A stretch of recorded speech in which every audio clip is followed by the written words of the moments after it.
Alrighty then, let's get the show on the road. Good morning, everyone.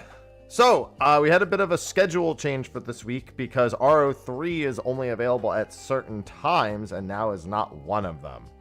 So, I posted a schedule update in Discord. We're going to do some maps this morning for Final Fantasy XIV, and then we're going to hop into Guild Wars 2's Guild Wars 2's, God, I hate saying that, beta to check out the new specializations and see if we want to make a new character and do that instead of the Daredevil character that we've already been working on. All the expansions for Guild Wars 2 were on sale, so I'll probably be working on Soto so I can get my Sky Scale first and foremost when I level the new character. And then I'll go off stream recommendations from there. Also, Blue Protocol is on Friday. Closed beta on Friday.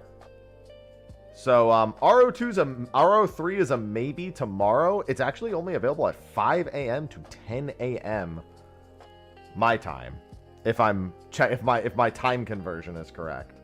So, I may just need to do like an occasional one-off video on it. It's weird. Yeah, they're doing limited uptime, and I don't even think it's technically supposed to be available in the US, but they gave US people codes. But Blue Protocol is on Friday. That starts, I think, at 8 a.m. Eastern. So I can do that right at the start of stream Friday. But we're going to do maps today. Probably in about 20 to 30 minutes. I mean, we'll be doing maps. I'll also be doing, you know, Winter Tot on the side. In fact, I got to boot up Winter Tot. Let me turn on my camera and all that. So yeah, no RO3 today. If we can't do it tomorrow, I'll be doing Guild Wars 2. And honestly, I think I'm doing Guild Wars 2 tomorrow no matter what. Because, yeah, regardless of when, no matter what, the beta would be done by 10 a.m., which is my usual start time, so I would need something to do after that. Yeah, I might just play RO3 early tomorrow and get some footage to do like a first impression. But Blue Protocol I'm way more excited about, and that's Friday. I literally just got that email this morning.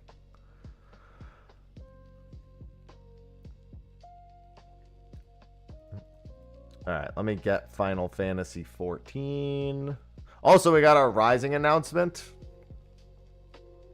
Download Guild Wars 2. A, Guild Wars 2 base Guild Wars 2 is free, and B, they have a massive sale right now. I grabbed the complete EOD edition, Janther and Soto for like 80 bucks, I think it was.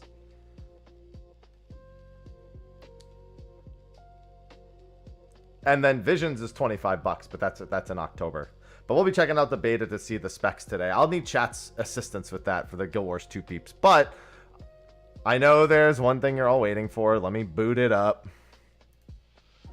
Dude, For the King 2, so I played it with Midna and Joy for a sponsored stream a few months, not even a few months, a few years ago at this point.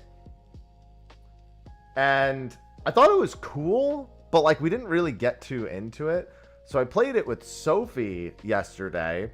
Sophie, Koo, and one of our friends, Jamie. And Sophie's an expert in For the King 2. She's got over 100 hours in For the King 2. So we had a fucking fantastic time. She's an expert, so made sure we were on generally a good track. Well, her and her friend Jamie. So it was good. Let's see. Let me get FFbot going. Yeah, it was really good. And you know what? It was funny. Midna, Joy, and I died and restarted a game at some point when we played it before. And apparently For the King 2, it's kind of like Dark Souls in the sense that, like, you're not necessarily always playing with other people, but if you're connected to the internet or you're connected to online, it sees other people's deaths and makes them corpses in dungeons. So I found Midna's body in a dungeon. The pre-download, yeah, I noticed I couldn't find it. It should have already been there 2 hours ago. It's funny because RO3's download was one of the most frustrating things to figure out. This one just doesn't seem like it's up on the site. I don't know. I haven't looked at any of them, Zan. I know a few of their names like Troubadour and Evoker, but I don't know anything about them. So we're going to find out about them today, Zan. I've been playing Daredevil on my return because I really wanted the bow staff. And the Daredevil's been fun. That's a Heart of Thorns one. That's ages ago, though. Well, it's been tough because the only content that's technically new to me that I didn't play much was Heart of Thorns, and that's because I did the meta event in Heart of Thorns. I actually did progress the story in the meta events in Heart of Thorns.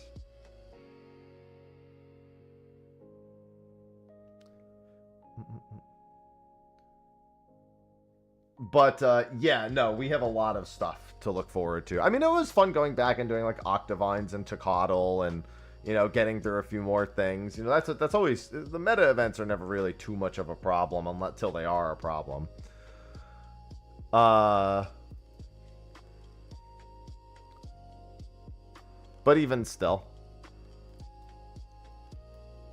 I definitely knew I needed to have the other content to see what I've actually been missing. What's going on, Ellie? Especially because it's not, like, canon in a sense.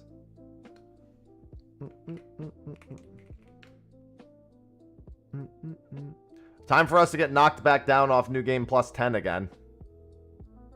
By the way, I guarantee you we end up getting knocked back down to 9 because it's not going to be our strongest crew available right from the get-go, I assume. Alright. There we go. Yeah, I fully expect some difficulties on that front. Alright, I'm going to be doing maps in a little bit. I'm just getting everything set up. Excuse me.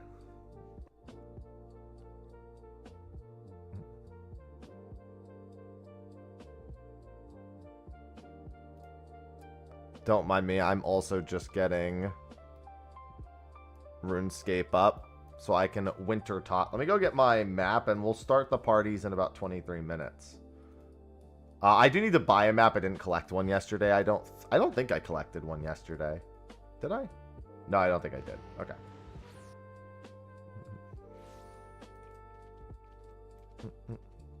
And so we'll be doing 2 rounds. I could do my Wondrous Tales, but I'm going to save that for another time. God damn it, I should have swapped before. Hold on, let me just kill this fool.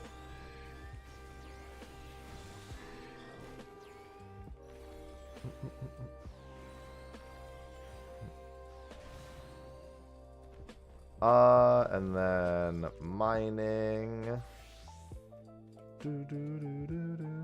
Gargantua skin, and then I'll go buy a Gargantua skin, and we will start in a little bit. I'm going to be doing them on Gilgamesh today. Excited for Arkveld. I want to see the rest of the rewards. I have a feeling we're going to be in another Rathalos situation where there probably is a gear reward, but it's probably not modeled directly after the Arkveld set. That was a little disappointing the first time. I mean, I always am just down for a cool fight. Like, you know, for me, it's not the end of the world. But I would, you know, it'd be nice to have an actual Arkveld set.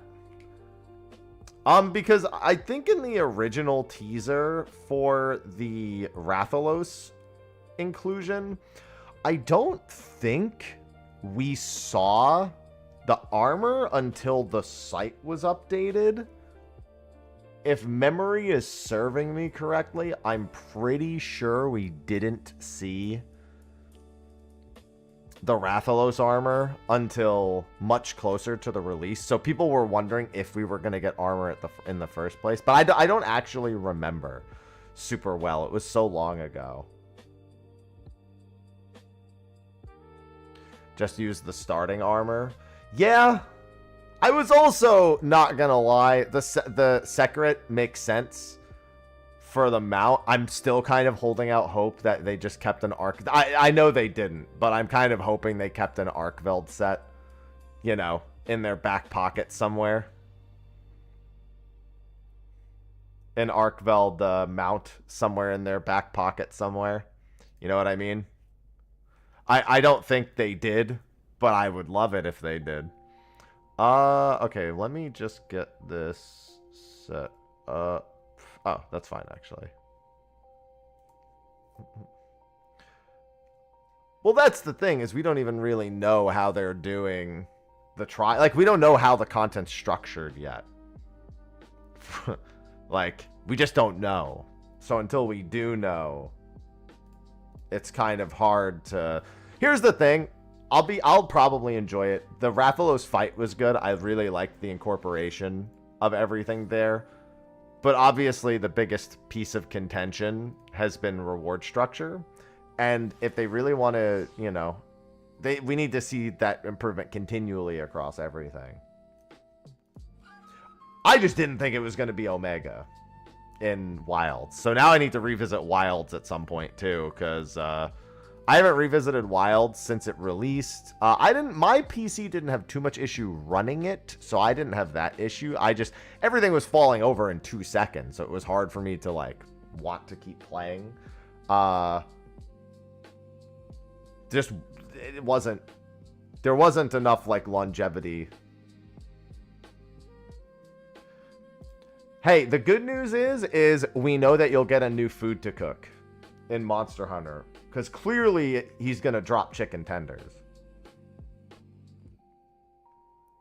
Do you cut the tender from the larboard side of Omega or the starboard side of Omega? That's the real question, I guess.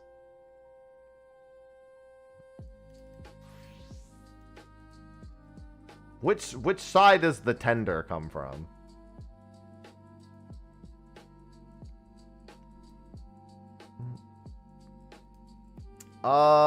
Let's see. Tank's larboard. A larboard is from the same side. I mean, I guess that's the joke. Good morning, Vahizi. I can, if you want to, you can. I have 527 million gil. If you want to give me one, sure. But I mean, I can just buy it. All right, sure. Wait, I hate this fish. I'll take it.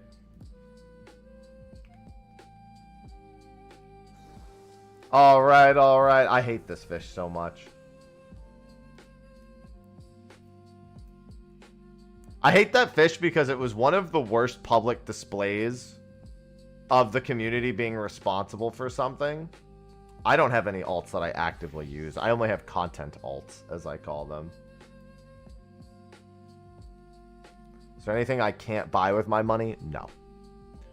Happiness, because I'm already happy.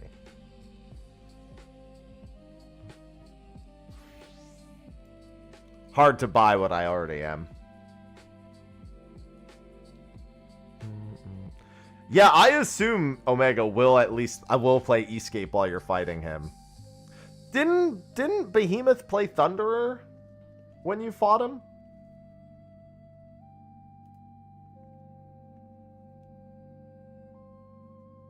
Am I misremembering that? Didn't Behemoth play Thunderer?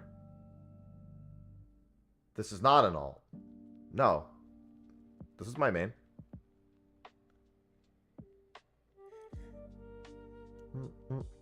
You think I did world-class troller and a second character out of your goddamn mind?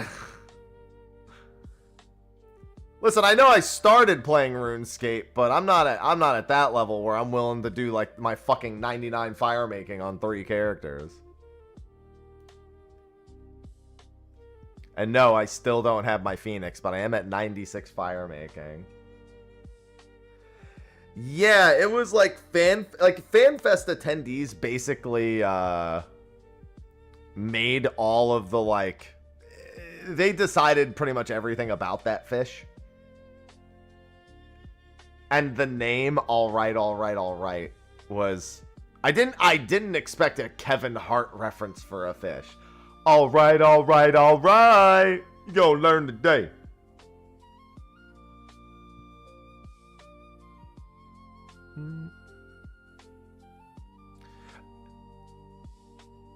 Yeah, they should have just stopped at 1.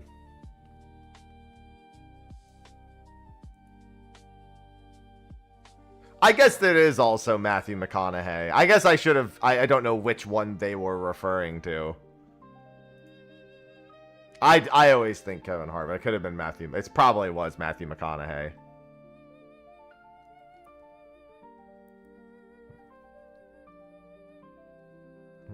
That was probably what they were thinking. No way of knowing for certain, unless we ask them, but... Yeah, it's from one of Kevin Hart's first specials. My dad would always be like, all right, all right, all right. You gonna learn today.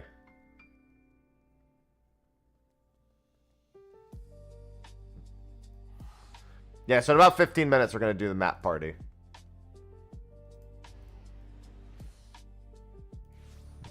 No, Dad, she don't need to know that.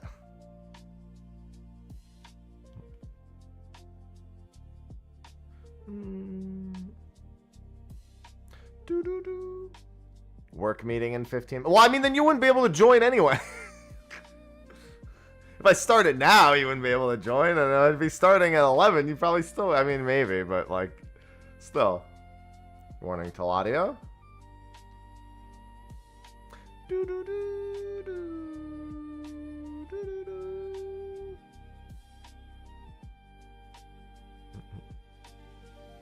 Time for me to do maps where I barely do anything except I do Winter Tot on my other monitor the entire time. While I'm doing Go Wars 2, I'll have to stop Winter Totting, though. I definitely won't make as much Winter Tot progress today.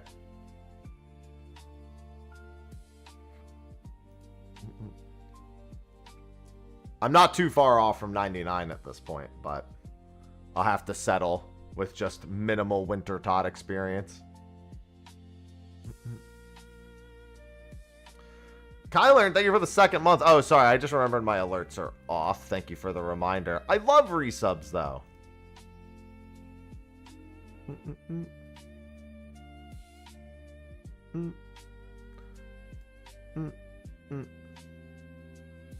Oh, yeah. I just remembered I'm on the wrong job at the moment, but it should be fine.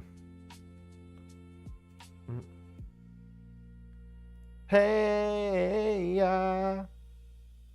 hey, all right, all right, all right, all right, all right, all right, all right, all right, all right, all right, all right.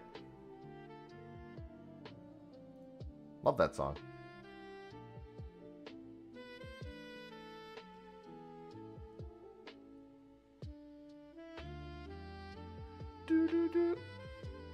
Yeah, it's gonna be an exciting week, dude. I can't believe Blue Protocol is actually happening, and I have access to it.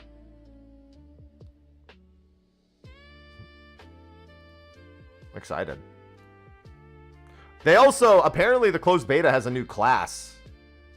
I forget what it's called. It's like a bard. Not like a Final Fantasy bard. Like it's actually like they have an instrument as their weapon.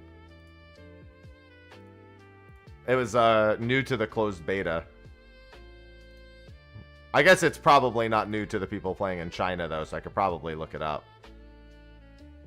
There's actually some really cool looking classes. I'll have to mess around with a few of them on Friday. Bows. No, they have a bow class as well. I think Sharpshooter is the actual bow class. This one was like Soul... Let me check. I had the page open before for Blue Protocol.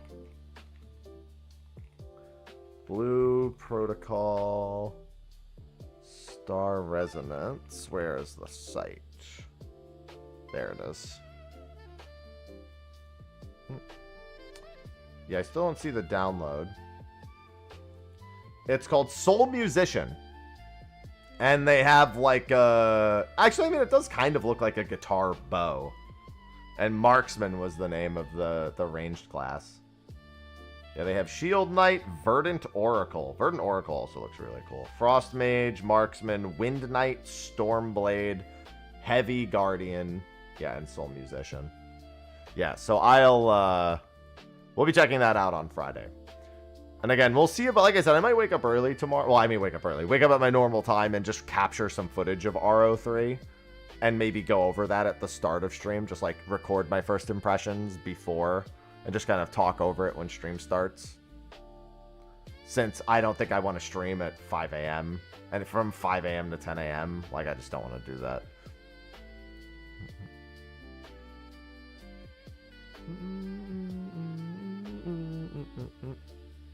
About to be a very busy time. We've got a lot of stuff. I've got Guild Wars 2 stuff to do. I've got Blue Protocol stuff to do. I mean, I guess I don't have to do my Palace of the Dead solo before the new Deep Dungeon comes out, but I really want to. But there's also a lot of single-player games coming out. Trails in the Sky First Chapter Remake, I'm going to have my incentive list for. I got to figure out the exact day September begins. I know that I won't start with the gift sub discount, but I might still be able to come up with some stuff. Actual Necromancer for real this time. And,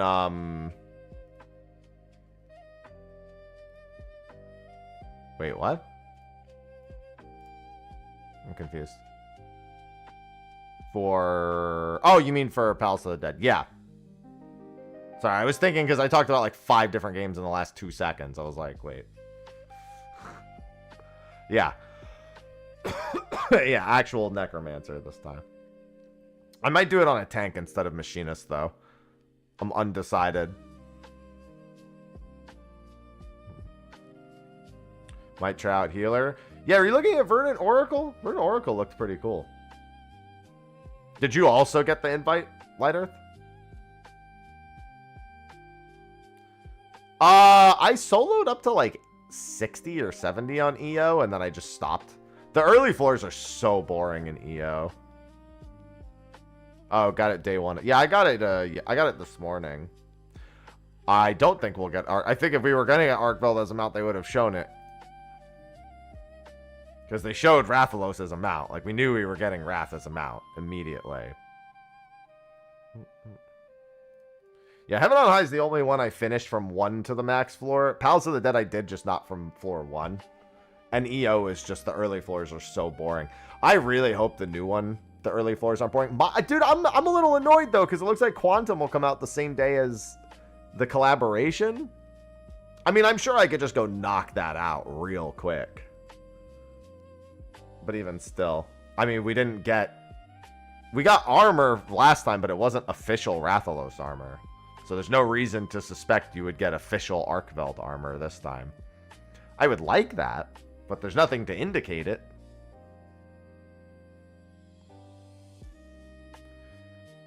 Didn't Rathalos have like panties or something for the other set?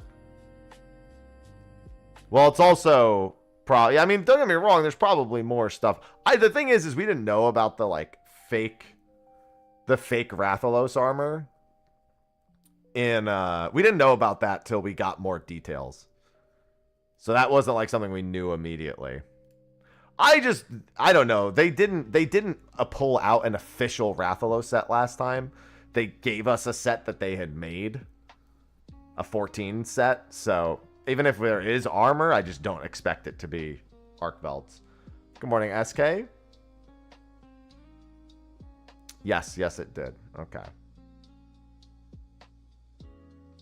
And we'll have to wait for details. I'll have a video about it. When we have the details, I'll have a video about it.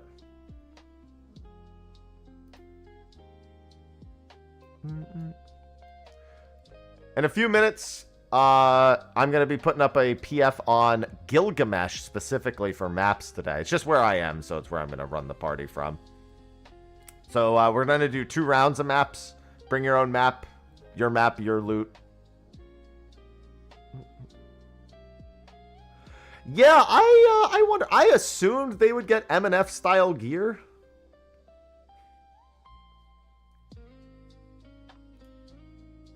I'll be doing some Monster Hunter before Omega comes out.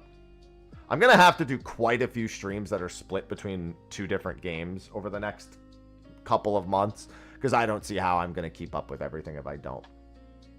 Might have to start streams a little earlier in the morning too, just to have an extra hour or 2.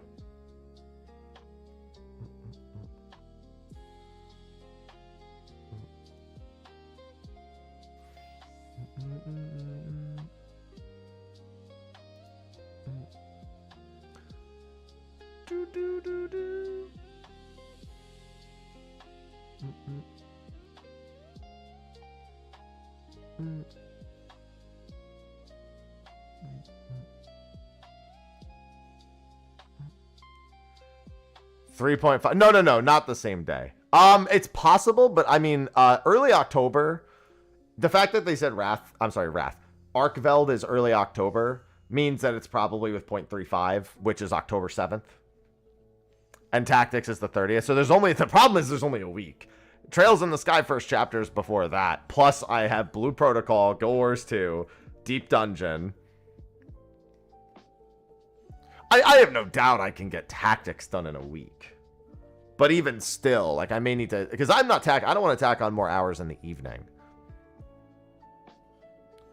That's time that I either, well, I mean, if Sophie's busy with like something, then I'll work, maybe, but like, otherwise that's time that we spend together. Lately, we've been winter totting while watching 90 Day Fiancé. Last night we played For the King too.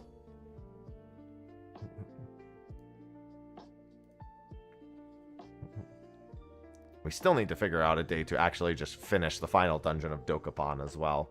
We just need one more stream for Dokapon, most likely. It depends on how tough the final dungeon is. She loves that kind of stuff. I normally would never watch that kind of stuff on my own. That's definitely, that's her idea.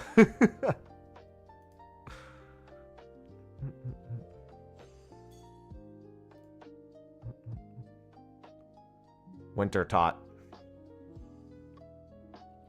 She's taking a break from the tot today. She's taking a break from trying to get her fletching knife first.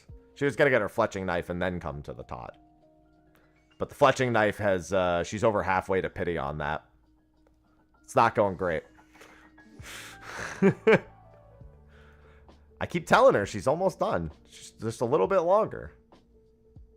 But, you know. Not there quite yet. And I have 3 levels of fire making left. And then I have to go to Temperos. And by have to, I mean I'm choosing to. I just want to do Temperos for a bit to see what it's like. I need to get fishing to 35 first, though. Not that that'll be tough, but, you know. She has watched all of them. Krista, if you have to... has she watched? Just say yes.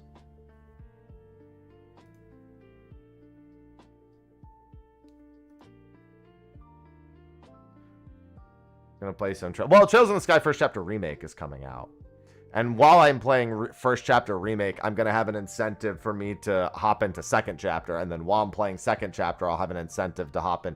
I'm effectively gonna be, if people really want me to play through the 8 billion games in that series, they gotta really prove to me they want me to play the 8 billion games in that series.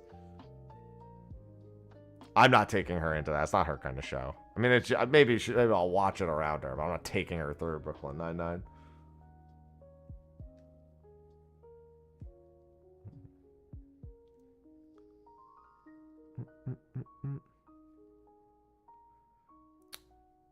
Yeah, Trails in the Sky First Chapter Remake is next month, the 19th, if I recall. September 19th?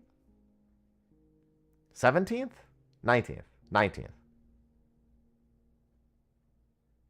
September 19th. Trails in the Sky is... everyone warns me against playing it. With the remake, I'm hoping it'll just be paced a little bit better.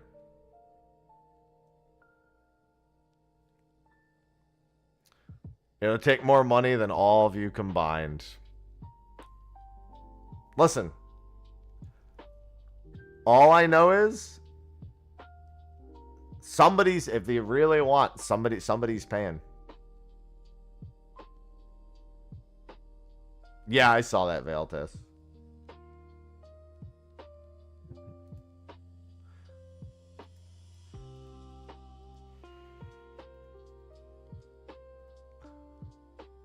Money cannon. All right. Let me step aside in the tot for now. Once we actually get this going, then I'll go. All right. It's time. Time for some maps. Any Yanners in the chat? I already have mine. Will you get yours? So, Gargantua skins on Gilgamesh. Remember, this is bring your own map. 2 rounds. Your map. Your loot.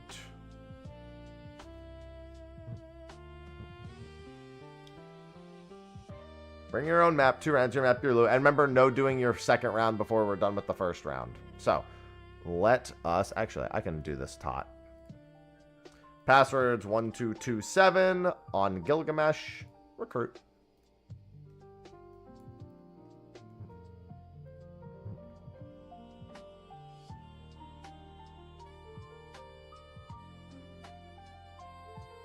And full party. All right, everybody come here, and then whoever's the first one to call will go there, and then we'll do the call outs from there. Yeah, this new game 10's not going too bad. I'm actually surprised because I pulled myself and Nightbot in. I'm not even on the right job. Well, I'm not on the wrong job. I have like a shit ton of like HP percentage level ups. I swapped to Warrior at some point to get more because it's attack percent and HP percent. So like I did a bunch of spirit level ups. Actually, I might be devout right now. I think I might have swapped to do spirit level ups. I was told as a tank I want HP and spirit. All right, I see the first call, so I guess we're gonna go to that one. And then we'll just go from there. If somebody has ones nearby or on the same spot, make sure to call it.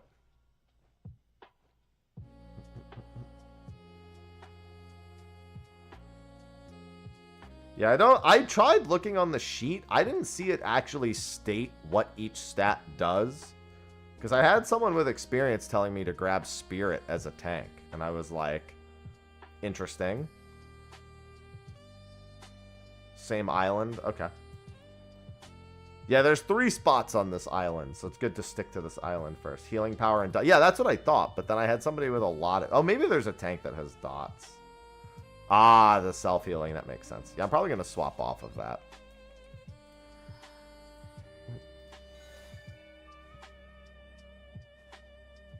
I was pretty healthy.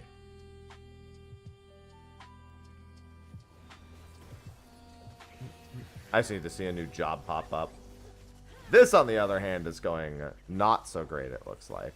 That Petrify might save it, though.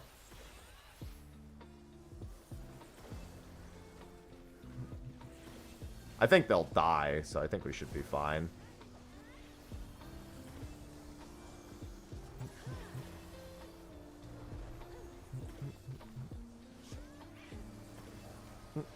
Some tanks use Spirit. Yeah, I don't know which ones. Probably, yeah, just Squall and Raijin. Not Gladio, though. And Gladio's my big boy. Ooh, a training mat. Off to a great start. Anyone else in this spot? If not, then we can go to another spot nearby. Remember, it's your map, your loot. Only need if it's your map. And remember to please do the loot quickly. Do not forget to do loot, please. We can't continue if you don't do loot. Pay attention to doing the loot. Map party. Hello? Loot. Guys, pay attention to your loot. Somebody here hasn't done loot. Hello? There we go. Was there nobody else in the same spot? Okay.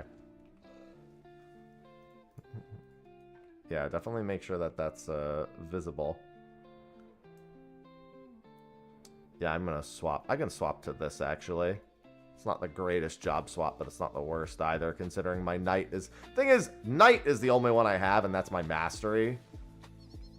And we don't really have a lot of the other things that I want yet, so... I'll swap back to Warrior, just to have a little bit higher of a damage profile.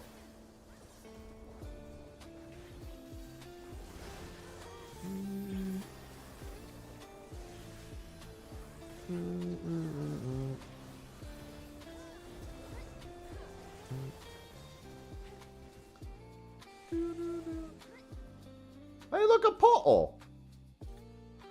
I love a solid portal. Winter totting, idle gaming. Jesus Christ, that thing hits hard. Loot. You have to put it in a better spot so it doesn't get hidden. Because we can't even go into the portals until they're done. Ah.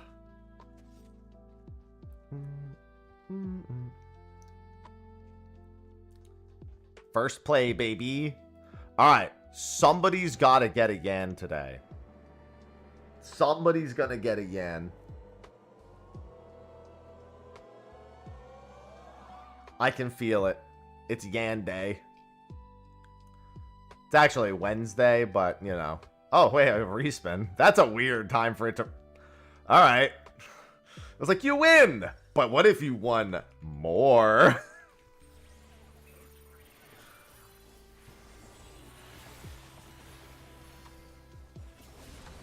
Wenyan's Day. There we go. It's Wenyan's Day. Of course.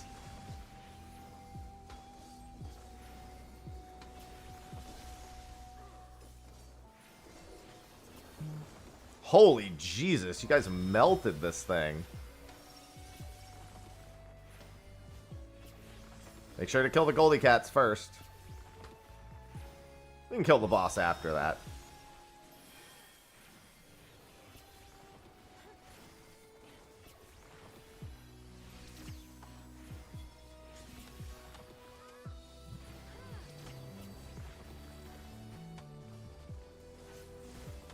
Don't forget, just like throwing out Aurora or something will just pull aggro on most things most of the time. That way, you know, people aren't just tanking it the whole time. Zads don't hurt a lot, but they don't not hurt either.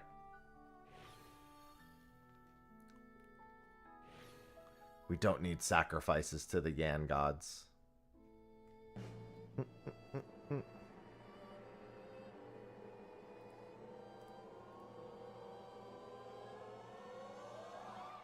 Well, I mean, it's not being ejected, so that's something, I guess. It's gonna re-roll again?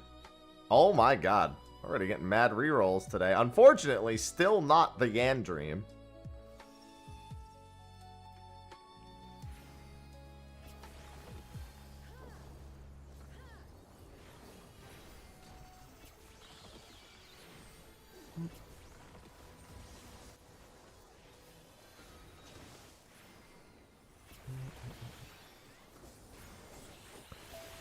Alright, there's going to be a bunch of ads here. Yeah, generally, you just kind of self-heal whenever one of those messages pops up on the screen, and that usually pulls almost all of them to you. I usually just go Warrior and pop Equilibrium. And that usually resolves the issue.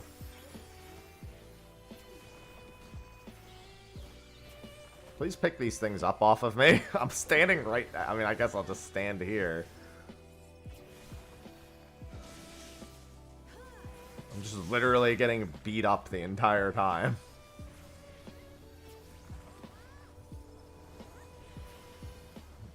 Good morning, anime.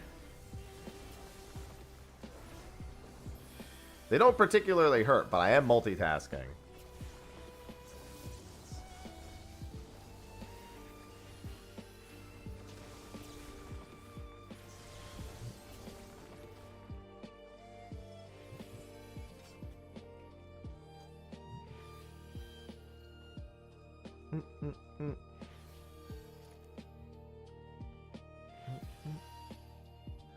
I am still getting punched in the face by Mandragoras.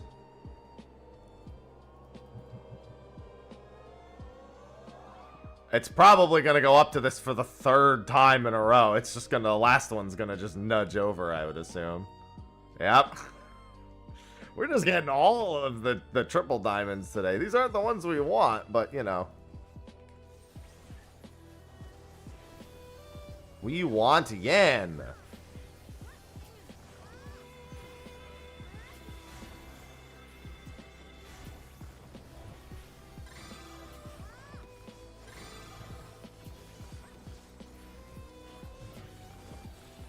All together, meow.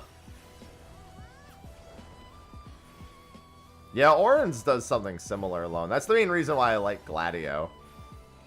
Turn pushback is quite nice.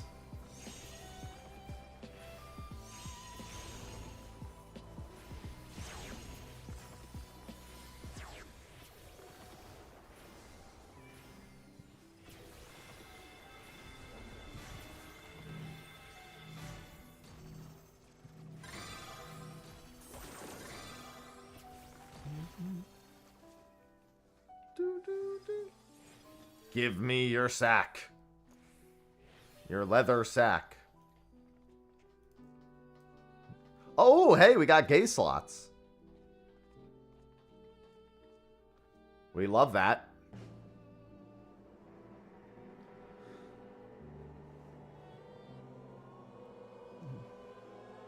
Ah, we don't love that. Yo, respin, Smile? I wonder if you can get a respin on these to get the other result.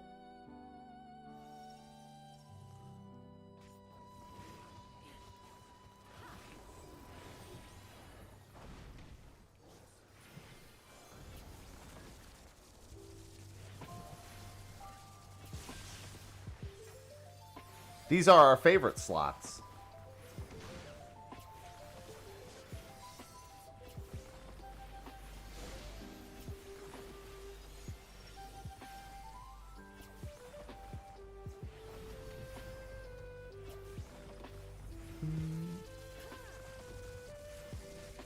Wintertot, stop being a jerk.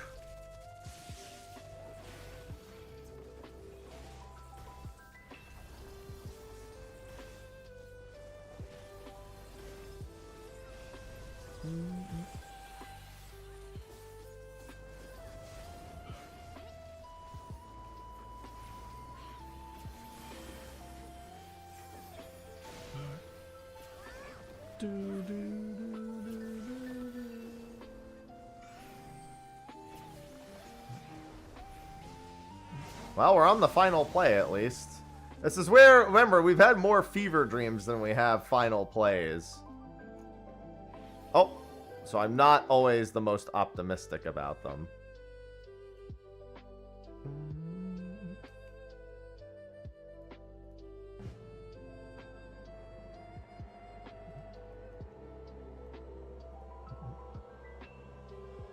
Oh, wow, you just rolled straight through to the... It's gonna shift over. It'll always be triple diamond on the last one. Wow, what a fucking map, dude. Final Fantasy! We did it! Unfortunately, not a fever dream, but you can get a gimme kitten from this, I'm pretty sure. Time for me to do my magnets correctly. I have a positive charge. The boss has a negative charge. That means I'll be pulled in.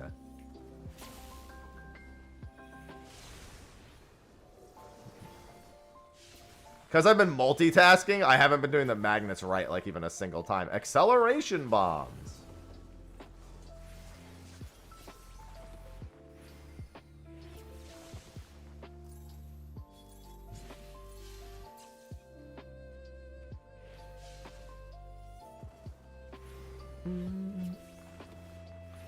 I'm getting jacked. My brain jack is going off.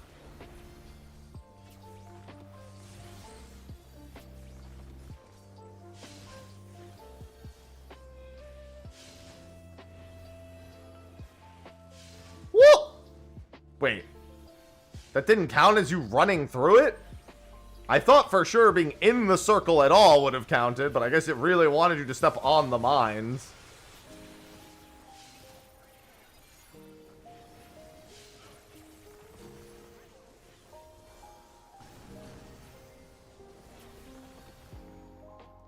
That's my third ever Final Fantasy. Summerlight Linen, I mean, still not bad. Listen, I'll take an early 5th floor. That was decent gil. I'm not gonna say no to that. Alright, any other maps in this spot? If not, then any other ones on this? Oh, let me check mine. I just realized. Again, I made this mistake a couple days ago. I didn't even look at mine. I'm so worried about... Because I got my Yan, I stopped thinking about my own map. Yours might be here. All right, take a sec to figure it out. Mine is by Pyro. Okay. Mine is this spot.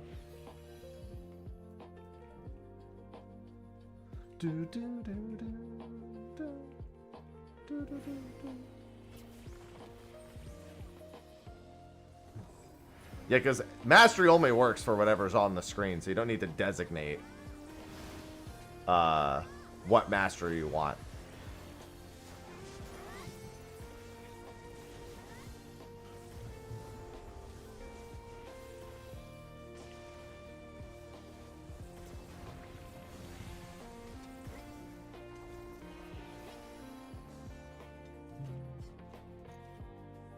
Hey, look, a portal.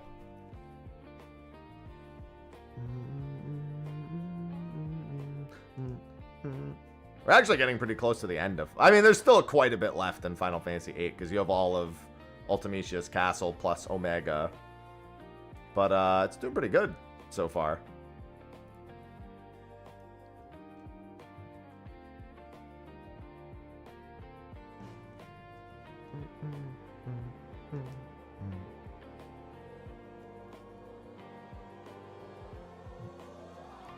Alright, well, that's either a Lesser Notion or it's re-rolling.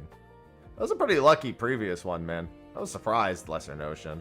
It was three big ones, a small one, and then Final Fantasy. Just don't see that very often with no failures. No re-rolls, no failed re-rolls, I should say. They were all successes that just re-rolled into something better.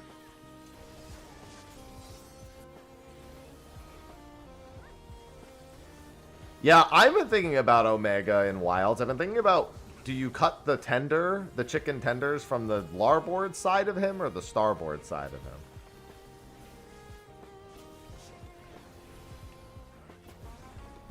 Yeah, you can greed. So that way if the map owner doesn't want it, sure, but you know, that's up to the map owner.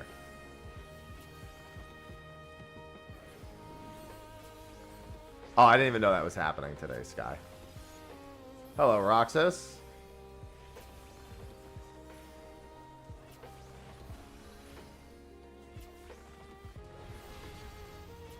It's rare that the map owner passes. But, I mean, could happen.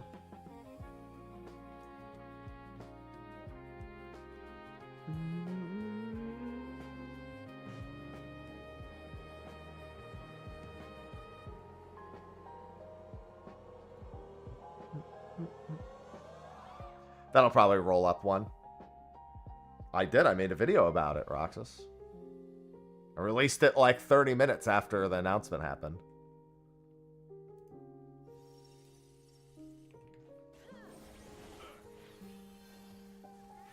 I mean, I was just thinking they would get M and F gear. Gigi. Omega M and F gear.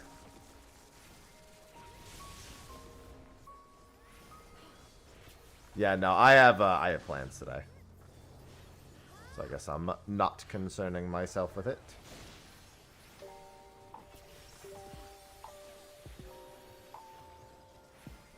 I mean, honestly, who knows what they'll do, but like that's what I was predicting. I hadn't really thought of it being a new set.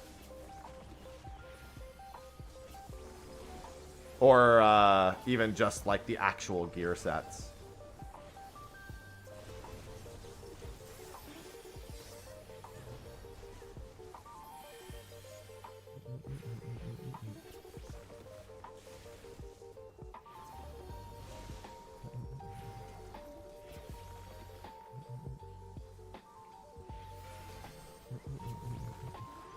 Title update, did title update 2 give us the hammer changes, or were those supposed to be in 3? Because I know they were supposed to do hammer changes in Monster Hunter, and I was waiting for those, but I didn't remember when they were actually happening. They did? Okay, good. Glad to hear it, because I'll be playing before Omega comes back, and I wanted the hammer changes before he did that. That'll definitely be adjusting again. Is it... Were they good changes? Because I had quite a few issues with Hammer and Wilds. Nerfed it? Why would they nerf it? Hammer was dog shit. Okay, what did they do to fix it? Because like some of my issues were... Some of my issues were just fundamentally it was worse than Rise's Hammer in every way.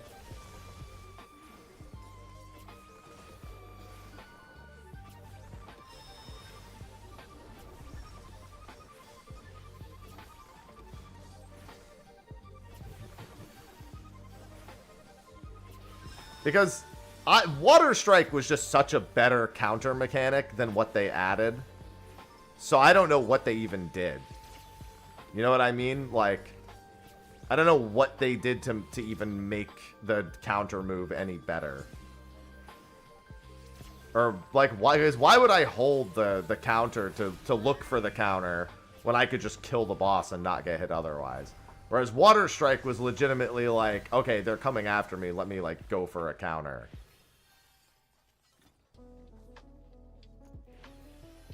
You know what I mean?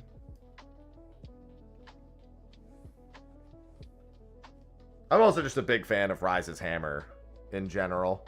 I feel like hammer probably benefited from wire bugs the most. Well, not the absolute most, but among the bigger amounts than some of the other ones. Don't worry, it's gonna re-roll, smile.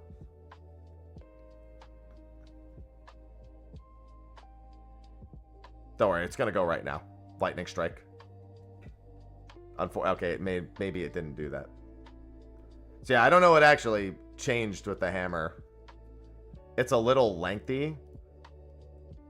So it sounds like it's not... It sounds like it's largely technical changes to small things that all have to be read individually. Okay.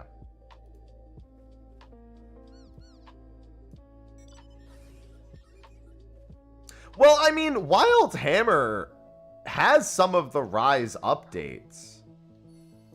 It has some things, like it actually has some of the wire bug mobility bits kind of baked into it, and I really like that. But the hammer definitely was a huge benefactor of the wire bug. I think a big thing is that the wire bug let you... It gave you depending on the environment you fought something in, you used to like not have access to some of Hammer's more fun things. Like if you don't have a slope, you don't have the slide, which is really, really useful. But with that, you could slide without that. So your moveset on Hammer is pretty limited if you don't actually have walls to jump off of, and you don't, like, you just lose a lot of that. Not to mention, of course, the wire bug finisher to fucking bonk on the head. One of my favorite clips from Rise was me using the forward dash to bonk a monster on the head that was charging directly at me and knock him unconscious. Just knock him down in the process. I basically, to do that same thing in Wilds, I basically have to hold the counter and just wait for the frame perfect counter.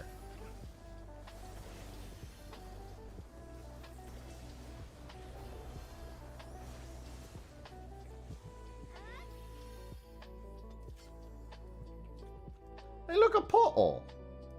The punch out method. Goddamn right. Just gotta wind up.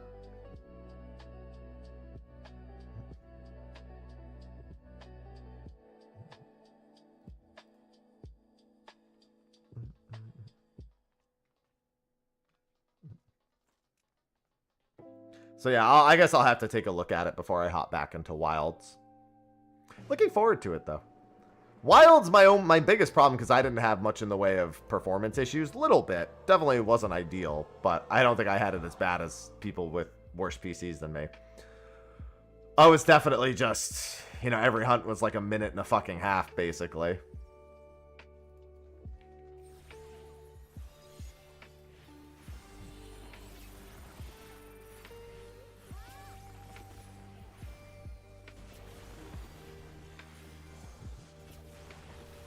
Chain more stuff and some damage adjustments to elemental scaling and charged Big Bang. Okay. I still am of the opinion, maybe they'll just wait till the expansion, but I think they really, really need to bring Water Strike back instead of the counter move that they added.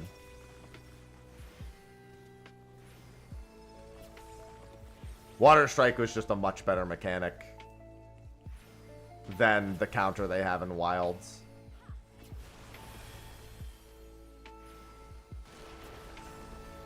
Far more fluid to use, that's for certain.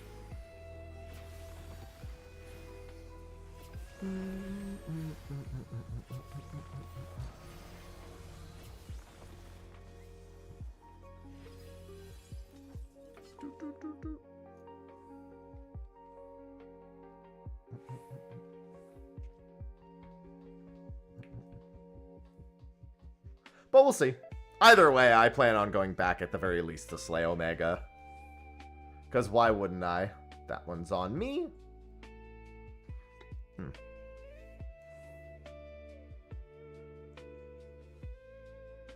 Sorry, I was watching as we approach Final Fantasy VIII's final boss.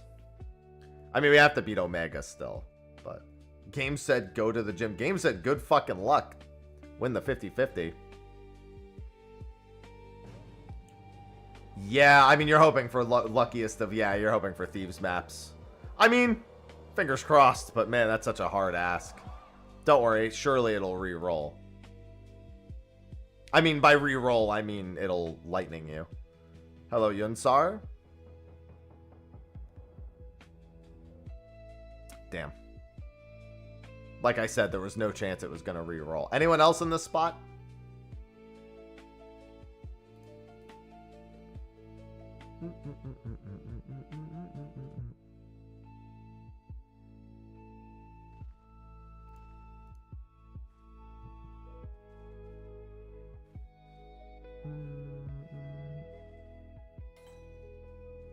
If not, somebody else can call. Oh, somebody did have one in the spot.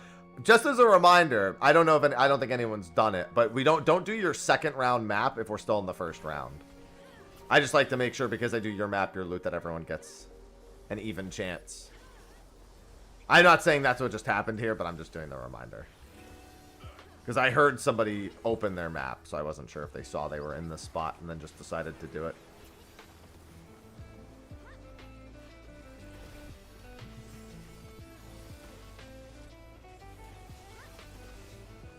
Yeah, just deciphering. I just figured it was a good time to do a reminder.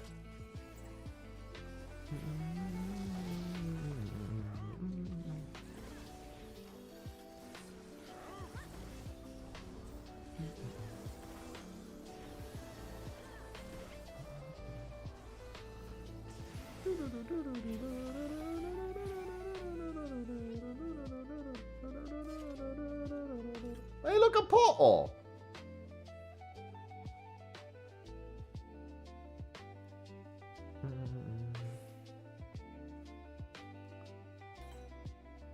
We're doing pretty good.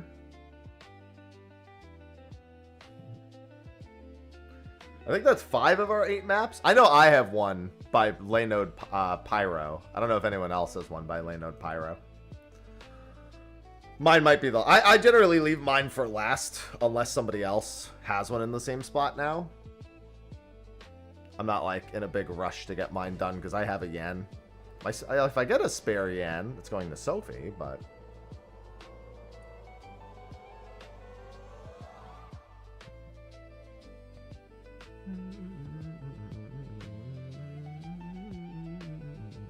Full reroll. Alright. This is how the first one started, mind you. I mean, you can do it in the middle of the instance. Like, as long as you don't... Even if you die, it's not like it's a big deal.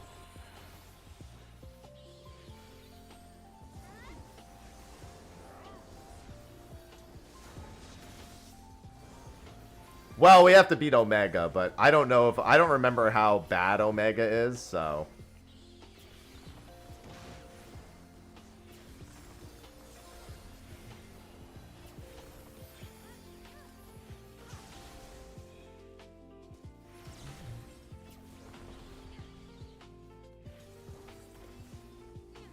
I don't even remember how bad this fight is.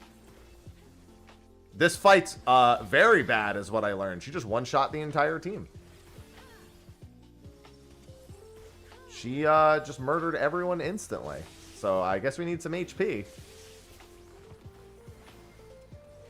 I'm going to ascend, so I'm going to stay out of this one. Final boss status earned.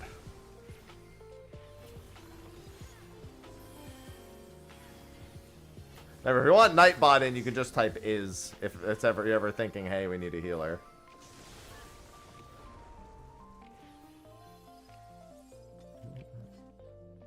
Hold on, let me start this winter tot and then I'm going to ascend. That was a good run, though. A lot of EXP for everyone.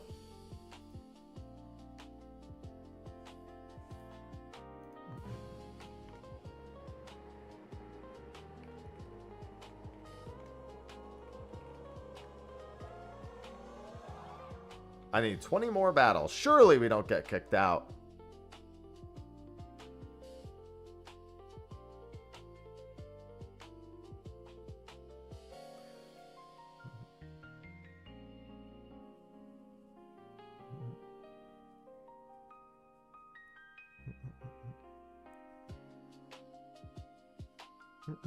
I should probably do... Let me check. I'll wait till Nem reads theirs. Anyone else? I'm northeast. But I mean, I just do mine last. I just wait till everyone else calls theirs. We should have 3 more.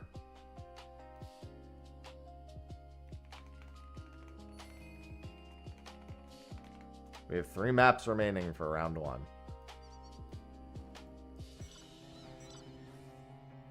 You can open it. Just wait until we're done with the round. You just don't need to share it. Is all.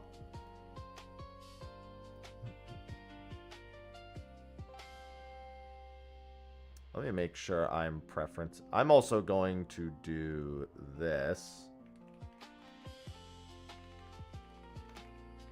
And what's my bot's preference? Is it HP or Spirit? Alright, I'm going to change that to HP also.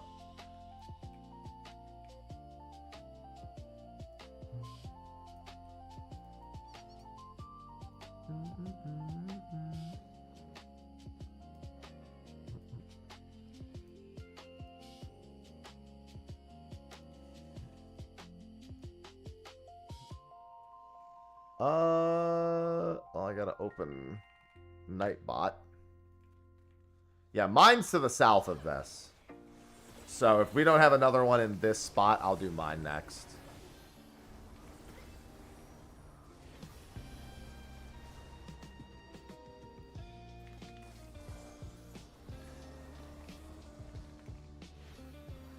Alright, let me do Nightbot's preference.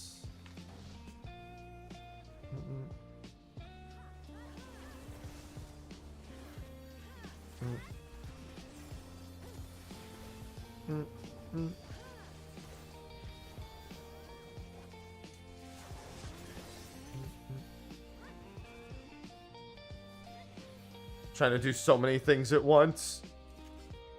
Hey, look, a portal.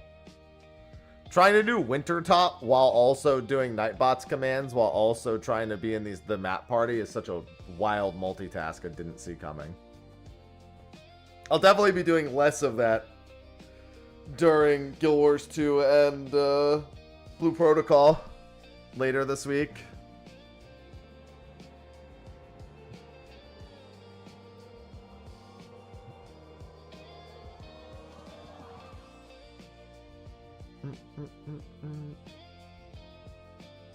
Do-do-do.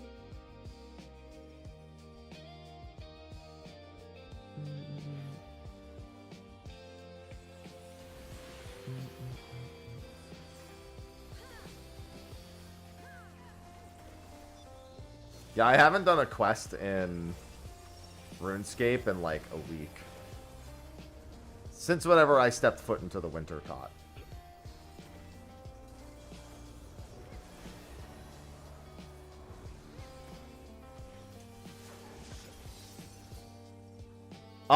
No, Nightbot's just...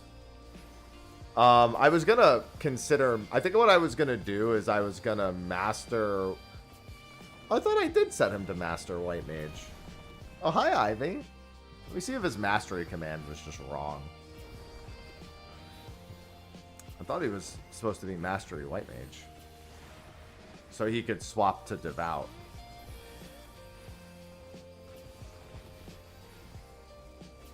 Let me see.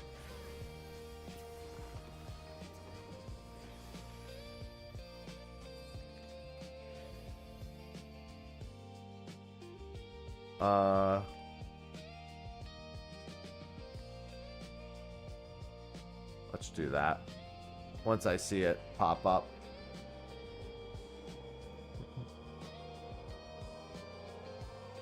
Don't worry, we're gonna get saved, Smile.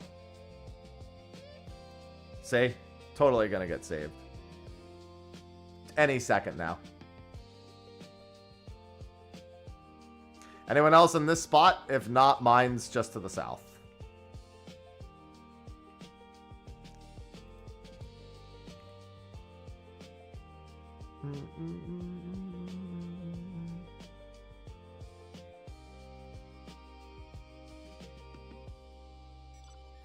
Who's our 8th?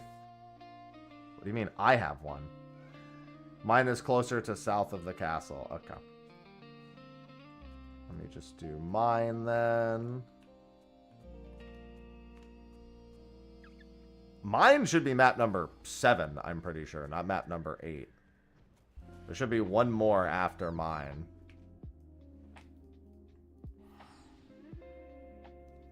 I'm assuming that's Kylia's one. Unless Kylia was on the second round.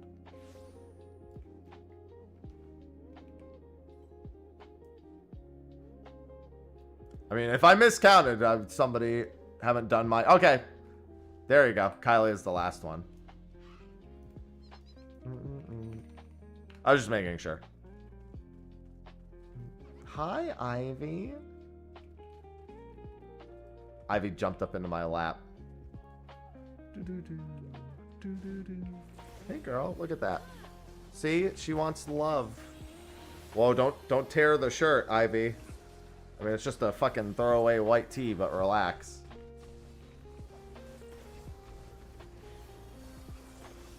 Sausage is almost always here. Sausage jumped into bed to get pets from me this morning. She doesn't usually do that, but she's been doing it a little bit more as of late. Alright, no portal for me. Alright, lucky number 8, and then we can move on to round 2. There's one cat sibling Ivy doesn't get along with, and that's Cinnamon. She kind of doesn't get along with Bacon, but I think Bacon thinks they're getting along. He just really likes to play with cats, and she doesn't really like when he jumps on... Because he just jumps on everyone. To, like, try to tussle with them to play. Because he's only 2 years old.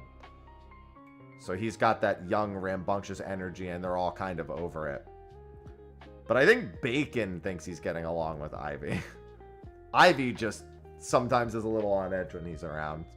Since if he's got zoomies, he's going to be jumping on all the cats.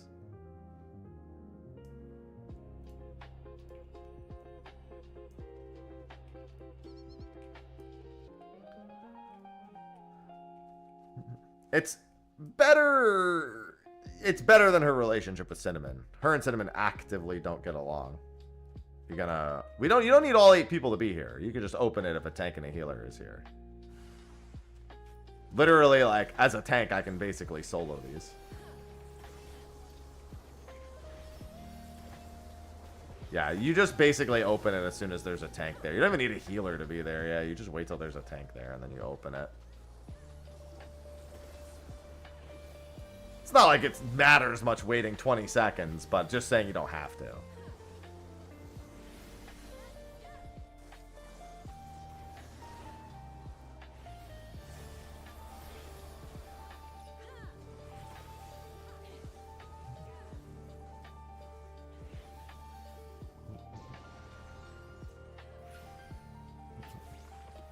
Alright, and that's it for round 1. So we'll start with anyone in this position. If anyone has one here, that's where we'll start the second round. So first call if you're here. Give everyone a second to see if they have one. If nobody has one here, there is another spot nearby. Mine is in the spot nearby, actually. Oh, no, mine's not in the spot nearby. Mine's on Lane Note Arrow. So if anyone has that one, too, I'd prefer to do anything near here. It looks like nobody seems to have determined theirs is in this spot. So what about... Mine's at the canals. Mine's in Hap's spot. Alright, is there nobody else with one on this island? Because there's another spot to the south. If not, then we could just call another one. There's only 2 spots on this island. It's either here or just south of here. Looks like most people are near Arrow. Me and one other have that. Okay. Well, I mean, we called that one, so I guess we go there. Nobody has one in this spot or the spot south of it, it seems.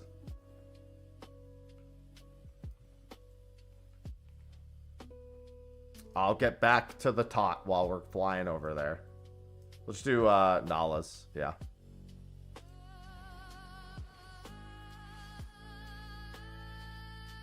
Hello, KP. Hey, it's not like I need the Yan anymore. I'm here to facilitate at least a chance for everyone else to get their Yan. And we have Guild Wars 2 and after this map party is done. We might be done with the maps before Guild Wars 2 is good to go, since I'm not doing more than 2 rounds now. I love maps. Maps are good.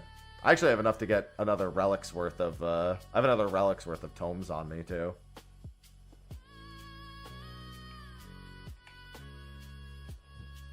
My Yan for ire.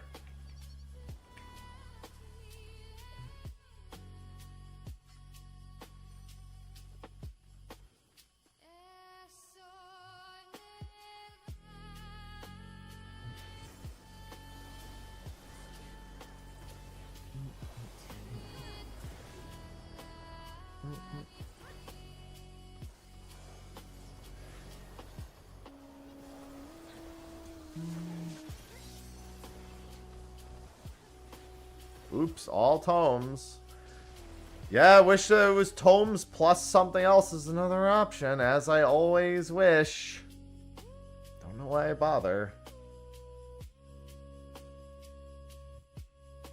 My ascent was after 20 battles. I don't even know how many battles are in Final Fantasy VIII.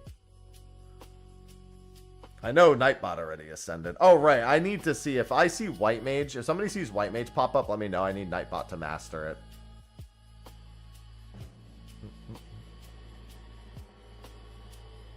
13th base relic. You got more than I do. I don't even think I haven't really been buying them, to be honest, though. I've just been collecting the ores.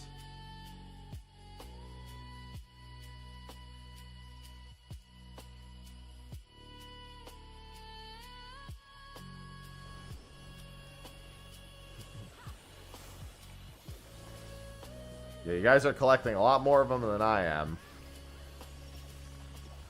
I just prefer to have a little bit more focus in my objective than just get tomes.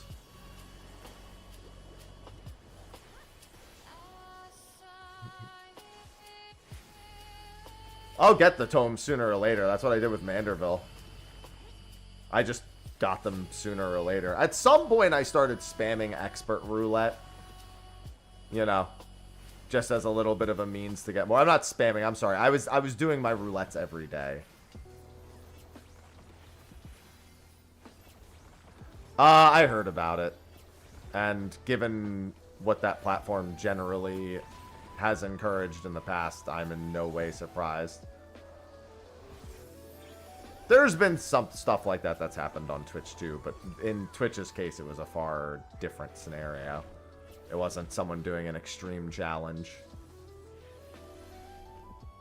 It was, Soon there's a video of this. I mean, I'd hope if there is, I wouldn't watch it. TLDR, at least I saw it, supposedly somebody who is used to doing extreme challenges on their kick stream died. I don't know the exact details, but I did see the post about that this morning.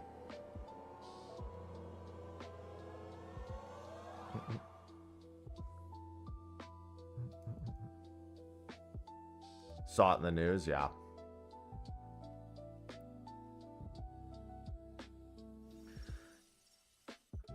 I mean, that's the thing. It's unfortunately, as a platform, largely has a reputation for allowing things that are generally not allowed on Twitch. That's like always been one of their big things, is, you know, stream kind of unfiltered in a sense. And yeah, I mean, people have been more and more extreme trying to get exposure over there, because most everything is kind of, you know, not everything is allowed, but a lot of things are allowed. I don't know all the details. It's why, as much as I'd love to just collect a bag from multi-streaming on Kick, I kind of just don't. Between the casino blood money, granted, pretty much all money is blood money at this point. It's really hard to have a fucking moral compass about how you make a living nowadays. It's really just about what causes you are willing to overlook for the betterment of your own life, practically. There's no clean money in this fucking world anymore, dude. As much as I considered that multi-streaming just to collect a bag, not the exclusive streaming ever, but like just like literally throw a stream up on there. Between the platform's reputation, what it's allowed, how it was forged in the first place, where it gets all its funding, and the general demeanor and behavior that's associated with it, I didn't even want to be on a multi-stream on there. Yeah, I think I did that too, K Brown. I think so.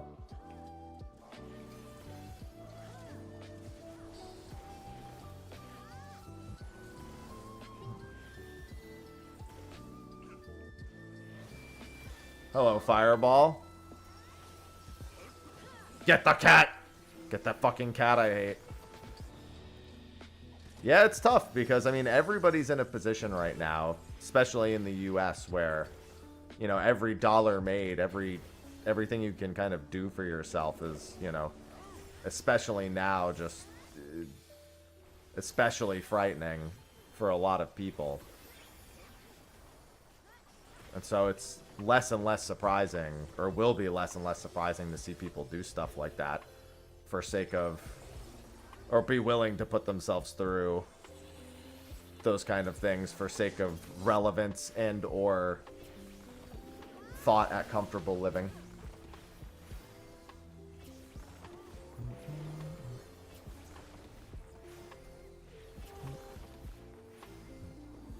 It just doesn't, at the end of it, doesn't really matter what a platform is known for. It's what anyone chooses to do with it. And it's just unfortunate that things like that are how the extreme that people are choosing to do to get, you know, to that point of relevancy. On the expansion, well, I'm just going to be checking out the specs today, Fireball. I think it opens in like, what, 43 minutes? I should probably wait a little bit because it's probably going to be flooded. Maybe not. I don't really know how the server capacity is handled for the betas. I just know we have those 3 character slots. I know there was at least one other map here. I don't know if there was more than that. Yeah, that was what we were talking about, Valtis. And how unfortunate it is that I would talk about a couple of things being not great. That people have been going to, for the last decade, we've seen people gradually get more and more extreme in the ways that they want to gain relevance or be known. And unfortunately, kind of from the get-go, Kick has always kind of encouraged it. And by kind of, I mean heavily encouraged it.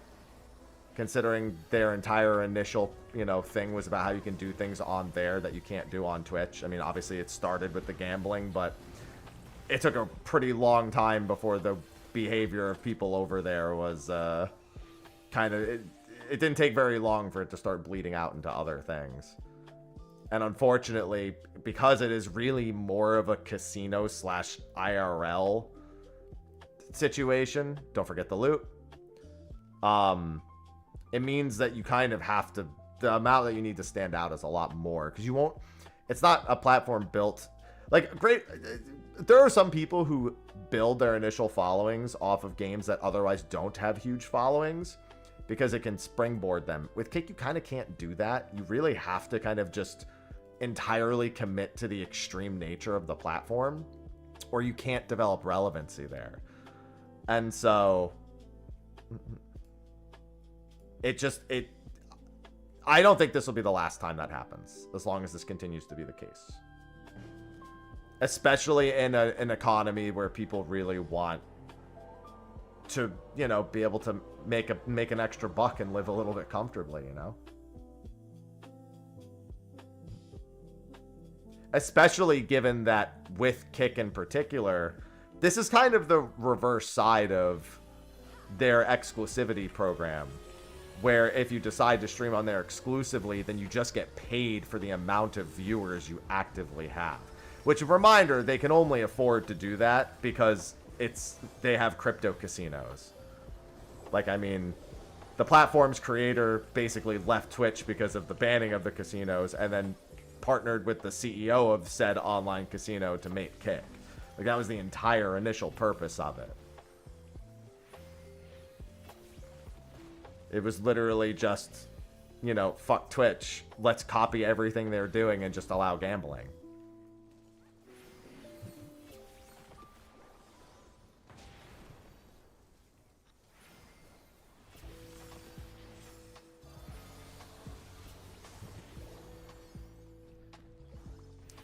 Yeah, I mean, I'm not anti-gambling at all in any capacity, but kind of everything the platform has stood for up from its creation to now, it's just not an energy I want in my life. I'm someone with a pretty good amount of self-control, though. Like, I mean, you're talking to the guy who spent 9 months in Genshin saving for one banner without giving in to any sort of, like, gotcha desire. Like, if I want to spend money on something, I don't hesitate to do it, and I don't really care if other people do it either. But just the entirety of, like, the creation of the platform has always been kind of shrouded in that darkness. Was there a third one here? Because I saw it say me and one other person. I don't know if that... I saw another... Yeah, I thought so. I thought there was a third one here. Because somebody said me and one other, and then another person stated, so I thought that was 3. Okay, 3 out of 8. Yeah, some people are just... I guess my point is that I'm someone with a good enough grasp on if I want... Like, if I go to Vegas to gamble, I give myself a budget, and I just don't go over the budget. And honestly, I don't even, like, try to... Unless I win, like, Omega big... Like, so much so where it's like, oh, there's no way I don't, like, I don't go like, oh, well, now I can, like, if I, let's say I set a budget for $100 and I won $200, I would be like, okay, well, now I'll do $200 worth of gambling. I'm not going to be like, man, that's so big, I need to cash out now, you know? But if I put, like, $100 and I won $1,000, or I won $2,000, or, like, I won, you know, I went up 10 times what I started with, yeah, I would stop there. But otherwise, I see it more as, like, I'm extending my entertainment, if that makes sense. Anyone else near Laynode Pyro? The spot right next to Laynode Pyro? If not, then that's fine. We can just go to Nios. Which is... Still begs the question, which worse the platform allows... I mean, the thing is that... It's a matter of perspective. I think the bottom line is that's kind of the biggest controversy. Like I said earlier, there is no clean money anymore. So how people make a living is really fucking hard. It's effectively what you are. How do I put this? I'd rather one person have a really bad reputation on a platform and that be used against the platform than the entire platform encouraging a specific type of behavior. If that makes sense.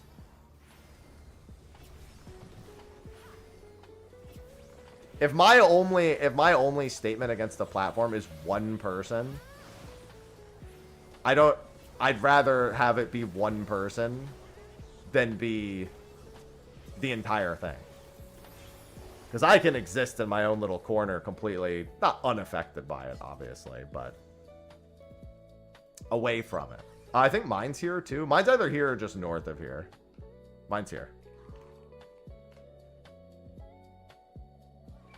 But like I said, there's no clean money anymore. Every corporation, everything that eventually pays down to something else is fucked.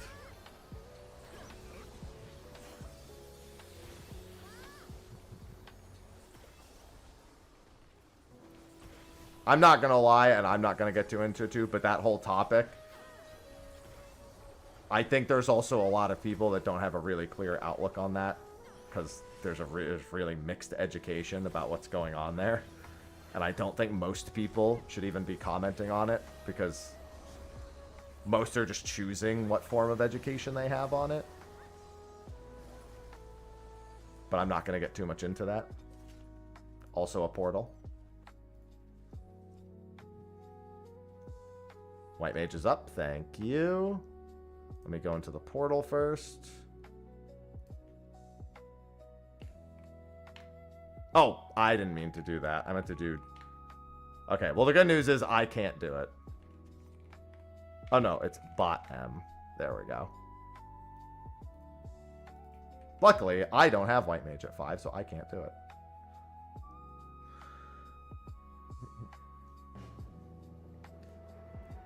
Especially because you could see one platform is just supporting one side and the other is supporting the other. Because, let's be frank, it's not great on either side.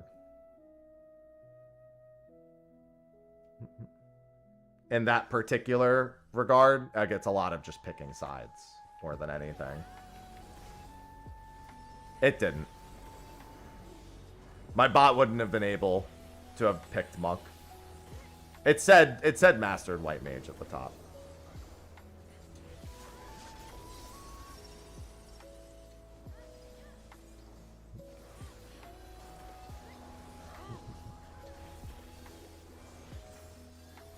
There's a casino that has milkshakes.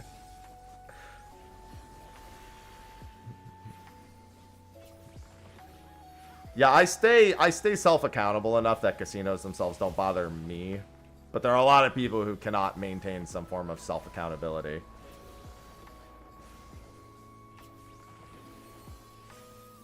I think a really, really bad thing about a lot of the casino streaming too was that it very clearly wasn't people, the majority of the biggest people aren't gambling with their own money. So it really over-glorifies it.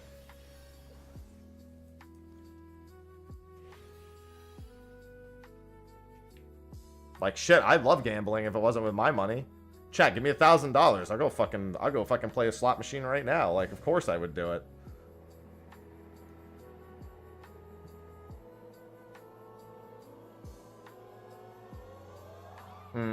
Yeah.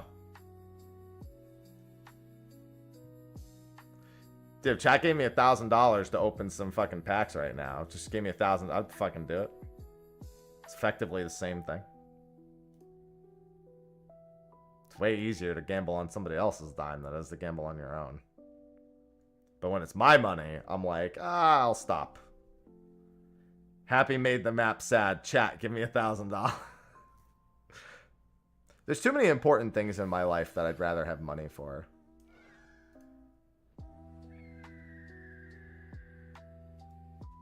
One north of here, cool. Let's do that one. That was map number 5. So we have 3 maps left. Exactly. What, you think I landed on that 1,000? You think I landed on that by accident? I landed on that number by accident. Subscribed with Prime. Sub Haps. Dropping a sub before I go to the DMV. Oh, God. Hopefully it gives you the energy to have a somewhat decent time there. True story, obviously I don't drive, so I don't have too much experience at the DMV, but my few experiences there weren't too bad.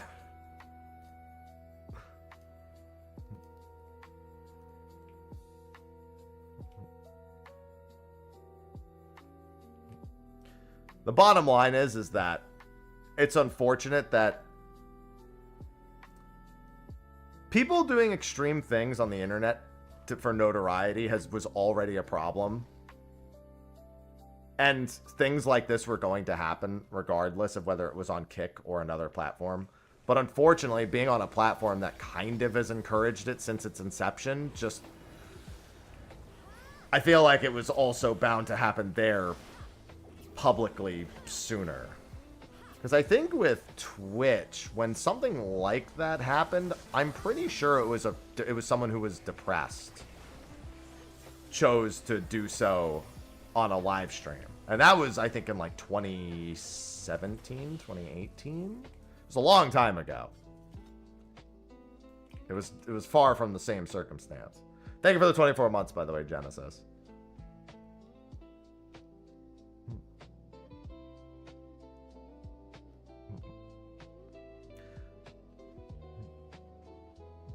But I mean, when you pay people out for just their flat viewership, especially if they're exclusive to the platform, yeah, if someone can do something really extreme to get a lot of viewers, especially when pretty much all the viewers on that platform are not video game related, they are like either gambling or IRL coded. Yeah. I'm just not surprised it happened. It just shouldn't have happened. It just shouldn't. We shouldn't be at a point where things like that are. It's almost hard to not look at it and go like, yeah, I saw that coming. Sooner or later, whether on one platform or another. There's always been spread out cases of stuff like that.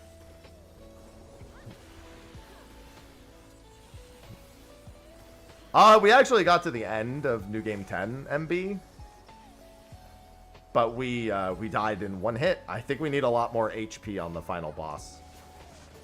We definitely need HP more than almost anything else, because literally the whole party died. Or a freeze lock, I guess, would do the same thing to reduce the damage.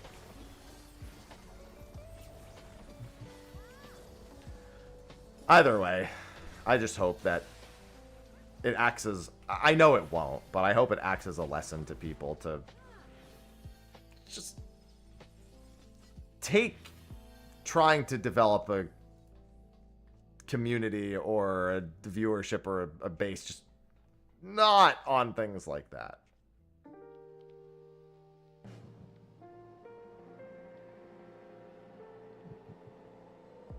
What were we talking about? Somebody on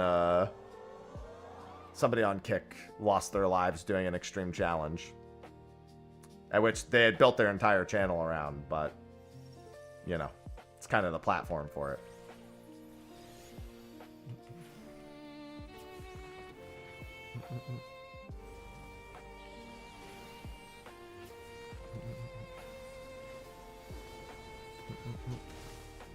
Not a situation that's good.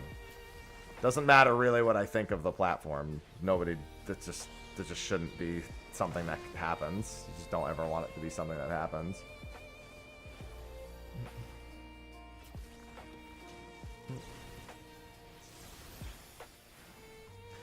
Honestly, ever since the advent of TikTok, I've been generally concerned about people's well-being with content creation. TikTok was really, I think, the first place where people thought of how can I... It was, like, it wasn't Twitch, it wasn't YouTube, not nearly as much as it was TikTok, that really drove people to the idea of, let me do some, like, next-level shit to try to get famous. I mean, yeah, that too. I think that's a fair assessment as well. But I mean, those two things coincide in a sense, you know.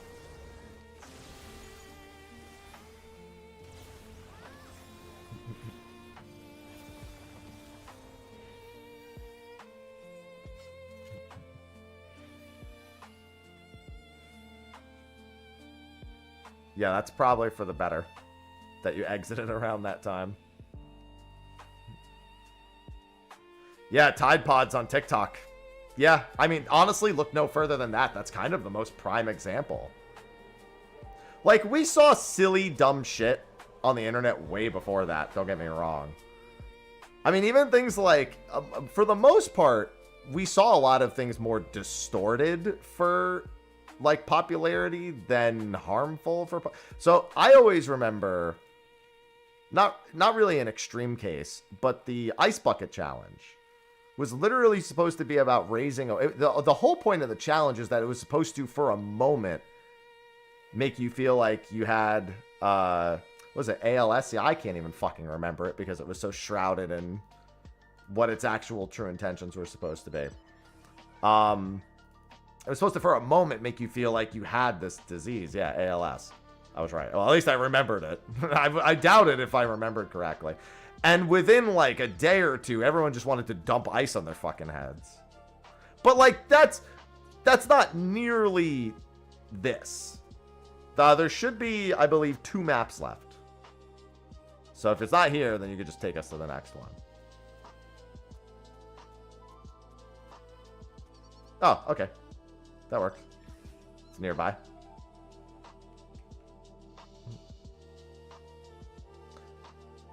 Now, if something's dangerous but it's popular, people won't hesitate to do it. It's no question.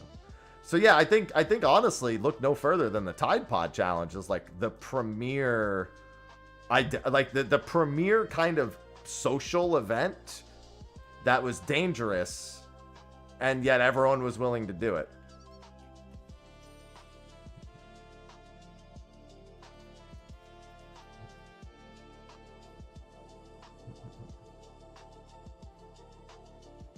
Fractal wood burning? I missed that one.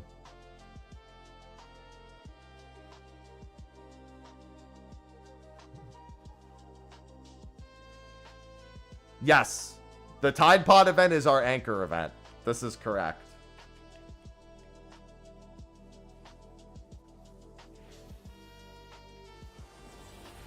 The Cinnamon Challenge was like, yeah, not nearly to the same badness as Tide Pod, but not great either, given you could realistically still choke and die on that. Tide Pod Challenge originate primarily on YouTube. I think it really took off. I mean, that's kind of like the apex of all social media. I remember it kind of being a mix of, yeah, oh, Vine. That's, oh, God, it was Vine. No wonder my brain tells me it's TikTok. It was Vine coded. Oh, God. And Vine was very tame. I mean, Tide Pods wasn't.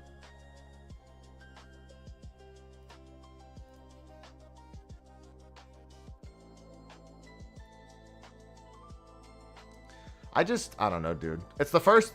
It sucks that of all the things that make me feel old, it's seeing a generation of people willing to put themselves at so much risk for any amount of notoriety.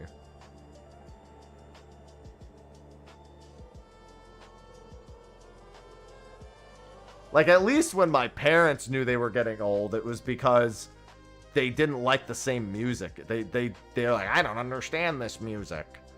That was like, that's a normal reason to feel old. What's this new confangled hip-hop? This isn't the Beatles.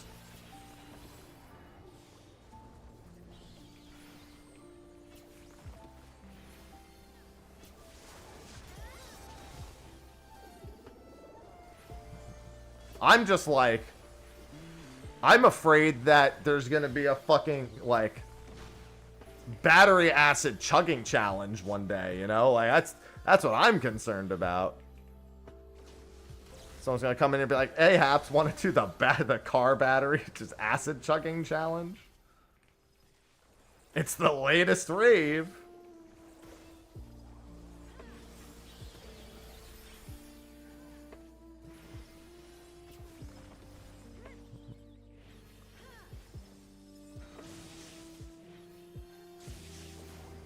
Wiper fluid cocktails.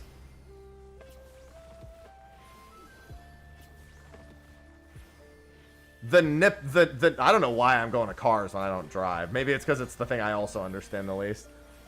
The jumper cable on the nipples challenge. What's the highest voltage you can take? It's just shit like that. Seems like it's just going to get more and more normal. The balance on one leg over a volcano challenge is also a wild statement one.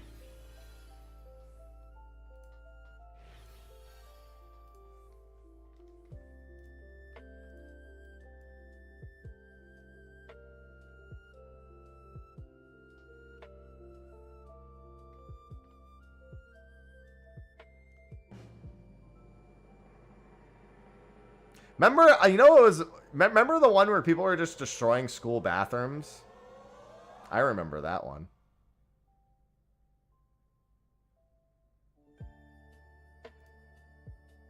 Die, Cactar. You don't belong in this world.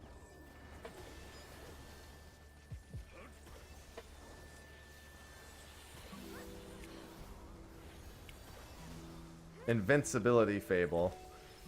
I mean, I did shit that made me feel invincible when I was a kid, and it was fucking stupid, but I don't think any of them would have been trending.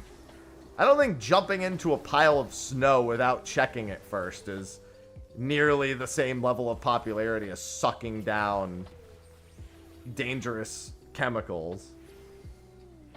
The milk in the grocery stores, yeah. I remember that one too.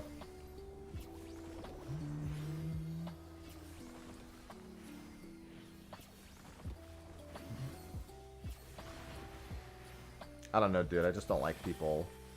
The idea of people putting themselves through challenges. And I don't... And it's not like I think everyone's going to look at this guy doing it and dying and thinking like, oh man, I shouldn't do that. Like, no lie, you're going to have a generation of people where it's not unlikely that like almost a third of them might just go like, what a fucking idiot. I wouldn't have died doing that. They won't think like, oh, that's a life. It shouldn't have been lost. They won't think that's a lesson for me to not do that. They'd be like, that wouldn't happen to me. I'd be smarter about it.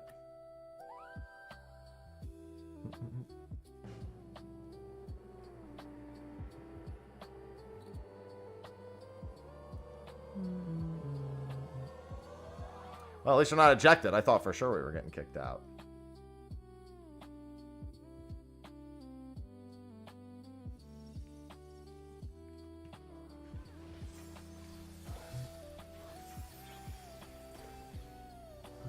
Darwin's theory is being tested. I think it's been tested.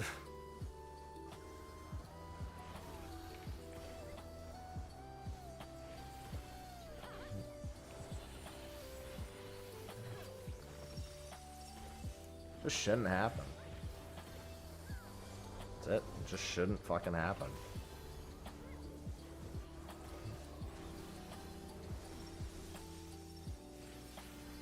And it's going to be crazy because you know that people are going to focus more on the platform than the person on the platform within a day. I don't even give it the full day. I think it's probably already happening. And then it's going to return to being like a Kick versus Twitch versus you. I don't know. It's going to be like everyone's just going to start pulling out cases of when this has happened on other platforms or when something close enough to it has. And it's not even going to be about the fucking point anymore. Because that's what happens nowadays. No matter what something starts as, it eventually becomes something not even close to what it should have been.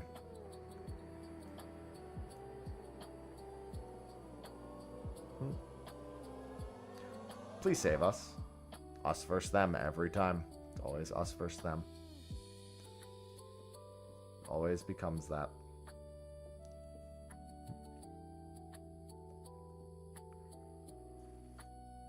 I mean, even in my discussions, I know that I feel like I heard that it happened on Kick and I was like, damn, I hate that I can in all honesty say if it was going to happen anywhere, it was going to happen there.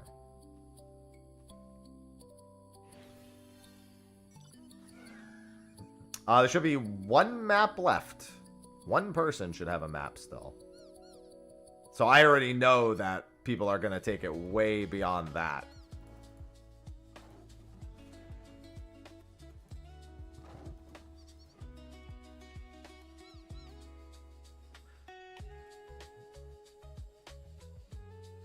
I mean, we died in one AoE hit on Ultimecia, Crystal. I don't think everyone's even going to have enough HP to do Ultimecia. We died on final Ultimecia just to a random raid wide. It literally killed every single person.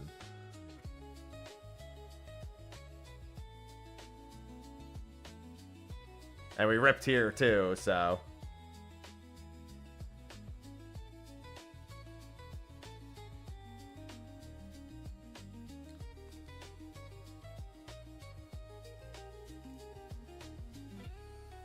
Yeah, I started preferencing HP on both myself and the bot again.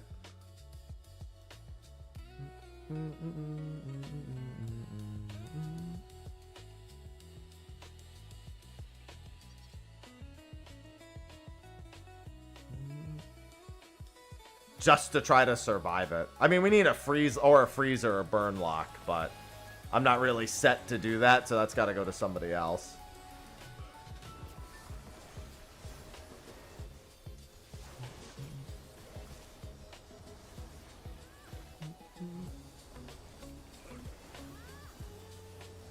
I'm also winter totting on the side here. I'll have to stop winter totting. Alright, well, at least our our final map, I think this is our final map if I've been counting correctly, it has a portal.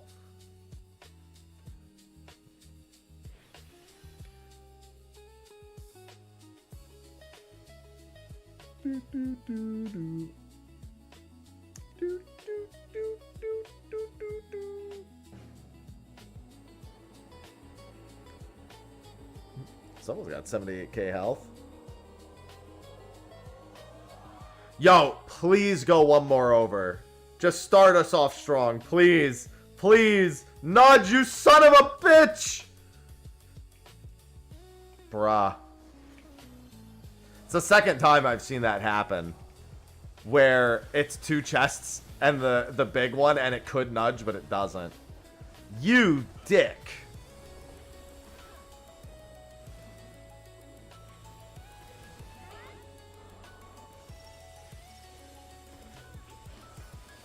Yeah, sorry to get on a really serious topic, but that really bothered me this morning.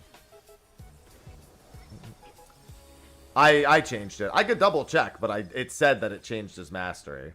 I mean, I guess honestly, why risk it? Just do it again. And then he needs to change to devout. Oh, also, I can do this.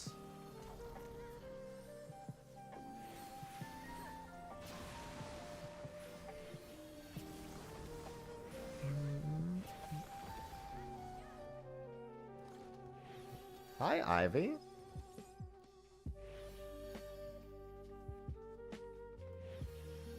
Hi, girl. Enjoy your nap on my lap? Like a cat? The dangerous thing, actually. So, oh, well, I don't know what the exact activity was. It was just that somebody lost their life doing extreme... Like, they did, like, extreme dares and stunts and shit on stream. Like, that was their whole thing.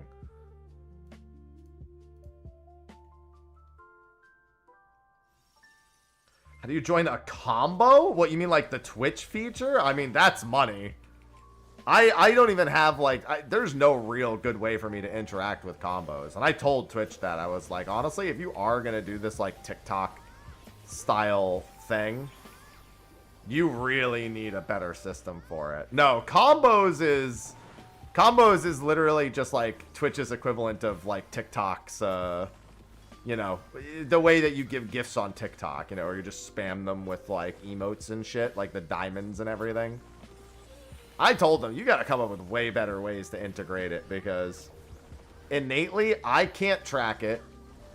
There's already a bunch of systems in place that people use, so giving them another reason to use it needs to be compelling when we have years and years and years of, like, sound effects and alerts that we've already set up, and yet this comes in and it's just like, why bother? I gave them a whole, they were like, I was like, they were like, is there anything good to say about them? And I said, no. I'm an ambassador. I'm here to tell you exactly what I think. And I think they're not good.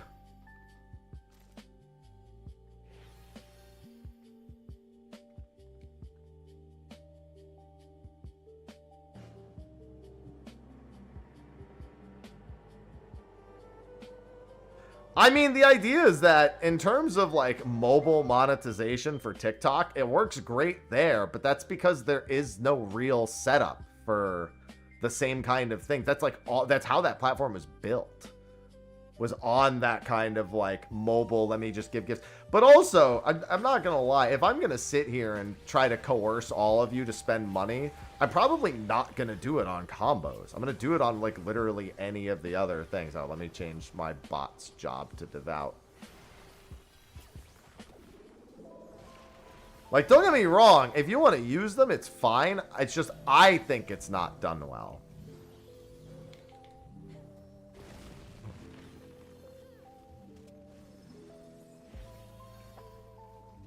Like, I see Vortis did a bunch, but unless I look at my own actual chat, I can't tell that. Like, there just isn't set up to support it well enough.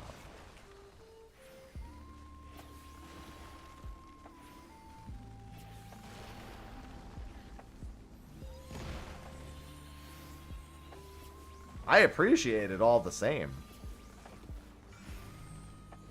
So thank you, Mortis. I just wish it offered you more, or like I could do something more interesting with it. I honestly found the power-ups to be a better use. I think they should put more effort into power-ups. I like the giant emote power-up and, you know, the highlight message power. Like, I think those are better uses of bits than combos. Unless combos are going to unlock things for people.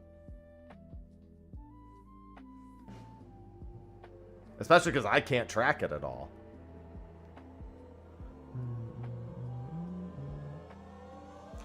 Don't worry, we'll totally get saved.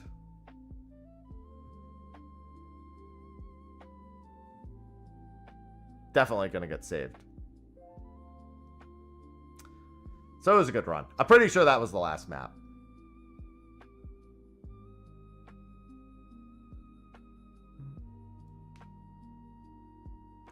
Hello, yes, bunny.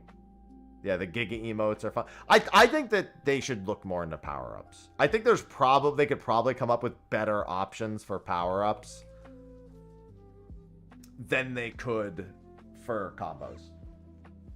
Oh, sorry, Ivy, my leg is falling asleep.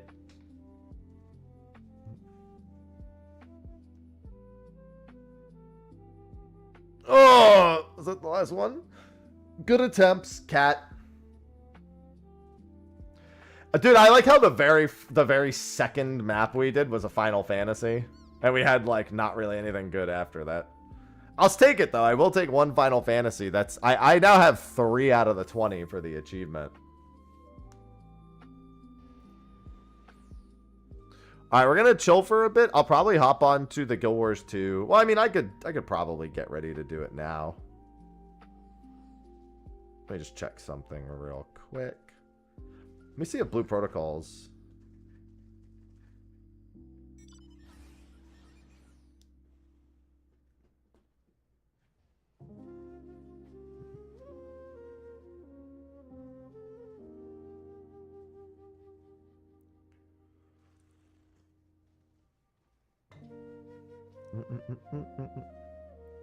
Man, so one of my friends, he was saying he thought the WoW cinematic was a 10 out of 10. I thought it was a good cinematic, but man, I felt like it was just... It kind of represented all of the World Within's story as a whole, in that nothing happened.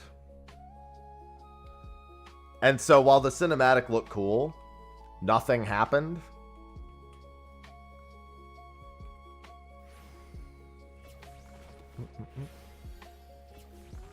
So it was hard to really care. I don't really care about Xalatoth. I don't think they've done a good job developing them yet. They've just kind of keep showing up and doing evil shit for some future plan. Doesn't really seem to be in... The end game was a secret after a whole expansion. And there's no real tell of like where that's going in the new thing. Blizzard loves showing off her feet. They do like showing off her feet. Xalatoth feet has been probably the most trendy thing about her thus far.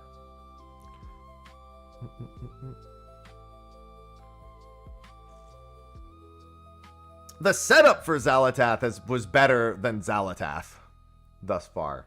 Because, like, Xalatoth started as, like, the dagger in, it was, like, the Warlock dagger in...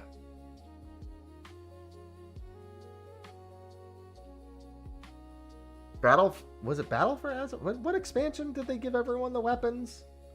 They gave, like, Lightbringer and, all, like, was that Battle for Azeroth? Somebody help. Shadow Priest dagger in Legion. There you go. There you go. Yeah. The Shadow Priest dagger in Legion.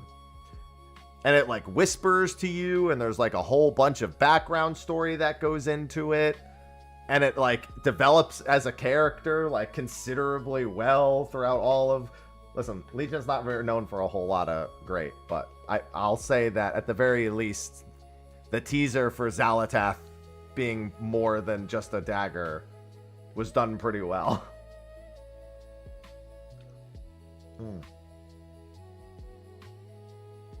She just didn't do anything.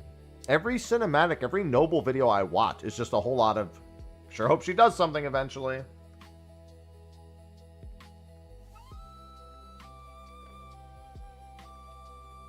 And I mean, I suppose that's what they'll do. I mean, they said War Within was a 3 expansion long storyline, right?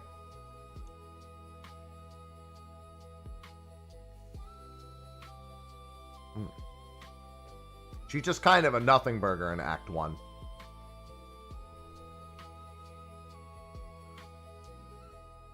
I'm not... It was 3, right?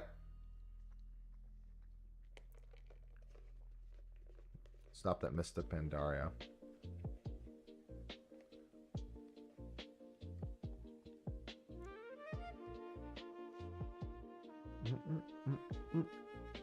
Yeah, it's just not...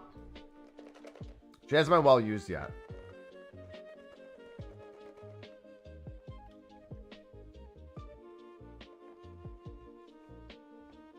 There are other things happening that are more interesting than her in the same expansion.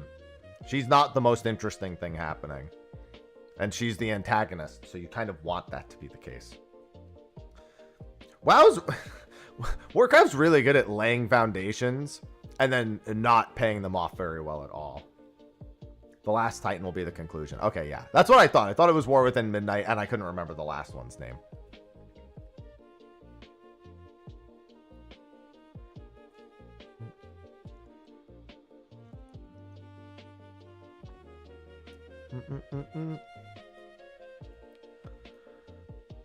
Like, I remember... God, I'm so bad with names. I mean, I purge a lot of this from my memory until I have to use it again.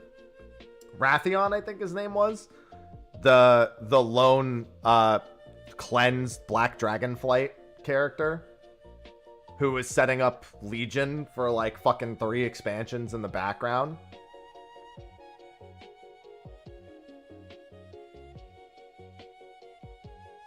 I thought he was more interesting than everything that was happening at the time, and then Legion happened. I mean, at the very least, the Illidan cinematics and stuff were all really good.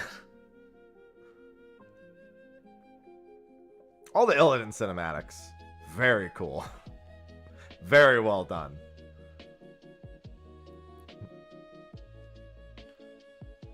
But like, while Rathion's story was like taking place in the background, the expansion story just like...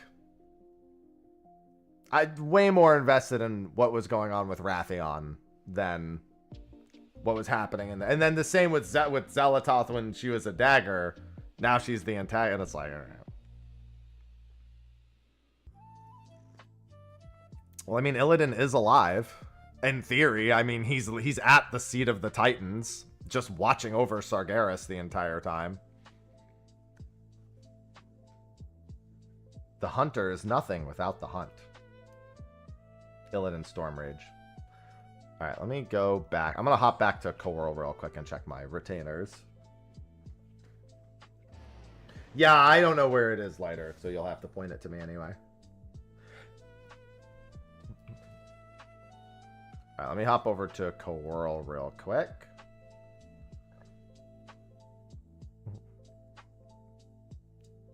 Again, I wouldn't know, I wouldn't even remember any of this shit if not for Noble's channel. Thank God for that, man, dude. It's hard for me to give a fuck about Warcraft. He's the sole reason why I can even somewhat stay mentally engaged with it.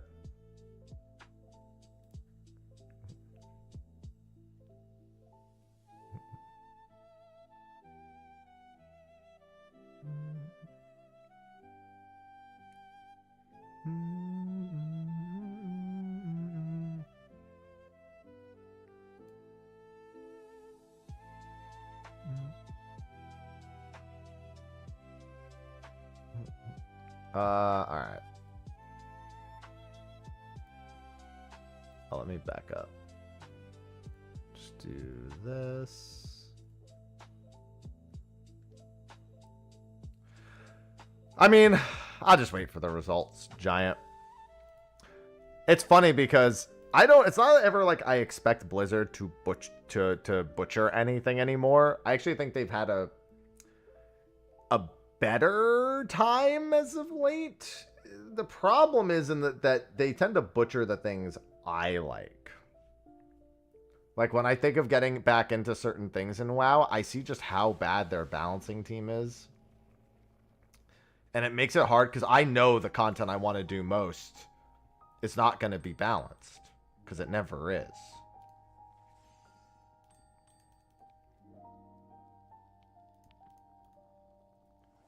I don't like the idea of pouring 3 or 4 days into a raid to do splits, to get gear, to do the highest difficulty, to then still have it take 2 fucking weeks, just to find out that the boss needs to be nerfed by fucking 50% of its health, or some fucking ad needs to be nerfed by 50% of its health, to then looking over to Season of Discovery to see they fucking over put a boss's HP by 30% there, to like, I just, everywhere I look, there's something that makes me go, dude, there's no way I know I'm gonna have a good time. You're either climbing high in Mythic Plus keys, climbing in PvP, or doing the raid. Other than that, you're pretty much mount hunting, pet hunting, I guess achievement hunting in general, or you're kind of hopping between all the different versions of it. Because you gotta, I mean, what, you're gonna have to keep up on your reputation, you're gonna have to do whatever the new gimmick is for the expansion, of course, which, depending on its success, they may continue, may not, it depends. You know, they have warbands, so sharing the gear is a lot easier now, thankfully. I've heard okay things about Delve, some good, some bad, and it's in between. Like, if I'd rather just stick to the one game I'm playing where I know I'll play for a bit, stop, know I'll play for a bit, stop, than play a game where if I stop for a bit, it's going to be the worst feeling thing ever. If I'm gonna be mad at a game, I'd rather be mad at a game that I want to play more, but isn't doing the right things for me, than play a game that I already know I'm gonna have a miserable time in the things that I like. I already know that the walls up for Mythic are just super time gatey for the sake of the world race teams. And that the shit the world race teams has to do is flat out fucking stupid and should not be encouraged in game dev in any way. But Blizzard does it because they basically want to make sure that they have a Race for World first show.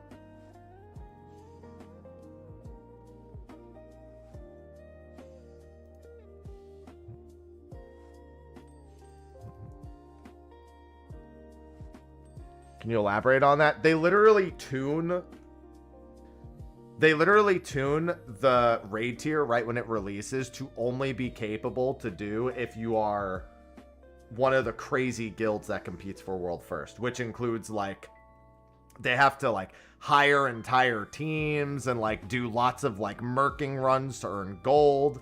They spend 3 days doing splits in order to get loot on different characters before they even step foot into Mythic.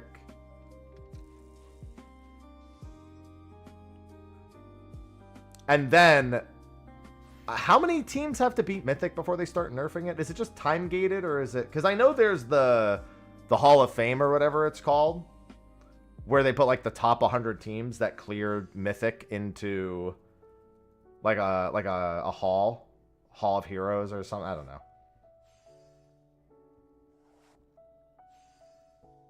Yeah, they have to hire coders to make weak auras for. That's wild to me that they also have to do that. But the thing is like,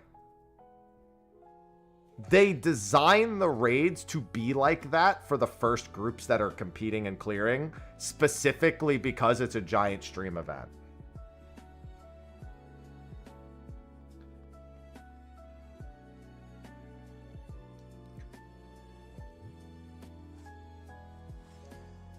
Hey, listen, weak auras can be gone, but that doesn't mean that those teams aren't going to figure out something else to develop.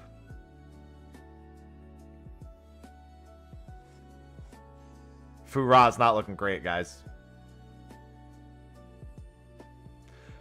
And then eventually they come out of it and they nerf it, basically, is what ends up happening. Like, eventually they do that.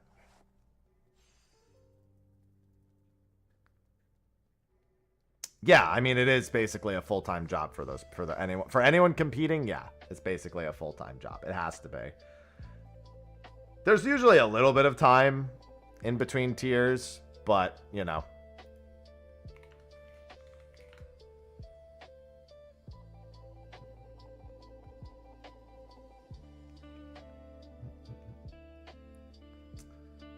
Don't worry.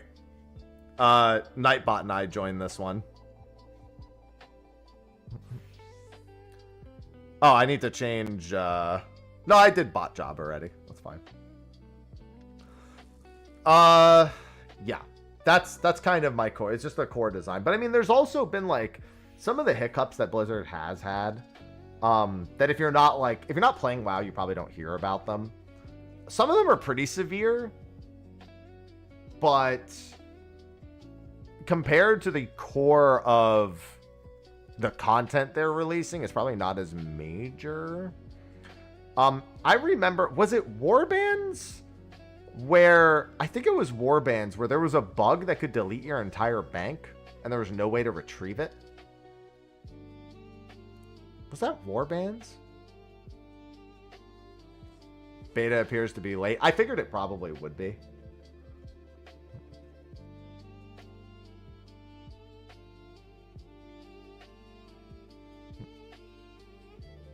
I don't know. I've just seen so many things where it's like, if I was somebody like, there was also a bug with reputations recently where you lost. Yeah, I've heard, I hear those happen a lot. That's why housing makes me nervous. I can't just assume that the housing implementation, when it hits the wider audience, is automatically good.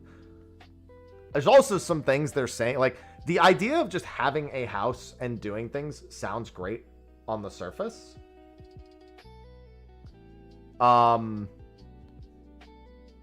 But because I've seen enough of problems like that where shit just gets completely wiped out and they can't do anything about it or won't do anything about it, and it's not an infrequent thing, it's concerning for obvious reasons. I also don't fully know if I understand what they intend to do with the neighborhoods, because didn't they say something like the neighborhoods were gonna have their own like sets of quests? Like, is housing gonna be another fucking rep grind? Like, what's the reason to neighborhood? Like, how are they trying to incorporate it?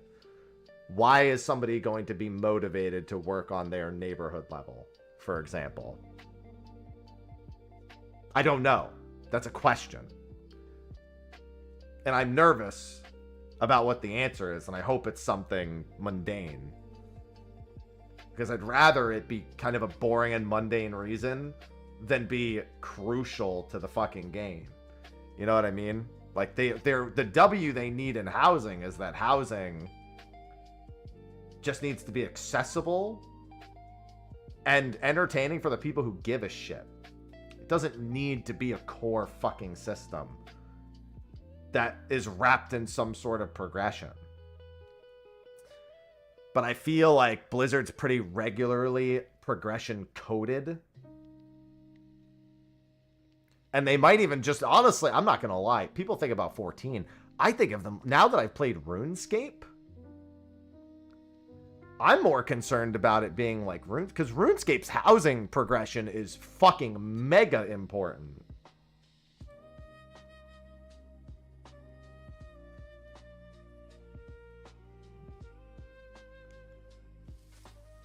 Having now experienced, like, knowing a bit about it and having that, like, extra breadth of knowledge, I'm more concerned about that.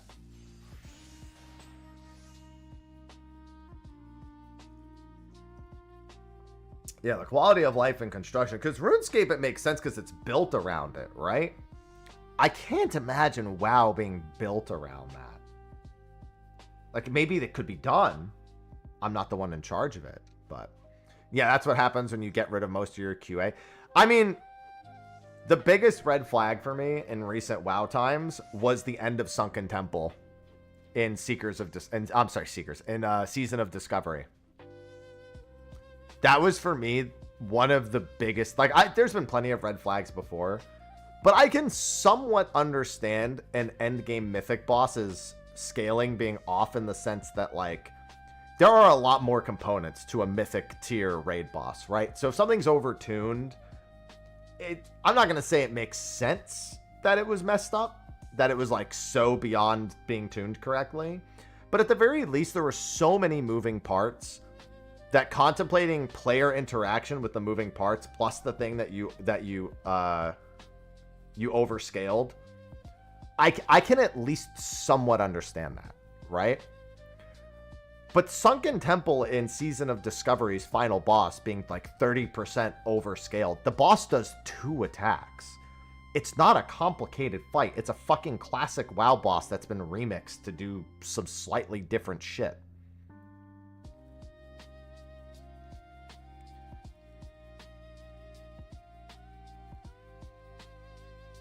I don't understand that.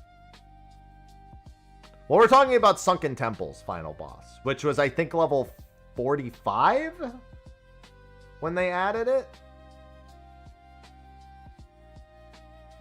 Oh, Hethris was fine. Yeah, it was the other one. You're right. But I was talking, I was talking about Sunken Temple's final boss being like super overinflated. I am Black Market.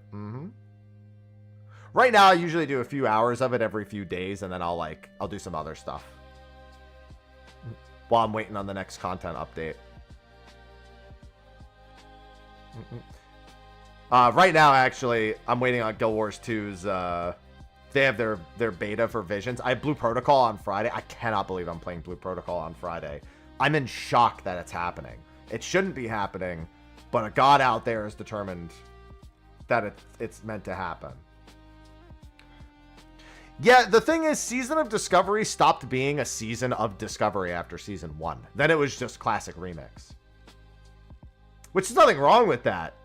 But the premise of it was basically null and void.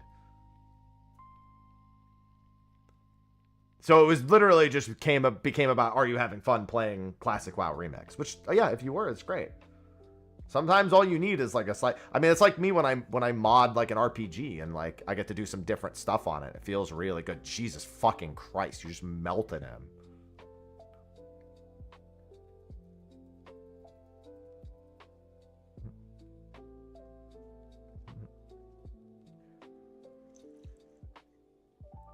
It's funny because that's actually the reason I didn't play Season of Discovery. I went, wow, this looks really cool. They're just reworking all this old stuff and it's all going to be completely different. And so like, no one's going to really know what to expect. And that's really cool. And then it got data mined and I remembered it was playing World of Warcraft. So I just needed to go look up whatever the fuck got data mined. And it was basically, the Discovery was done before it was even fucking out because it was just ripped to shreds. And then it just became different WoW. And then it was WoW Remix.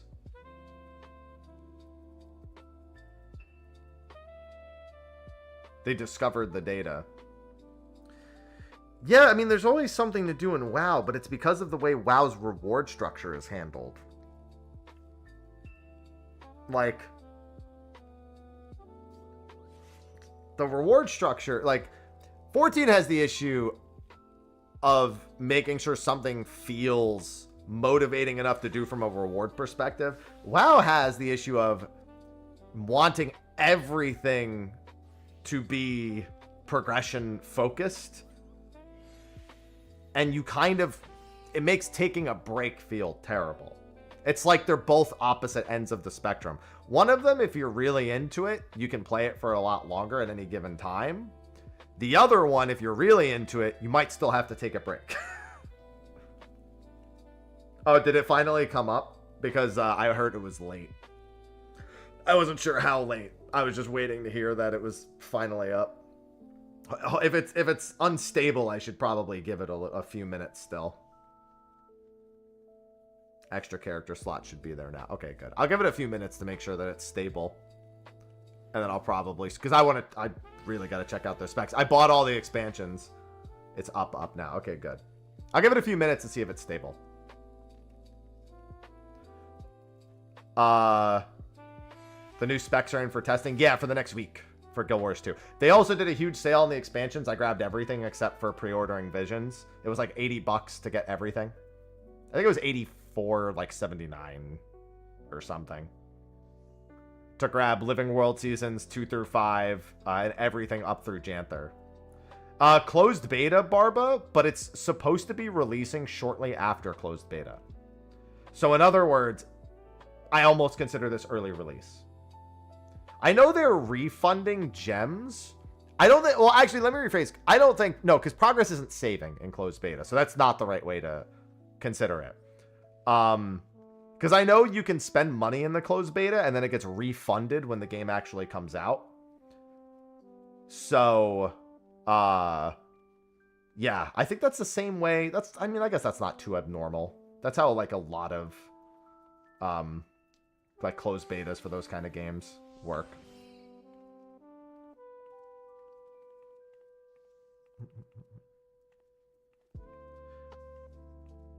Yeah, it's got a whole list of, like, if you spend money, because it's like it's like if you want to, like, test the, like, passes and stuff. They're also giving people a bunch of free gems to test all the features.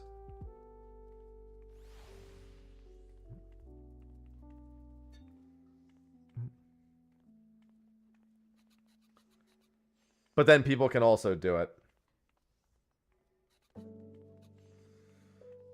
Is it making the beta unstable, Winter?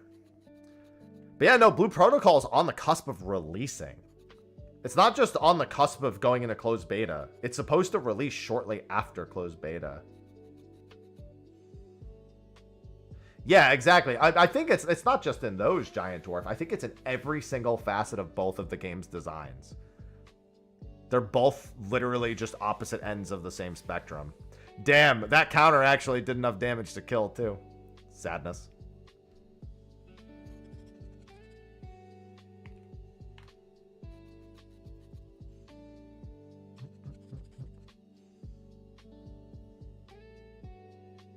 What are my stats?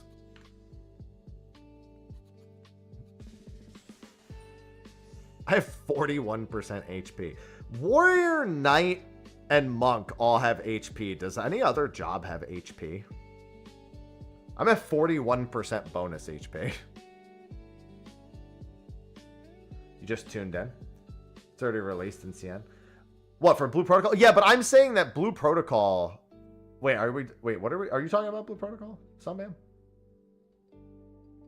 Yeah, I know. Blue Protocol Star Resonance has been out in China. Isn't Blue Protocol a gacha MMO? So Blue Protocol was supposed to be... So the original Blue Protocol released in Japan, and it was supposed to go global via Amazon back in 2022. It was very poorly received because it had elements of pay to win and did not have an extensive amount of content to do. It had very, very little content to do, as a matter of fact. So Bandai pulled the plug on it. And Bandai had licensed a company in China to make a mobile version that, when Blue Protocol had its plug pulled in Japan, the Chinese company bought the assets and said that they would make their own game, which is what Star Resonance is. And it's been very well received in China, as far as I know. Oh, yeah, White Mage is the other one. Yeah, because I was thinking of swapping jobs to get more HP. I don't know enough about its systems, other than that it's been quite well received.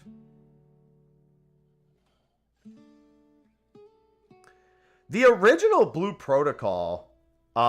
was actually very Final Fantasy XIV coded. It was like you had jobs and sub-jobs. It was very Final Fantasy coded. Like you had jobs and you had sub-jobs and there was lots of world exploration and stuff. Just went unstable in Lion's Arch. All right, I'm going to give it a little bit of time. Let me know when you're having a stable experience, Lighter. Yeah, I was also excited for the OG game for years and years, because it actually looked like it was going to be something that felt familiar to me as a Final Fantasy MMO player, both 11 and 14, while being a little bit more actiony, you know, different sort of art style, the more kind of cel-shaded anime art style that's now very normal with things like Genshin, Wuwa, etc.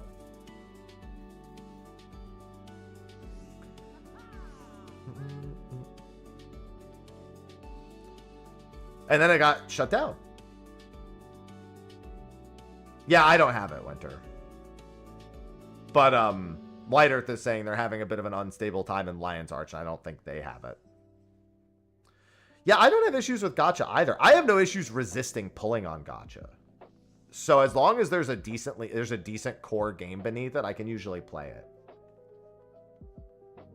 And it's Blue Protocol, so I have to know. You know what I mean? I really have to know if it's any good. Because I waited for a long time for it, and I don't want to not look at it now. Yeah, Enfield. It's crazy. Blue Protocol is probably releasing before Enfield. There's still no release date for Enfield, is there?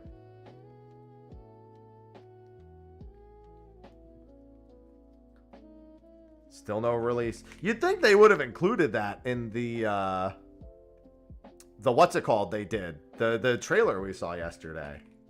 All right, Nightbot has 58k. I only have 51. Oh, it's because I ascended recently. Okay.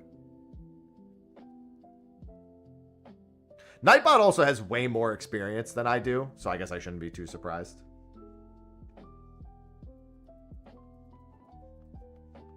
Yeah, I have some levels in Warrior and Monk. In fact, let me do my job list. Yeah, I have 12 Monk, 8 Knight, 6 Warrior. I should probably do more Knight, to be honest. I have a few in Devout, but that's whatever.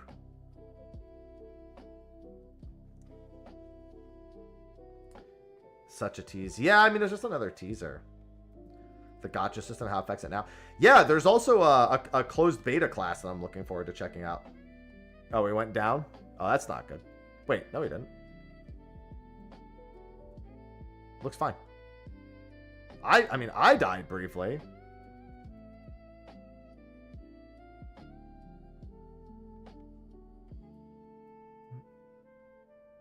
Looks fine to me, though. About this bot. When it starts, there's no option for jobs or espers. So you see at the top of the screen, it lists them there. As they pop up there, you have to insert the commands to equip them. The stability problems appear to have spread to the whole game, including the not beta game? That's not good.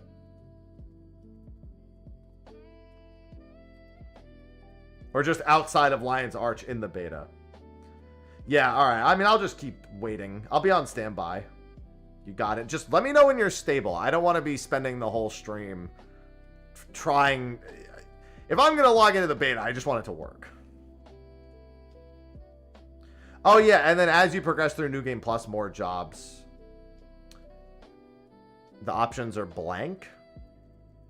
It'll be blank the moment you start the first fight, but they start unlocking pretty quick after you do like the first couple of fights. But also more jobs unlock. You start with 6 jobs and I forget how many espers. But it still has to rotate between them.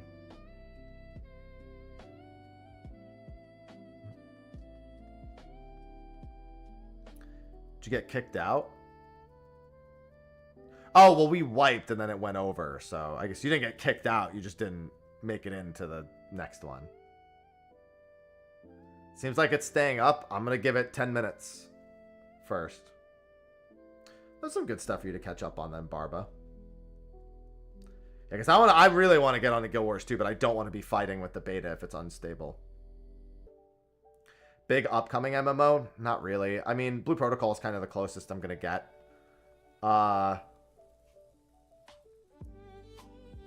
Rito's MMO is not happening for like another 5 fucking years, at least.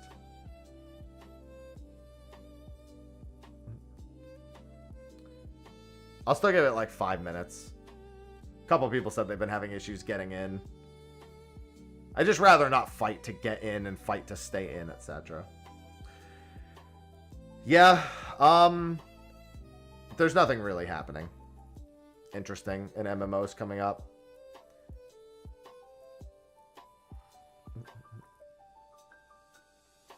I'm curious about Ghostcrawler's MMO. I actually did get to play an early build of it.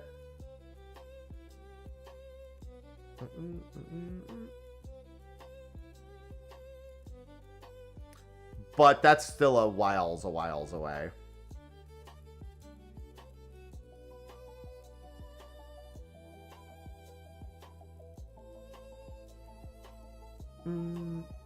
That's like not even close. Like that's not going to happen. That's also not going to happen for years and years and years.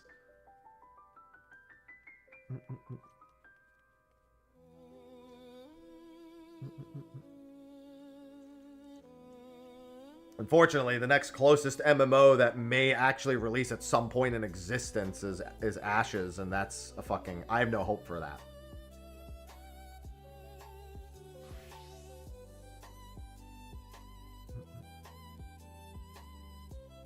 Yeah, just let me know if there's any issue for Guild Wars 2. Ashes in 2077. Cyberpunk 2077.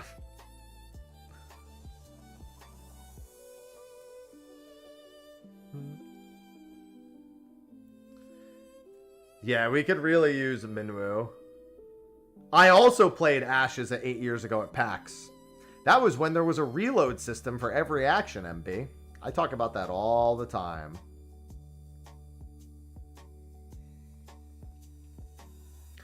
I just, like, here's the thing.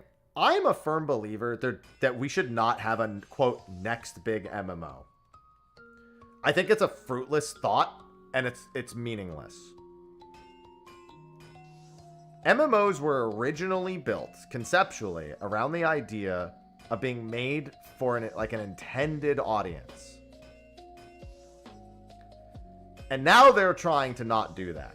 An MMO should just focus on the audience that it was made for initially, and then be okay with that. But that means less money to make it. It means it's bringing less money in, which means it's harder to get investors, which means it's harder to actually exist in the first place, which means it's harder to maintain. There's just no winning on all those fronts.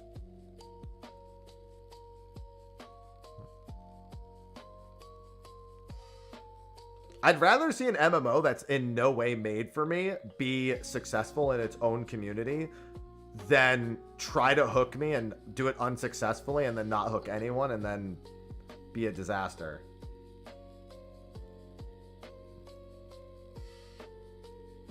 And I think Ashes is, yeah, as you put it, Azimbo, too much scope creep. It seems like they want to be everything, and it's weird because it seems like they want to be everything, but at the same time, they want to be like Arcade.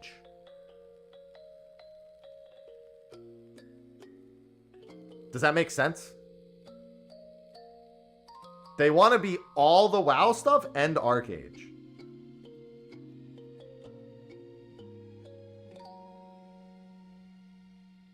Ion 2, yeah, I mean, I don't have much expectations, but that should be a fun visit.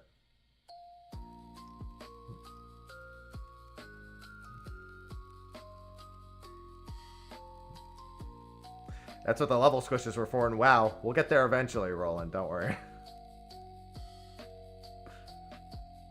Yeah, they do, Dwarf. I mean, that's been a problem even before UE5. That's been a thing. Unreal Engine Korean MMOs being recycled have been a thing since like 2004. It's just that, you know, all that's really changed is what UE is, it actually is, and not kind of the core concept behind it.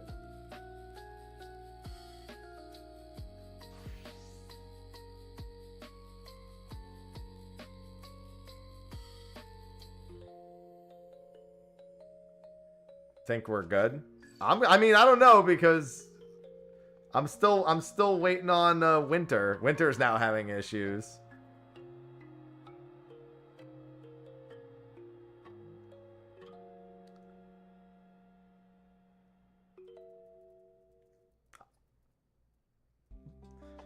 Maybe I'll get lucky and I won't have any, but I'd rather just wait.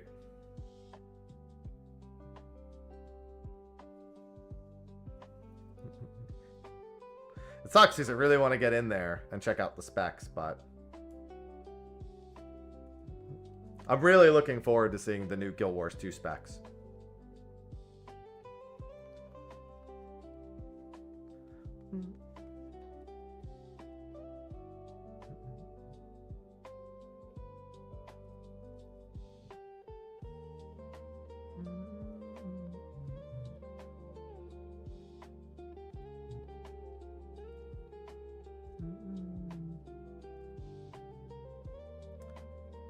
When did the expansion drop? No. There's a beta with the new specs on it today.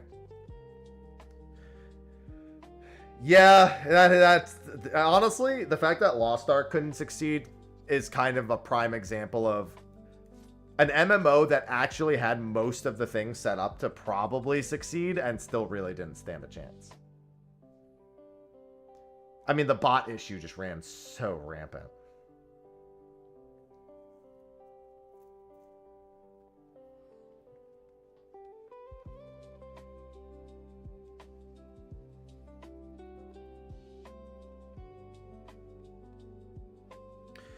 Yeah, but well, here's the thing though. Lost Ark's endgame also suffered from there's no way the person with an average sized brain is going to be able to play this game. A perfectly reasonably smart person was always going to struggle with that game because it's a motherfucker.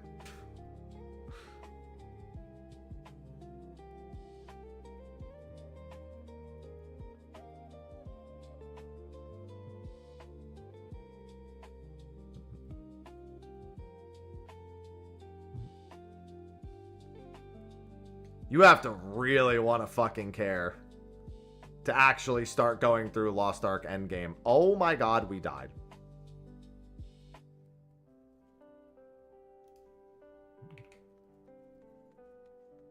And we're back down to 9. I'm telling you, man, I just want to build up my health. I don't even want to ascend for a bit. I just want to get a shit ton of health. The thing is I feel like I need a lot more I need ascends, unfortunately, and yet I really don't want to ascend.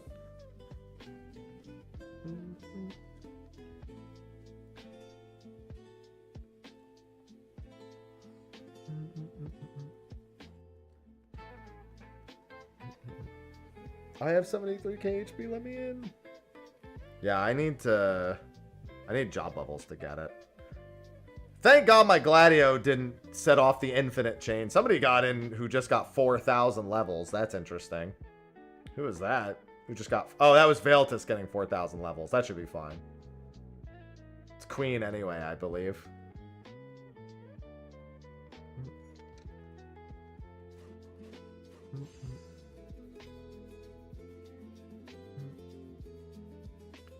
Yeah, Ultimatia's AoE doing 150k is basically what happened the previous time.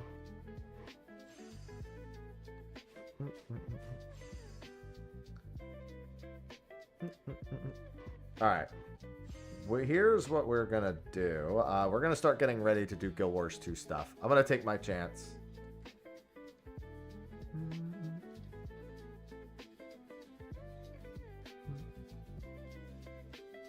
As long as you're not trying to connect to EU from NA and vice versa.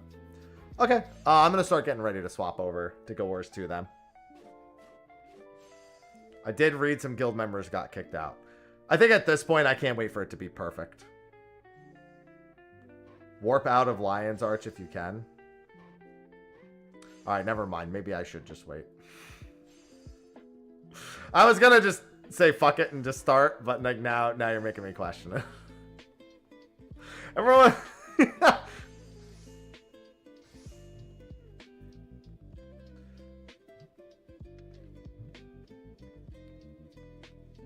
For some reason, I did not taunt. Oh, it's because if 2 attacks go off at the same time, then you can't taunt.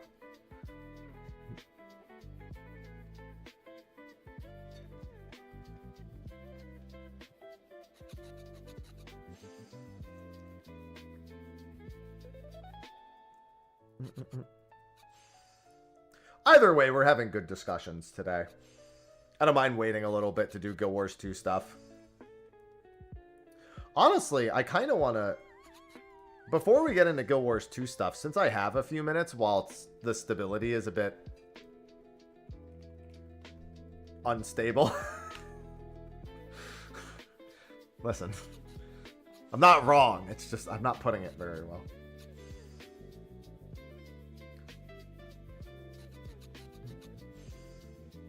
There's a lot of hype around the new elites. Yeah, I mean, even just the names are cool. Like Evoker, Troubadour.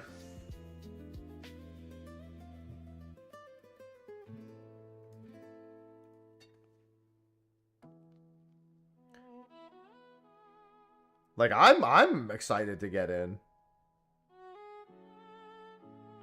I think we'll probably just swap over to it all the same. I was gonna look more into the Blue Protocol stuff.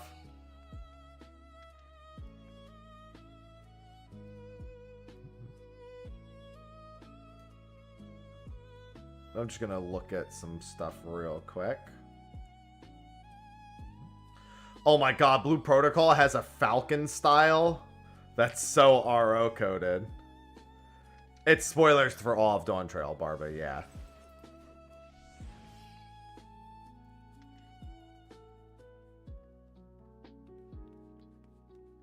It's so funny to see a Falcon style in Blue Protocol.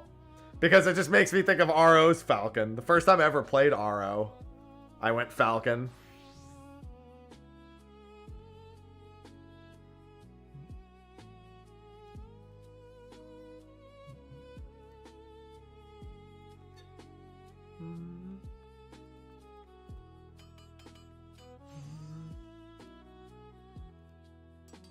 Interesting.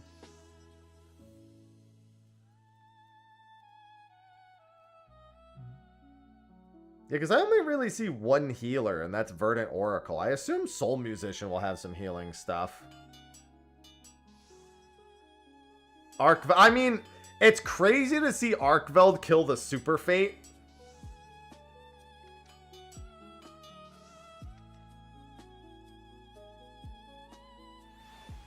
Well, you'll get to see it on Friday, K Brown, because I'll be playing it. Yeah, to see him kill what's it? How's it pronounced? Totukbon? I don't remember what the fuck.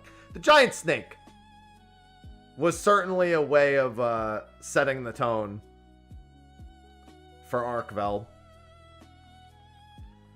There you go, Tokrene. That guy. Yeah, that one. Big Snake. Let's just go with Big Snake.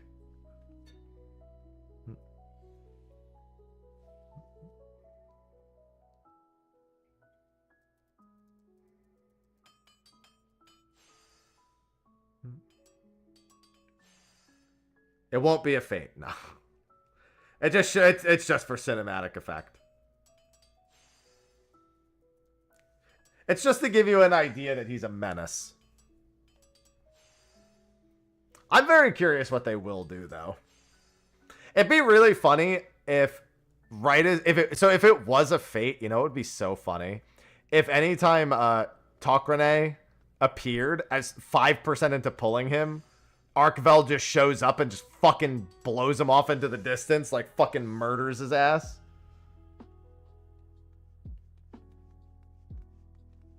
And then it just becomes the Arkveld fight.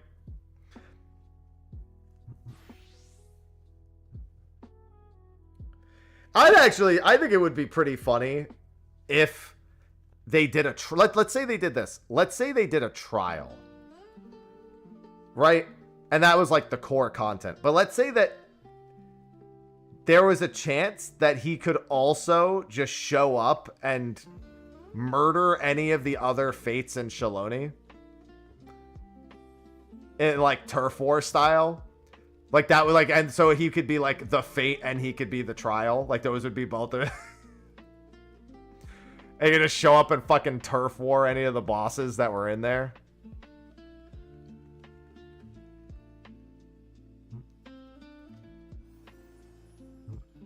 Listen, I'd be down. That would be kind of flavorful, I'm not gonna lie.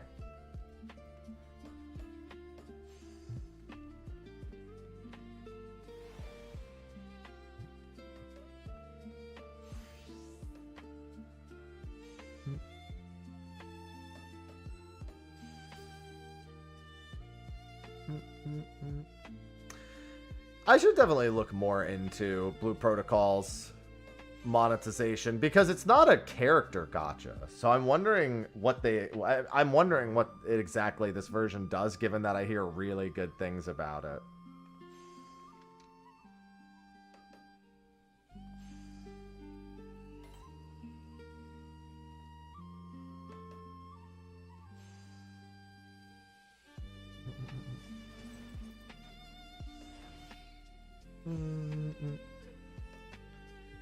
really good team on screen. Well, yeah, but we also gotta work our way entirely back up through this. Needing one more Servant Lord kill for the Capybara, but Arkveld comes and ruins it. Maybe give the original rewards too. Let's just assume that we get credit for the Turf War kill. And then it just adds another reward on top of it. Let's just add that to the stipulation just to get away from that problem.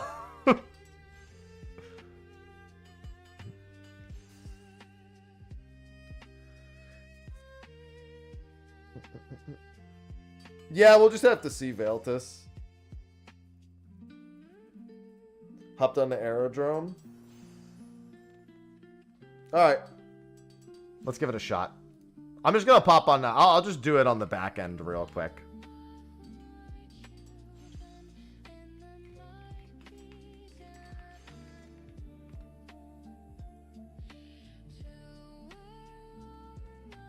So much for a god team. I'm going to stay out of this one.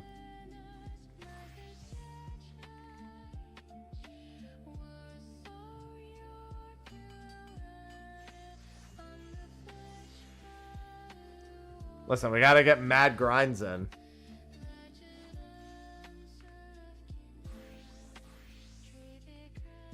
I don't know how many fights it says he needs, but he needs quite a few, and then I need 45 more fights. Think you can join my arrow? I don't even know how to do that. Here, let me just pop in on the background. Let me just open the window. There's the beta slots at the very least. At least yeah, there they are.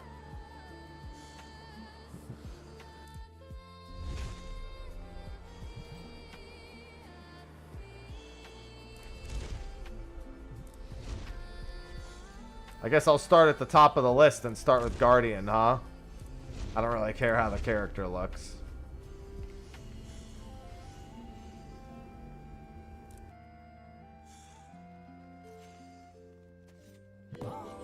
Recognition. Oh, God. I gotta get out of Lion's Arch.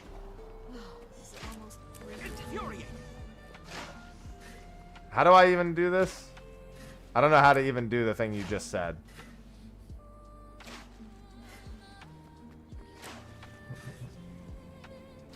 Alright, I think we're gonna get set up for this.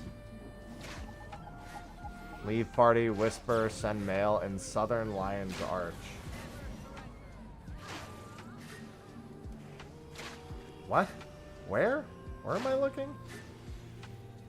Oh, aerodrome waypoint. Okay. Yeah, I know. I was just seeing if it was working properly. But I'm going to get it swapped in a second.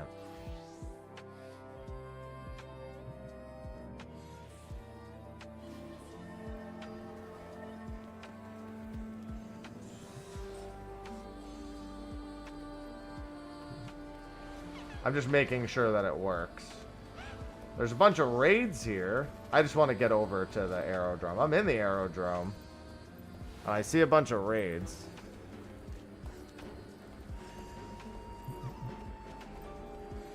So I'm just making sure I understand. Can't access the map in here. Should be a portal in there? I see a bunch of raid portals.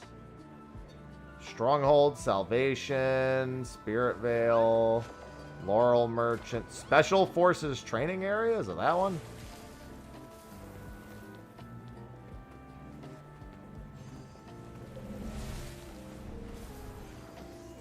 Okay, let me do that, and then I'm going to get set up for us to do Guild Wars 2 for the rest of the day. Someone gave me a wedding invite. That's so sweet. I can't wait to decline it, because I never attend these, ever. 8:22 at 5 p.m.? Definitely can't make that. It's nothing personal. I don't really go to anyone's weddings. The next wedding I'll go to will be Sophie and I's. Alright, I am going to get the stream title changed. We're going to get ready for Guild Wars 2 here in a bit. Just so you know, it is, the what's it called is still running. In fact, here, let me just make this easy for you.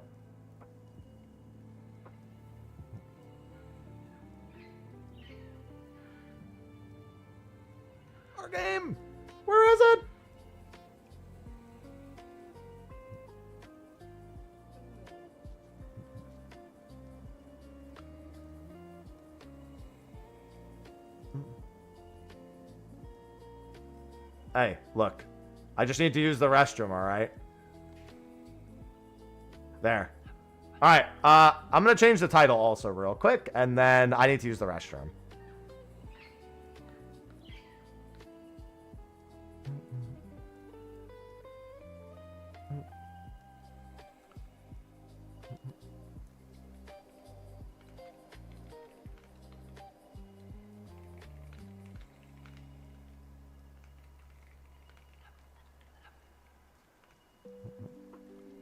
Checking out new Guild Wars 2 expansion specs. Alright, let's do that. And then let me change the title on YouTube as well.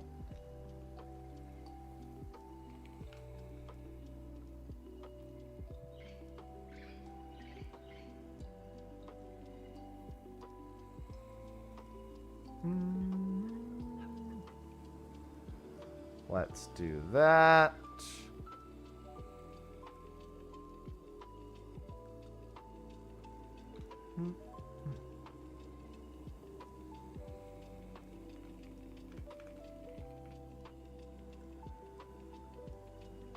All right. I will be back in a few minutes. Be right back.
All right. I am back.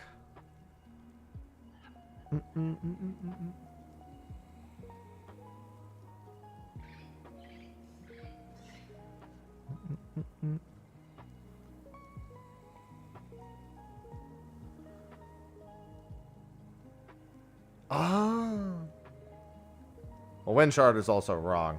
Just gotta join the same instance at the same time. Okay.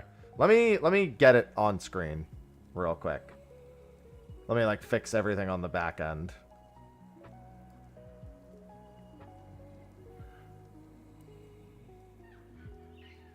All right. So do we just both exit and both try to enter again? At the exact same time? So you can show me all this stuff? Alright. The aerodrome. I started on Guardian. I'm just going to go from the top left to the bottom right.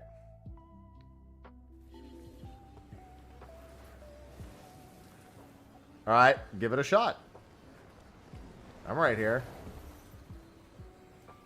Ah, there we go. That'll do the trick. Oh yeah, where I'm not used to having sky scale. Where? How do I sky scale? Oh, there we go. Oh no, I just have that. Where's no? I want a different one. Where? Where's my sky scale?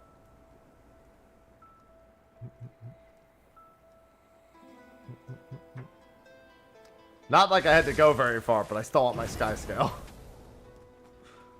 Alright, so here's the thing. So, I am assuming that I am not on the correct mastery right away.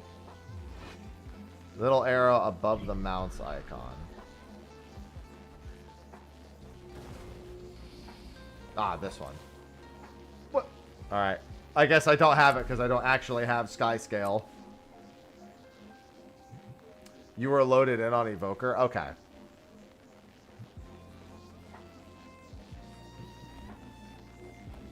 Build. Luminary build? Yeah, it seems to have just put me on a build. Ah, this is the new stuff. Alright. New stuff is F4. Interesting. I enter Radiant Shroud recharge time of this. Okay, so this is Luminary. Should probably pull up the names of all of them just so I have Guild Wars 2 Visions Elite Specs. Elementalist, Engineer, Revenant. I need all of them.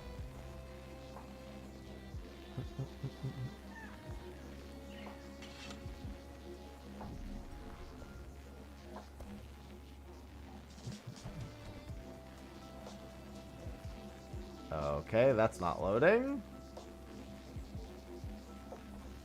I want all the specializations. Alright. Let's see. Troubadour, Gale Shot, the Luminary. I mean, I'll just assume they're all on the correct specs.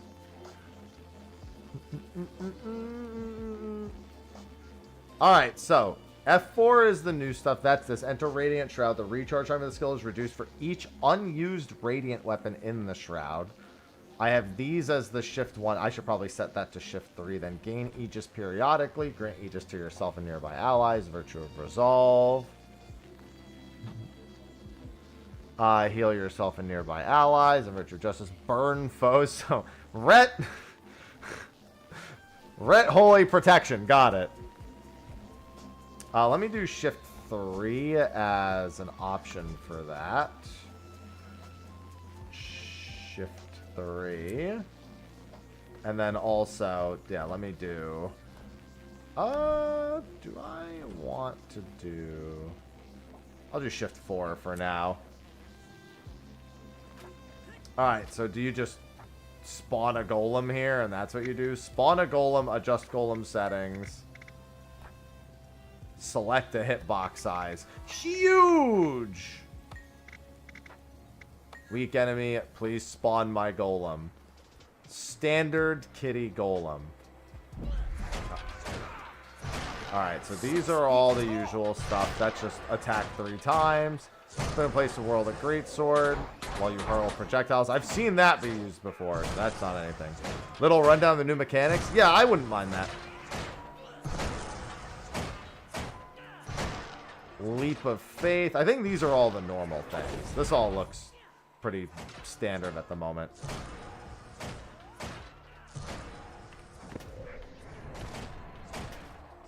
Pierce the ground with a mystic symbol that damages foes while granting resolution to allies.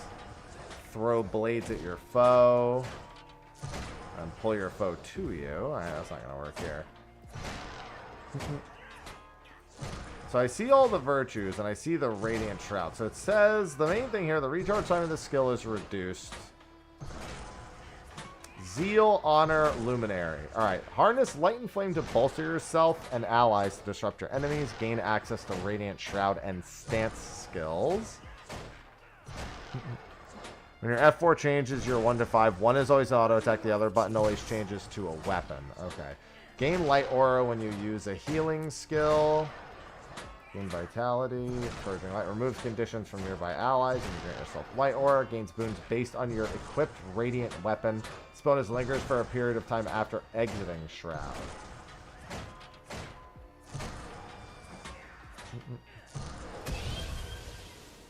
So that gives me that. This gives me, creates a burst of energy, the effect of which is changed based on which Radiant weapon you have equipped. Oh, it's because the hitbox I'm hitting. Okay, and then that just lasts a certain amount of time. Alright, let's read what the rest of them do. I want to read the Radiant skills. Sovereign of Light, your Light Aura detonates, damaging nearby foes and healing allies. Reduce the charge of your Virtue skills. Using a Virtue skill recharges Radiant weapon skills. Justice Timer. I mean, I feel like that's better. I'd rather have stuff that lets me use it more. The more you use. Okay. Smash the ground with your Radiant Hammer. Oh, it grants Might and Fury. That's nice. Reduces incoming strike damage. Heal when this effect expires. Alright, so that just lands right in front of me. And then that also gives me that follow-up skill. And then this cooldown becomes longer. Yeah. Reduced time. Wait. Enter Radiant Shroud. Recharge time is reduced for each unused radiant. Yeah, I see what you mean. The shield with the Ankh.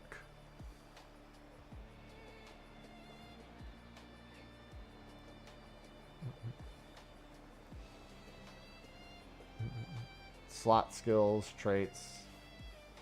The shield with the Ankh. I mean, this stuff? Very upper left.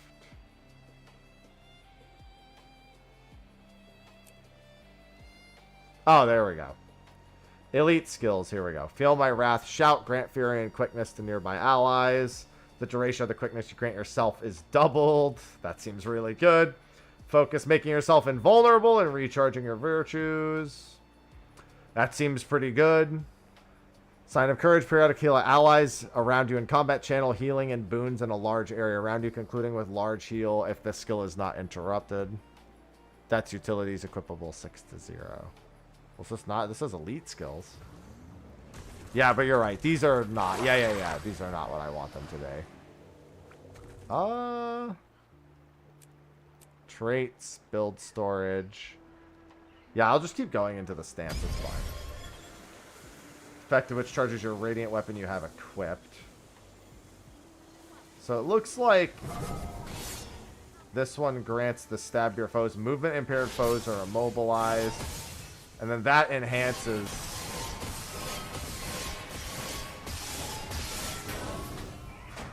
Little bit different on that one. Should be able to see the Shroud skills under weapon skills in the build menu.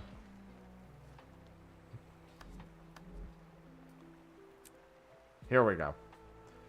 Sword main hand, sword offhand. Yeah, it's also going to depend on what weapon, because these are all great sword skills, but I guess I should be focusing on...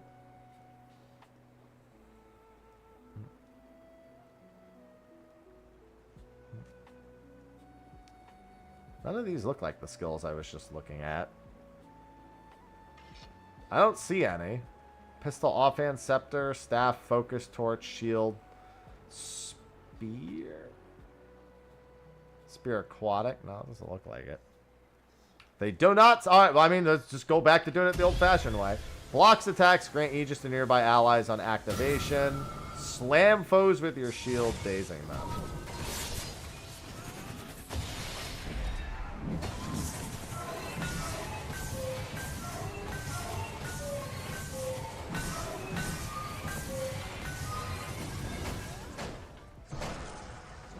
Alright, obviously you don't want to just be doing that, because that doesn't do dick for damage.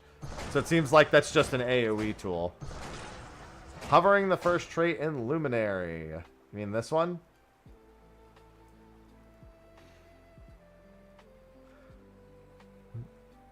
Bonk, bonk, bonk, bonk. Listen, we're doing it the old-fashioned way, alright? I mean, I kind of understand what it is. This one grants Might and Fury. This one grants a healing boon. With protection, the blessing, resolution, and vulnerability. So you do that. And then they each have a follow-up skill. Heal and remove conditions from nearby allies. What I should do is I should just sit in the skill and not... Well, I mean, I guess I have to use the secondary skills. The secondary skill strikes foes with dealing increased damage for foes that are disabled. So that's a combo weapon. Slam your Radiant Staff into the ground.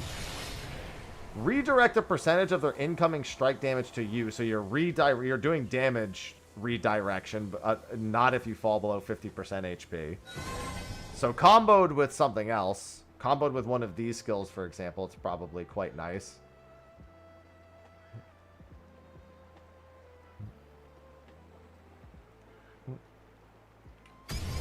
And then for this one, this inflicts cripple. And then this immobilizes movement impaired foes. So it seems like you're largely doing that. And then this grants Aegis to nearby allies and then dazes enemies. The big thing I'm seeing is that because none of these skills are autoed, it seems like you're really activating those for sake of comboing off of specific things. And not really using it as like your core game. It just seems like it's a hyper utility, a situational hyper utility. Like if you want to give Aegis to everyone, bam, and then to make sure that you do something else, and then if you really need to, you know, cripple and vulnerability on that is fine. And then if you want to do like, that's what it seems like. Special action, mushroom icon, reset your cooldowns if you need it. Oh, this one, yeah. This sets up to 5 targets. Honestly, just this granting those stacks. If you like had nothing else to do, it seems like you would just do that. And then all of these seem to be situational.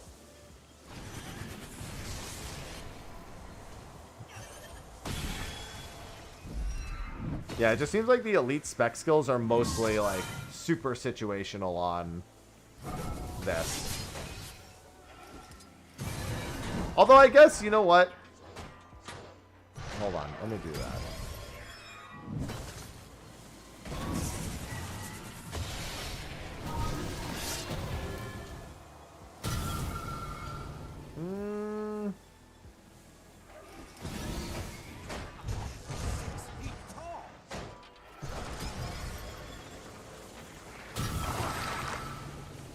I'm noticing that... Oh, it's because you're applying status effects, so they're actually, like, lighting up. So, like, that gives you... Yeah, it's because you were providing the things that would have made them proc as I was doing them. But they seem... They augment your auto attacks on Shroud, too, and are stronger than standard auto. Well, this creates the effect of which changes based on the radiant weapon you have equipped. So let's see what the different effects are. This gives vulnerability and resolution. So it looks like you can quickly stack like vulnerabilities like this.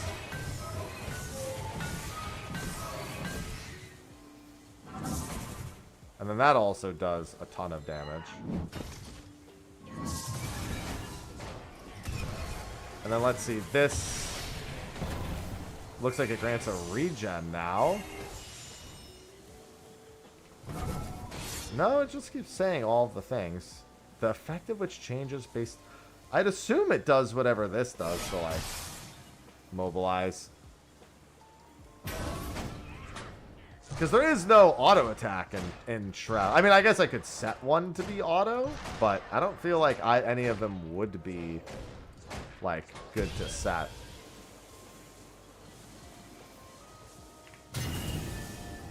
But how does this change? That's the big thing, is I'm not really seeing this one change much. You know what I mean? Yeah, I think that's the thing. I think it's listing them all. Which is a little confusing when you're trying to, like, see what it's doing at any given time. Yeah, okay, it does list them all. So you can see, like, this is the vulnerability one, so it makes this give vulnerability.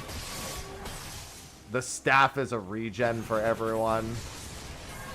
This gives regens to everybody nearby. So yeah, it really depends on what you want to do.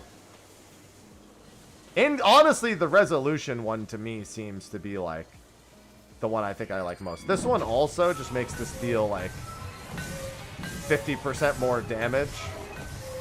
I guess if you were AoEing, this would be fine on like 5 targets.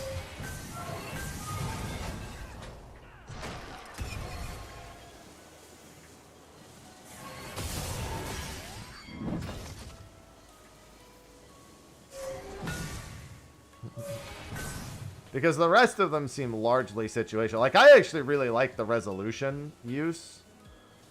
Where you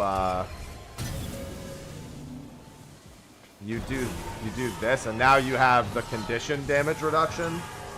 That, to me, reads as more immediately useful than most of the other ones. But I guess the idea is that any given situation might actually want you to have multiple. And if you don't have any left over, you could just start applying vulnerable. Nothing too crazy. Like, this wouldn't sell me on playing an elite spec, because you go into a Shroud and you're largely just that plus these skills. Yeah, it definitely feels like it's more heal support, because there's a lot of good utility that's like baked into all that stuff, but it feels like you're basically going into that to provide specifically that benefit. Because all are like being able to give the regen or reduce the damage. I mean, each of these has their own effect. Like this applies vulnerability for 10.5 seconds. Cripples them too, so if you needed that, you could easily do it. And then if they're already immobilized, you can do that too. Yeah, it definitely wouldn't sell me on the class if I wasn't, like, already playing it. Because, like, their main skills here already seem to have, like, really good, like, decent enough damage here.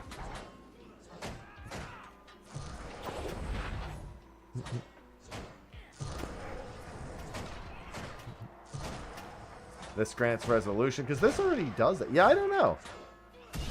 And I feel like the glaring burst is the main reason, but it's just about which effect you have, and these are all just like more situational effects. But then again, I also just left their spec here by default. Gain light aura when you use a healing skill, minus 10%. So you can further reduce condition damage, regenerate health while affected by protection or resolution, refresh the duration of your luminary's blessing and trigger its healing when you exit Shroud. I kind of like that. Grants Luminary's Blessing to ally when you equip a radiant weapon. And Luminary's Blessing was reduces incoming strike damage. Heal when this expires. So that's this. So against strike damage. Yeah, that's just what that does. Okay. Yeah, this again, it just seems like it's very, like, obviously I'm not going to really want to play a utility base, but I'm seeing a lot of utility here. Yeah, reducing strike damage and healing upon expiration is nice. And then also the light aura, just reducing condition damage when you use a healing skill alone. So let's read these.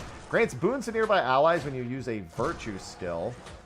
Alacrity plus 25% skill recharge rate. That seems really good. Remove conditions from nearby allies when you grant yourself light aura.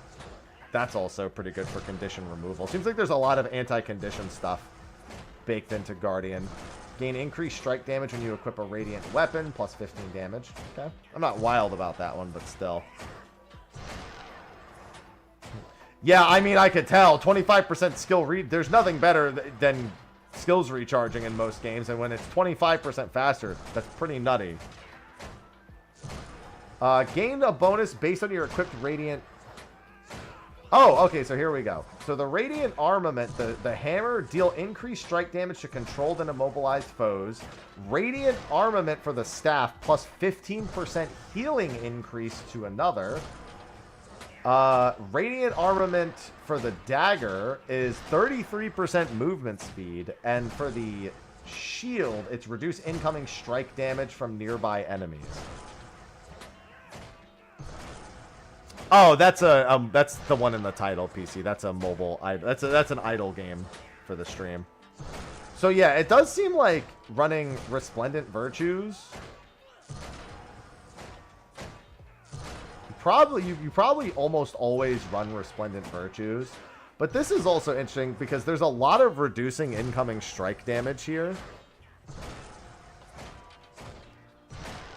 Because this is baked into the shield, and it's baked into, it's also just baked into the blessing as a whole. So you could actually double stack it. So like now you have Luminary's Blessing, and you innately are giving Radiant, you're giving this, reducing incoming strike damage from nearby enemies. So you can actually double stack that. Sovereign of Light, your light aura detonates damaging nearby enemies. So this is a skill, right? Gain light aura when entering Radiant Shroud. Luminary. Okay, your light aura detonates damaging nearby foes and healing nearby allies. I don't have to use that, do I? That's not. I didn't see anything like that on my skill list.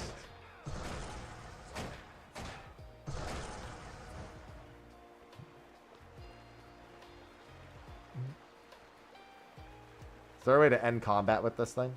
Like there is in 14? Other than stepping away from it? Or do I have to go over to the golem spawner? And just like say, get me the fuck out of here. Conditional ways to activate it. Okay, there we go. I just wanted to see. Yeah, because it said it had, yeah, your light aura detonates. So it just makes the light aura detonate whenever you have it. Alright, no, we're good. Reduce the recharge of your virtue skills when you equip a radiant weapon. That's nice. Using a virtue skill recharges radiant weapon skills. Justice recharges hammer. Resolve recharges staff, and courage recharges sword and shield.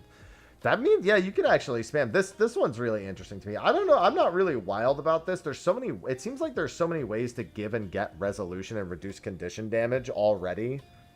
That this just seems. I don't know. Maybe this just is overkill in my opinion.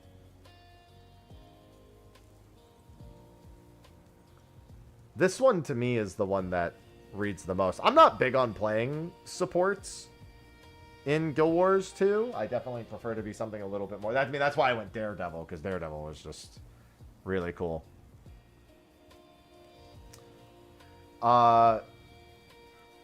This one also might be really good. Reduces the recharge of your virtue skills when you equip a radiant weapon. Given that you can mass equip them, it just depends on if you're actually using your virtues, which of course you will be. They have 30, it's 20, 30, and 45 seconds each. I wonder if you could run... I guess the question becomes if you even want to do something like that. Yeah, like good for... That's exactly what I was thinking is this is the one I was thinking of most, this Virtue of Justice.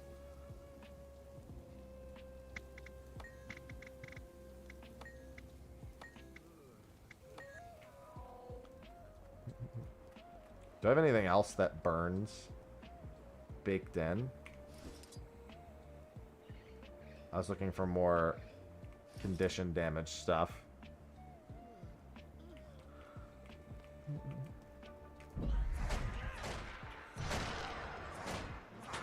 With condition, break stun, grant barrier and light aura.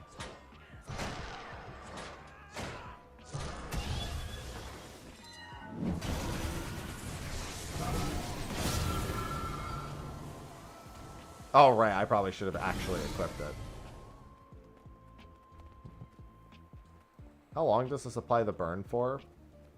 Burns foes every few attacks. You and your allies inflict burning on next attack. Every few attacks. Interesting. I feel like you would just want to pop your virtues. You would just want to pop those and then get it going just to, like, double stack. Probably also want a faster weapon type, I'd assume, but... Let me try that, and then let me...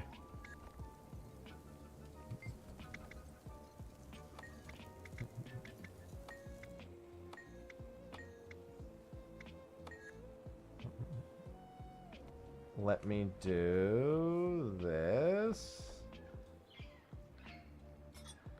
And then try that again. There's a trait in the virtue specialization. Which is not one they equipped natively. Let's see. Do I want to keep any of this? Increase strike damage to burning foes. That's kind of useful. What does this do? Vigor at the end of your dodge roll. End of your dodge roll heals. Alright, probably replace this one. Virtues apply boons. When activated, deal increased strike damage for each boon. Only have Aegis. Gains resolution Aegis when disabled. Consecrations gain increased duration. Alright, let's do that. Strike damage dealt after activating a virtue. Activating a virtue skill removes 2 conditions from nearby allies. If your target has been struck with banish, teleport to them.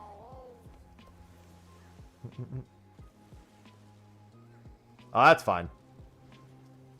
I'm sure it'll be fine. Passive effect of each virtue skill. Yeah, there it is. One triggers more quickly and now burns in the area. Alright. Let's see about that.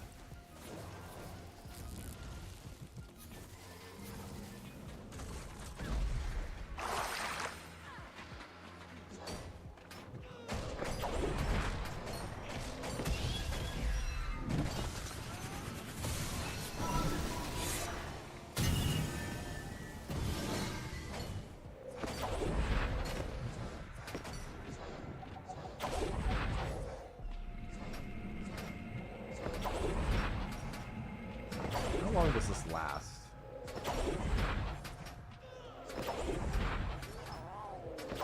I would probably need a better set of things.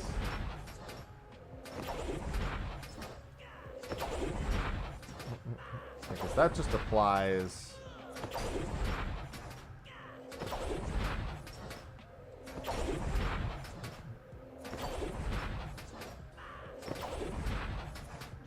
So now I just have that. If I activate it, it goes up.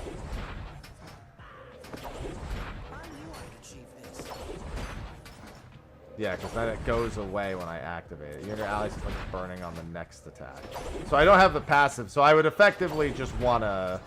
I wouldn't even want to activate it, I guess. Which then makes... Or maybe I do if I want everyone to be doing it, because... I can easily just have the 2-stack here. Do I have pistols on me? I have a gauntlet, sword, longbow.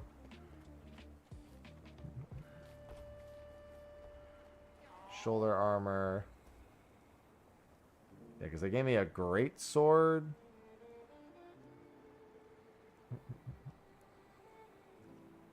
Yeah, let me see. Demo gear? Yeah, it might be in here. Seeing what else they stuck in my inventory. Choose a relic container. Oh! Hello.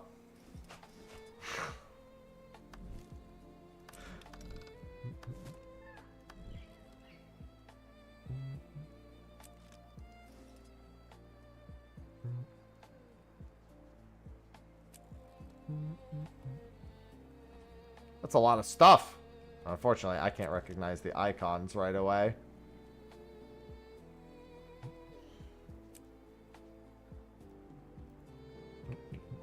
Alright, let's see. These are all superior. That's a lot of pearl hand cannons of force, let me tell you.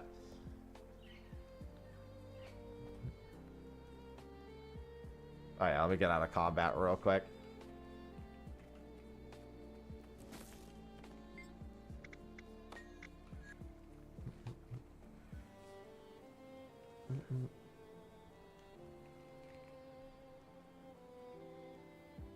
Yes.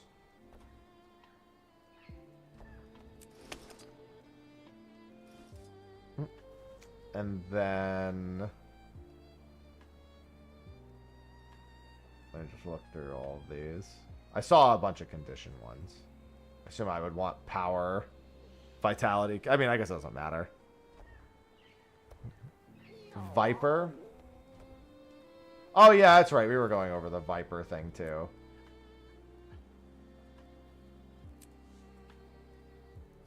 And then Viper again. And then let me spawn this in.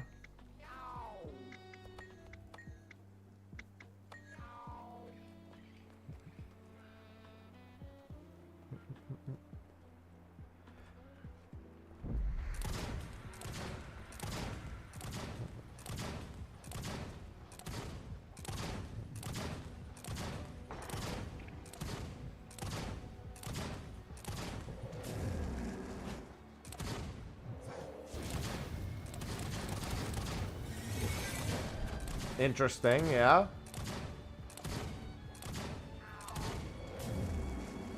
Yeah, because this applies a lot of burning. These all apply burning.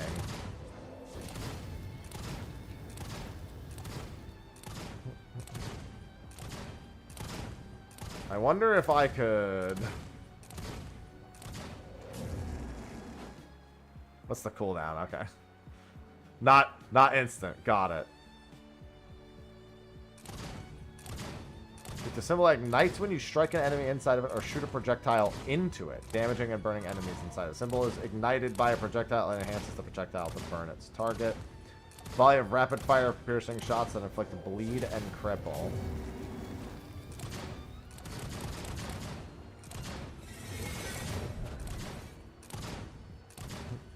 Set Scepter Torch. Scepter doesn't do burning directly. There's a lot of multi-hit proccing the F1 passive. Yeah, the big thing is it's like, so let me read this correctly. So I guess whenever I activate these, it turns off the virtue portion of it until it comes back up, if I'm understanding correctly. So I would almost not want to activate it, which kind of is counterintuitive to this part, reduces the recharge of your virtues when you use the radiant weapon. Because then I have to leave in order to get it back. The passive each virtue skill triggers one more... Yeah, because it doesn't even... Trait is unique to this game mode. It's interesting because it doesn't seem to imply that it gets rid of it.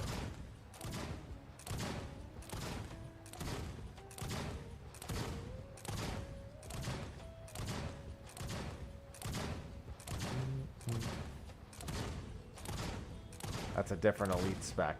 Yeah, I mean, we were just trying to see if this was something that you could utilize this last skill for. I don't know. I'm not really crazy about the Guardian one. I see it in the utility department, and like I see how whether you're running DPS or pure heal support, how you can offer a lot of protection. Plus, it's another alacrity user.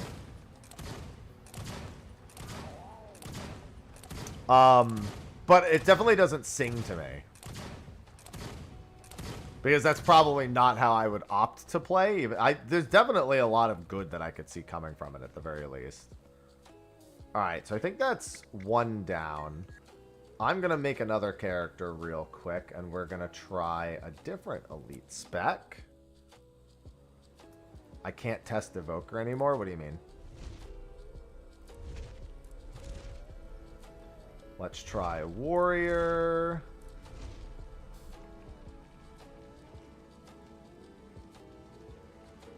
Hap Beta B. Oh, it's buggy? There's a bit missing there? Oh, unfortunate. That's what I was really looking forward to doing.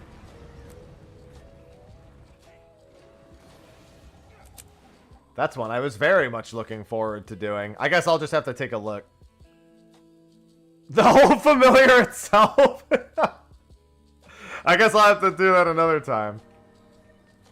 That was one of the ones I was looking forward to.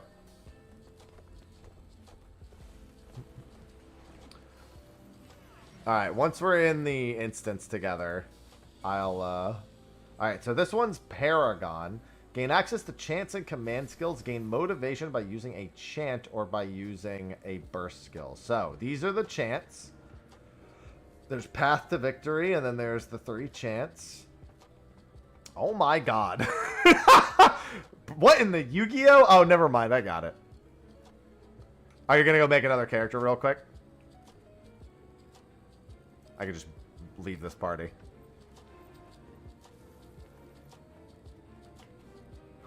What in the Yu-Gi-Oh was I reading? No, I got it. So this one is, depending on your motivation, it applies more. So it's more, 1 extra might stack up to 5 might stacks for 7 to 10 motivation. Which grants Condi damage, it grants power, it also grants fury, so you have the 25% fury chance, and then applies more stacks of might. It also says applies more stacks of might, additionally applies fury, and then applies more stacks of might. Okay. Oh, okay. Just re-invite me then when you get back on. The second chant grants a barrier to allies. At 1 to 3 motivation heals, 4 to 6 heals for more, and then applies boons.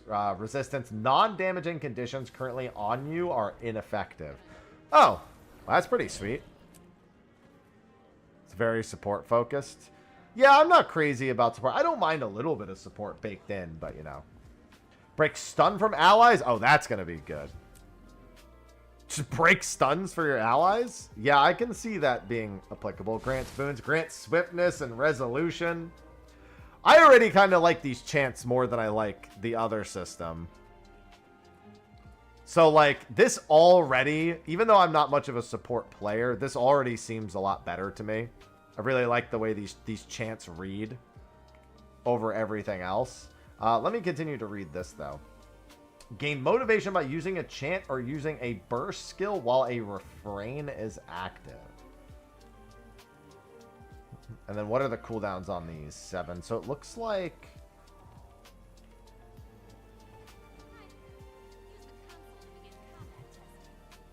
Yeah, we need to be in combat because we need a target to use these. So you basically are just chaining between these, it looks like. Yeah, I wasn't wild about it. Gain motivation when you enter combat. If no refrains are active, automatically refrain of action. Oh, that's pretty good. I like that. What does this one do? Gain increased healing power and concentration. Gain increased healing power and concentration when a refrain is active. I mean, yeah, from a support, from a strict stat perspective. Doesn't seem too bad. Gain increased movement speed. Movement impairing conditions have an effectiveness on you. Okay. Gain motivation when you use your 4th or 5th weapon skills. So that means that you'll get extra motivation just by using your other skills too. So that's good. Heal yourself and gain adrenaline.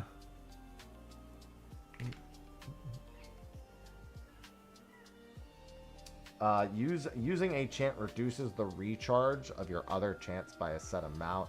Heal yourself and gain adrenaline for each point of motivation spent. Okay. Command echoes can trigger a second time. Strike and condition damage dealt to you is reduced for each point of motivation you have. Grants boons to allies when... Oh, this has another alacrity here. Grant boons to allies when transitioning to a different refrain? Wait. That might be nutty. Hold on. Refrains grant... I mean, I guess if somebody else had alacrity, you probably wouldn't do that. Refrains grant boons. Grant boon effects to you while they are active. Plus 20% damage, plus... Oh my god. Wow. This is pretty good. Holy moly. Refrain effects of chants are stronger. The motivation cost of refrains are reduced, but cannot be reduced below 1. Trait does not affect healing gain from invigorating tempo. Wow, I actually really like all of these. Oh yeah, we're having this problem again? Although it doesn't look like it's going to be too much of a problem here. We're all a lot healthier than we used to be. Using it with spear. You mean the enduring or... Oh yeah, do you mean enduring or do you mean strengthening?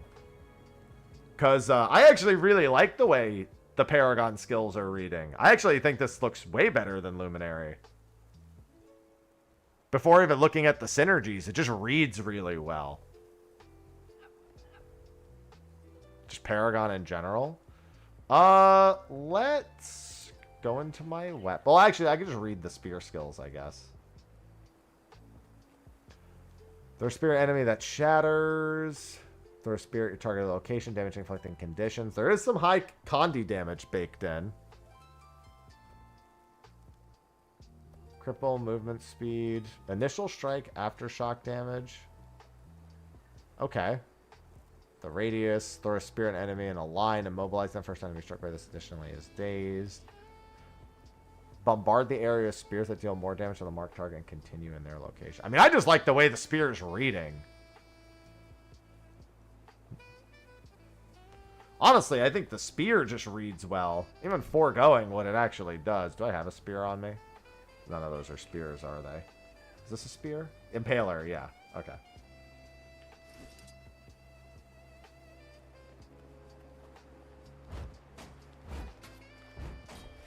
So it said every 5 skills with that 1.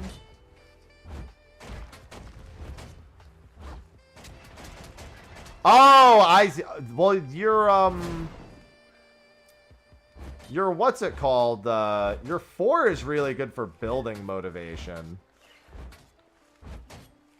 And then this jumps up and does that. Okay.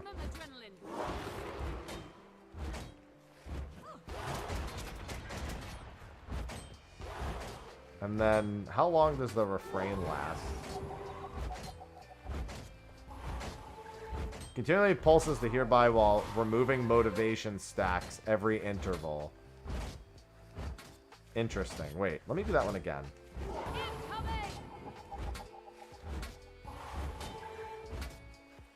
Am I bugging?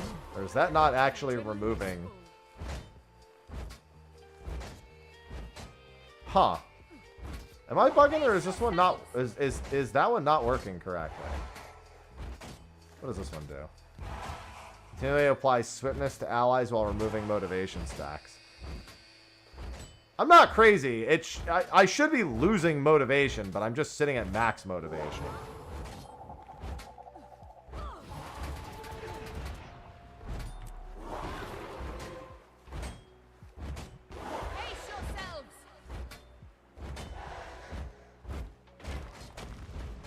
Maybe it's the training mode settings, yeah.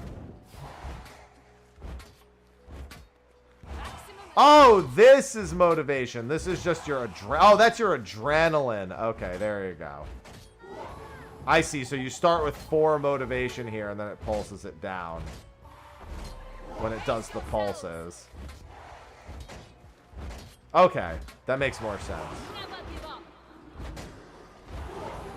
Oh, and if you chain your chants together correctly, you can actually keep them around, and then you get... Okay, I see now.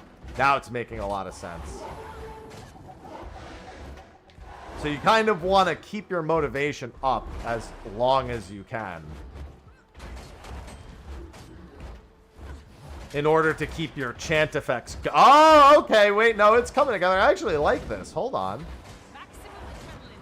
And then this is throw spear damaging areas increased with adrenaline level. Alright, hold on. No, wait a minute. This is actually, like, I think this is pretty cool.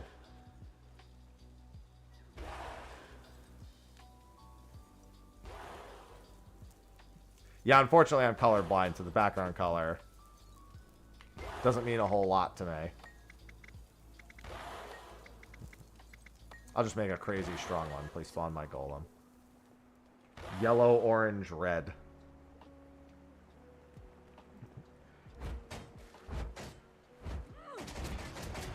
Well, you can get to your first motivation pretty quick.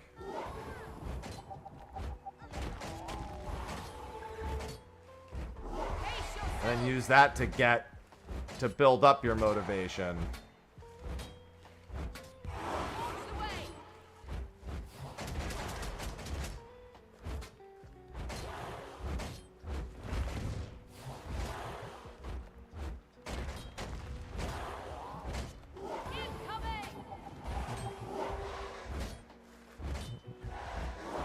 And then this is just solely based on adrenaline. So if you can get your adrenaline stacked up pretty high without losing your motivation.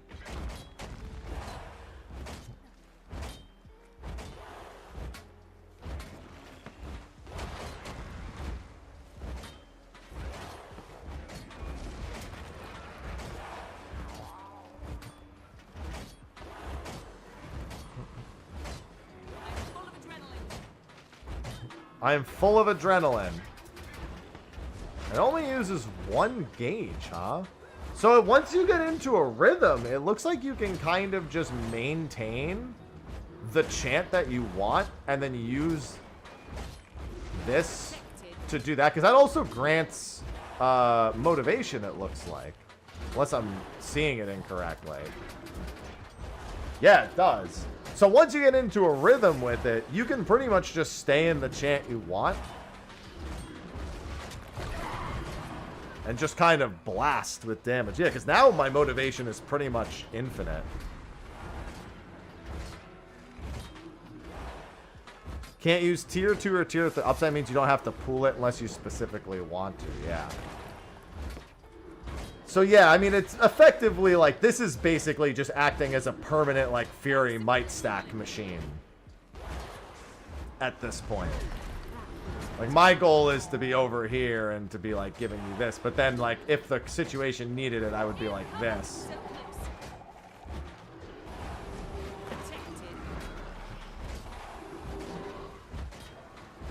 Well, I mean, I'm just trying to... I just wanted to get the base understanding of it.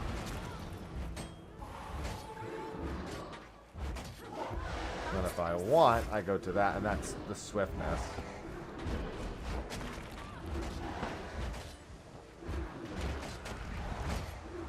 Short-lived swiftness, but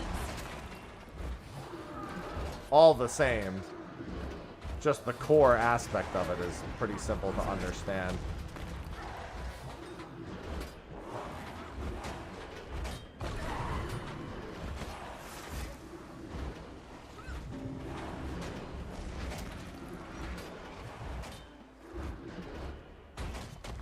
Yeah, now it would just be a matter of figuring out what weapon I actually wanted to use with it.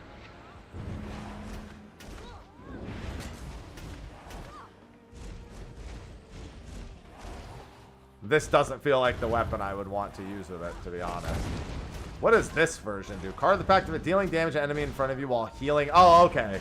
So then this weapon would be for healing and regeneration. Effectively, my weapons are kind of at odds with each other. No, what was it? I don't even know what the question was.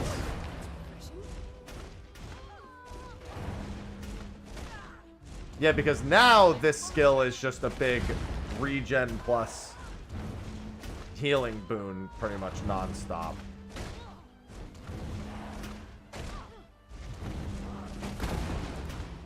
See, still unlocked the long Gui enemy. Pretty sure it would be 62, wouldn't it?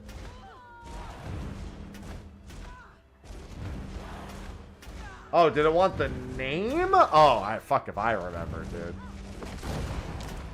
No.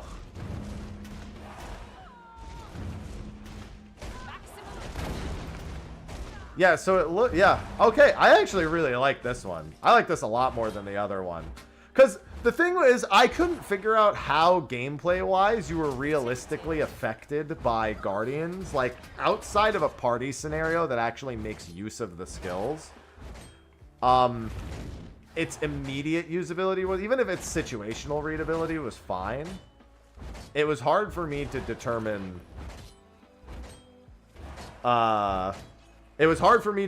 like, where its place was outside of, like, a fringe snare. This is more, like, generally usable.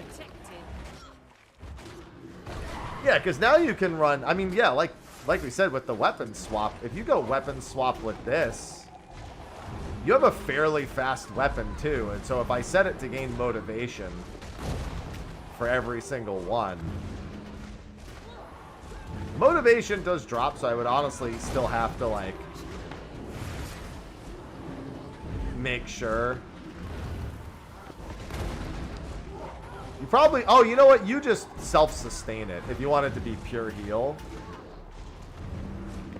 What is the name of the resource used to equip? Oh, well, that's one of the bugged ones. So if AP does... Magic Stone. Wait. I didn't see what the actual question was. I thought that was the AP answer. But yeah, it looks like you can be self-sufficient because you can go from your chant into your path to victory And then you can sustain it long enough to get to the second one. Or you could do the other chance to build the resource up first. To make sure you actually have enough motivation. Or, I'm sorry, enough adrenaline. Oh, equip abilities. Okay. Oh, yeah, that's correct.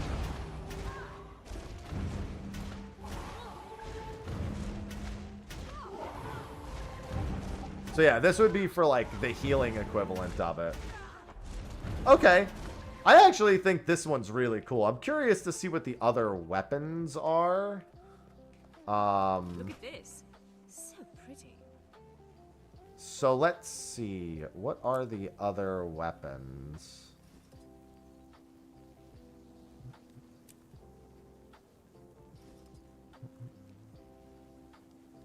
It's warrior, take your pick. Well, yeah, I'm just kind of curious. What is it? Okay, well, hold on. In the middle of combat. This might be the only thing that's kind of annoying about doing it is removing the current golem every time. Although I can just read it, I suppose. So for the dagger one, strike your target and remove boons? Deals more damage if the target has no boons. Okay. I quite like that. Let's give them a torch offhand. I'd assume that this isn't going to strike. Yeah, this isn't going to change, I'd assume.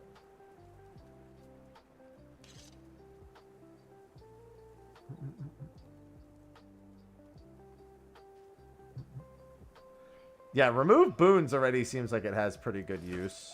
The quarterstaff we already saw. That's the healing one.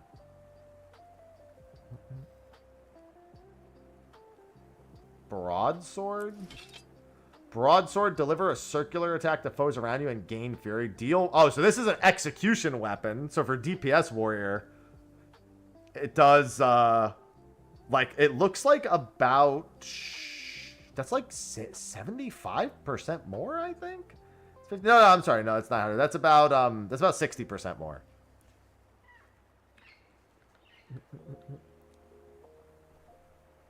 So yeah, if an enemy is low on health, this one seems pretty good. You would probably action chant with Arcing Slice for the final, for under 50% for primary damage. That's assuming the other things don't actually work better. The axe, what does the axe have? Leap at your foes, effect increases with adrenaline. So this does more damage at more, well, effect increases. I'm assuming it means... Doesn't actually say what increases. Just says effect. I'm assuming it's the might. So this one seems pretty good. The stringer... Ignite target area, burning nearby foes. Effect increases with adrenaline level. Axe burst is big hit. Okay. Yeah, it looks like you could run Axe Greatsword if you wanted to go pure damage. And it would probably be pretty good. What's this one? Jump to the target and slam your hammer down. Damaging and stunning. It's about the same damage, but it seems like it's more for the stun, for the utility.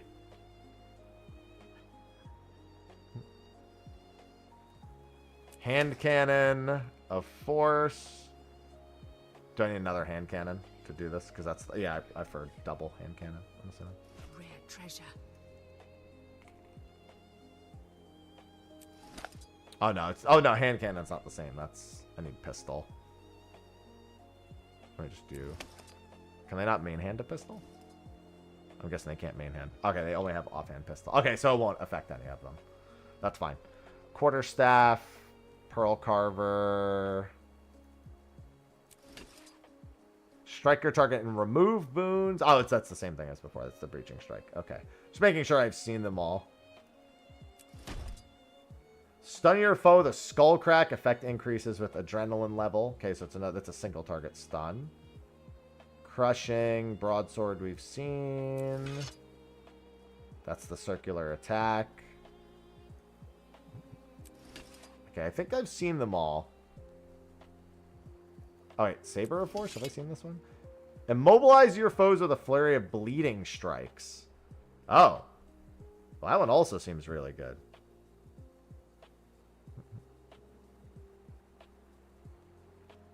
Yeah, I clicked the main hand slot so I could actually see it this time. Oh, right. The blunderbuss. What does a blunderbuss do? Fire a powerful shot. Damage increases with adrenaline level. Deal increased damage to enemies affected by crowd control or below the HP threshold.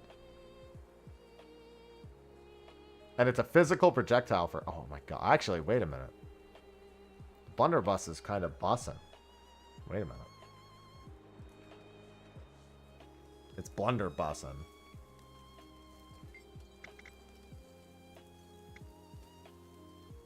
I could see doing this and then leaping in with the axe or something like that. Because you don't leap in with the greatsword. Although, you know what? If they have no boons, the execution on the other one would also be really good. It also could be good against somebody. I see. I'm thinking about it in PvP, but still. Greatsword 5 is a dash. Oh, then that might be what you do then. You run this. You run greatsword on that. And then you do this.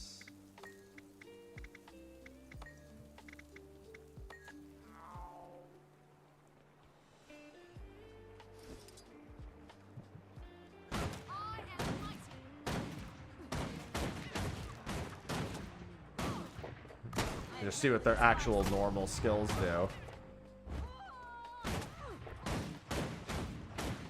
Yeah, because... Also pretty good just for getting the motivation up in the first place, to be fair, but... Yeah, because you would want to be running that.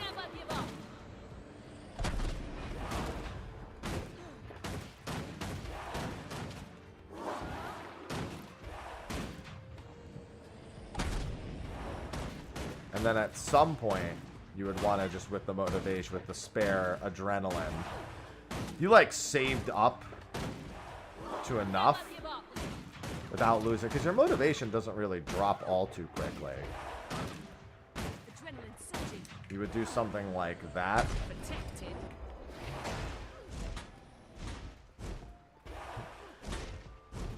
Because yeah, you could chase pretty well with it.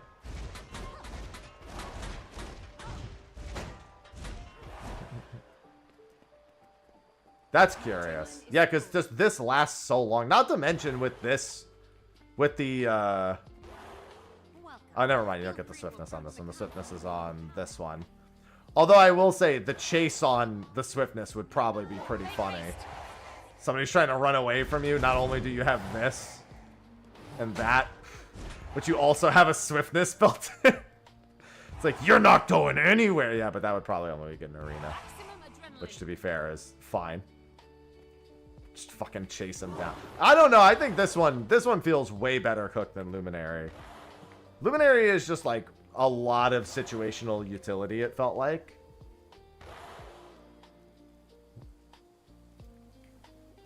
Yeah, I gotta actually look at the utilities too. Yeah, Swift to Allies is also really nice for a chase down.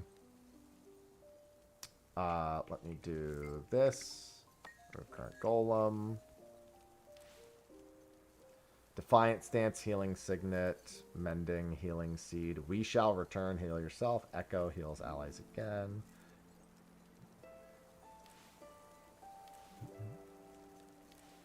Yeah, that's the healing skill. And then I have my utility skills and my elite skill. We Will Never Yield. Your health cannot be reduced below 0 for a short period of time. Wait. You know what I'm going to say about this, right? It cannot be reduced below 0. Does anyone else see the logic with the way that's written? That implies it can hit 0.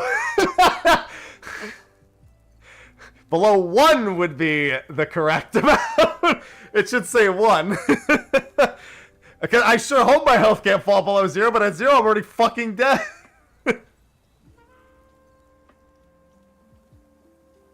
They definitely meant 1.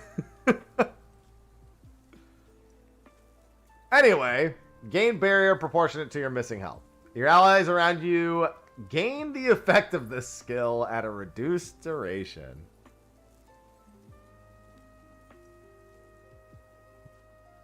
Well, considering it literally says at the top of the screen, progress and rewards earned by beta characters will not be saved. I don't think I had to worry about me not knowing that. I also knew that already, obviously. It's a beta character.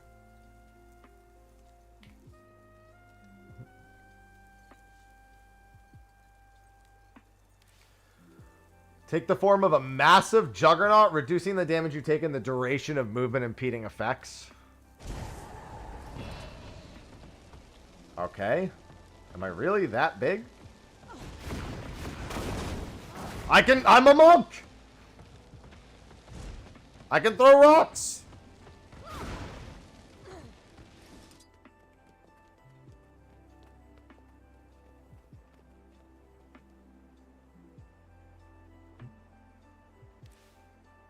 Sorry, I saw monk and I got excited.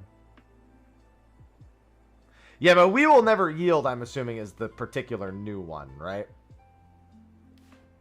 Or is that the battle standard? Okay, yeah, I assume that this was the new one. For that 2 tank gameplay. Ah!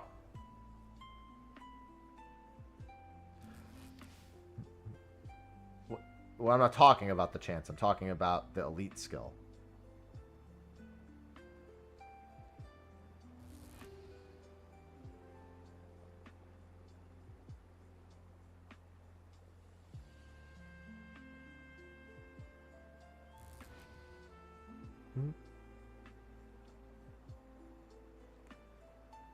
They all have... Command means it's new.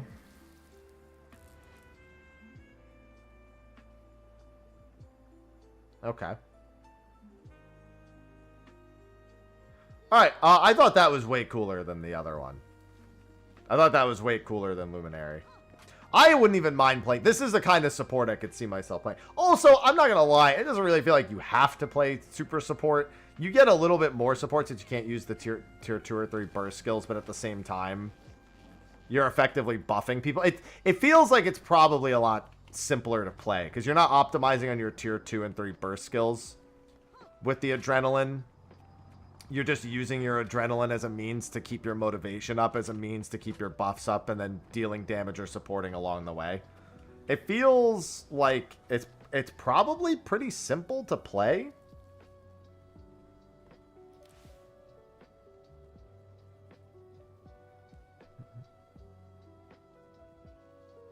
I can see why the battle standard would be good. 1 extra non-elite. Well, then this heal... we shall return. Yeah, heal yourself and allies in the area around you. Heal again and remove conditions on allies after a set interval or after you use a burst skill. Yeah.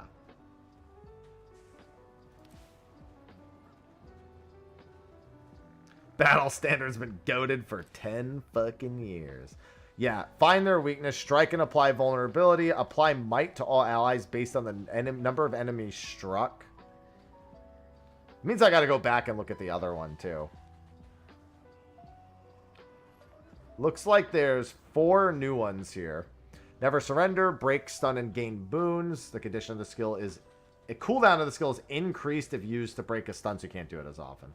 Allies around you gain the same boons after a set interval or after you use a burst skill. So I want to use your shift 1, basically. Apply barrier to yourself and allies around you. Apply barrier to again to allies after a set. Yeah, so it looks like you use these, and then if you use your burst skill, you can just give it to everyone else immediately. Cam is stuck, fixing it. It's pretty good too. And then damage and applies cripple. Damage and applies weakness after set. Yeah.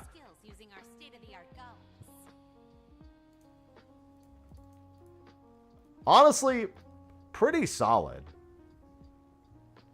Yeah, this looks like it's just a good support overall. It looks like it's probably a decent bit easier to play. Like, this doesn't look like it has a super high skill ceiling in any way. It looks like you kind of... Because here's the thing. If you're not spec'd into these chants... Like, I could see you using, like, for example, chants 1 and 3. Or 2 and 3. Because 3 doesn't look like it really requires any particular spec. But 2 and 3 are both pretty different.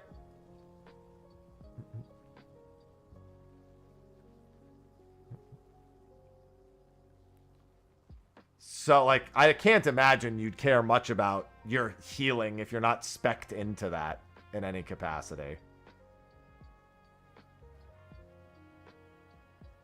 An extremely threatening damage aura from Golem. That's nice. Yeah, because, like... And I only really saw one support. It looks like you basically have to use the quarterstaff if you're going to run Chance of Recuperation, because that's really the big, like, support one.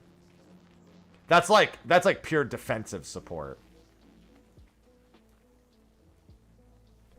Whereas it looks like you have some pretty good situational options for Chant of Action and the various burst skills you get from that. Those all seem pretty good. How much damage the aura does? I mean, I'm just gonna fucking die instantly. Yeah, but this does give them a little bit more options. I mean, this'll pulse healing, and the resistance effect is real. Non-damaging conditions currently on you are ineffective.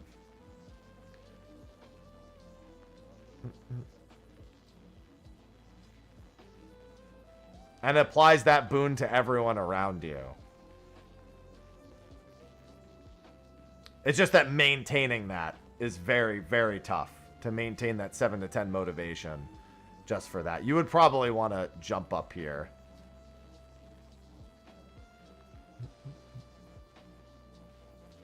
So, it just seems like that opened up a lot for Warrior. It opened up a playstyle that was pretty limited before, but allows you to reinforce the simpler playstyle with something more supporty. That's kind of the vibe I get. Like, it's already a pretty simple playstyle, but this removes managing tier 2 and 3 bursts in exchange for having a shit ton of extra. Like, these also, like, you have vulnerability, might, and bonus might per enemy struck. So good in an AoE. This is resistance and resolution, which you can then apply to everybody else by using... Like, that's the thing. You can apply all of these effects to allies or nearby enemies just by using 10 adrenaline. So if you need to give a barrier to everyone, you apply a barrier to yourself and allies around you, and then whatever barrier pops, you use 10 adrenaline, give everyone another barrier right on top of it. The echo barrier is not nearly as good. It's only half the strength. But it is a second barrier, so you get a good amount of extra support there. No, I need to know this kind of stuff, Skull. This is good. And the chance count is burst skills, too. Oh, that's even better. Oh, you're right. Yeah, burst champ. Look at that. Yeah, I don't know, dude. This actually seems like it's real. Like, I really like this. I don't really care much about playing supports all too much, but this is it's pretty cool to be a fucking support warrior. And there's a lot to like about these bits here. Not to mention, I mean, you'll still be pretty forward. Like, again, you don't have to use the staff for the healing. Like, all this stuff you don't need to spec into. Like, the spec is really just which chance you're going to be using most. Because, again, it seems like 1 and 3 are good no matter what. Like, if you need, like, swiftness, stability, resolution, cannot be knocked down, pushed back, pulled, launched, stunned, dazed, floated, sunk, feared, or taunted. As long as you can make sure you have 10 motivation by the time you actually get to Chant of Freedom.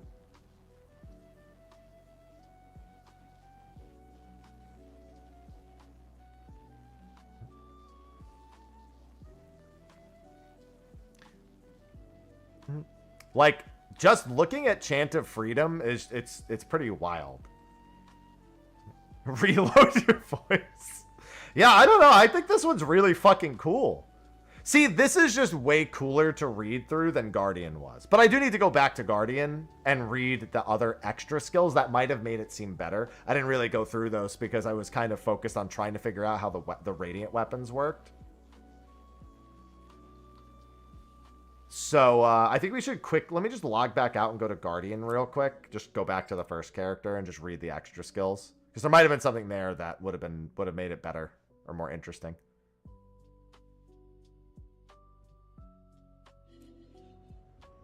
Well, I'm just trying to read the new specs because I'm trying to think like maybe when I might not want to, like, right now I have my Daredevil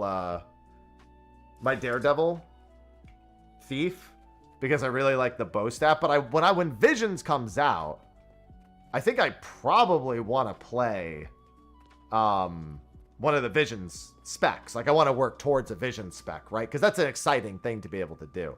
And so I haven't tried the Thief spec yet, but I'm just saying I'm trying to look at what I think is the most interesting one. I also didn't log back into the correct character, by the way.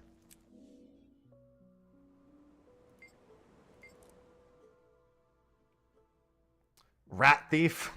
Yeah. So, like, because I might boost another character and go through Soto on them. Because I bought all the expansions. They're on sale. So I bought them all for like $85. I think it was $84.79 to buy them all while they were on sale, including Living Seasons 2 through 5. So I kind of want to go do Soto to get Sky Scale. And so I want to pick a character for that.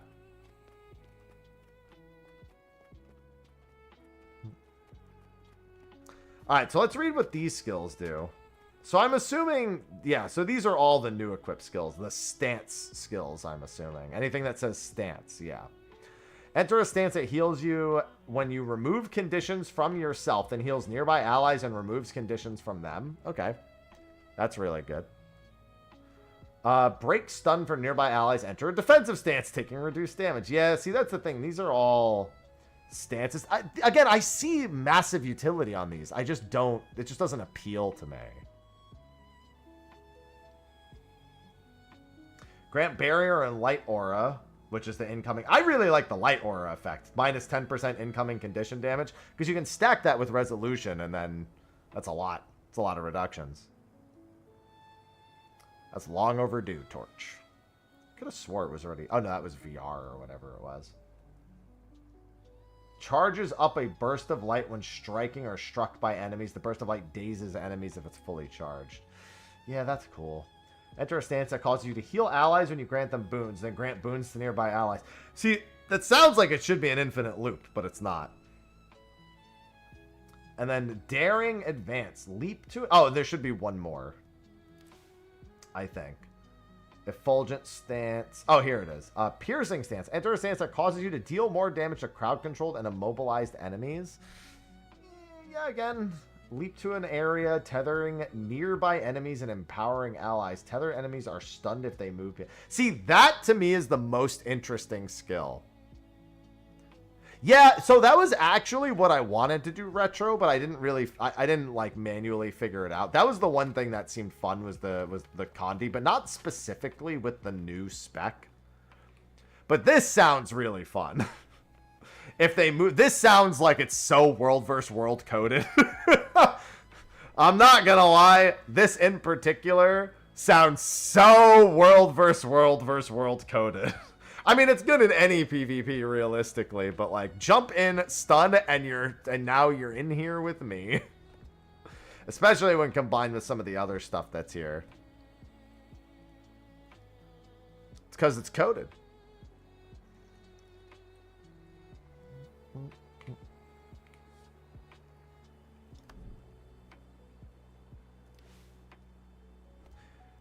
Yeah, that's the thing is, like, I was very specifically trying to figure out how to do it with Luminary, because if I was going to run this, for example, then who cares about it? Like, then I'm not running Luminary.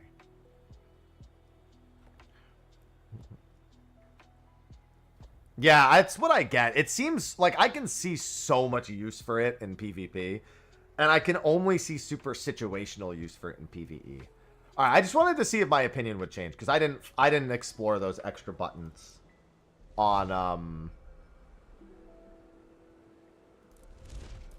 the other ones. Okay, let's see Revenant next. Hap Beta C. I mean, I have to start deleting them after this. Yeah, I'm definitely more of a fan of what's it called? Definitely more of a fan of Paragon. Paragon seemed really cool. Like, I would play Paragon. 100%. Paragon just seems like a nice, easy way to ease into like being a really good offensive or defensive party support.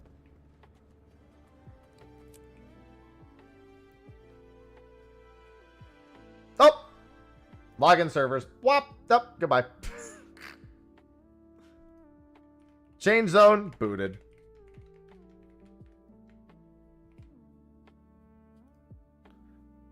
Game said, nope, that's it. Pick one of those two. You're done.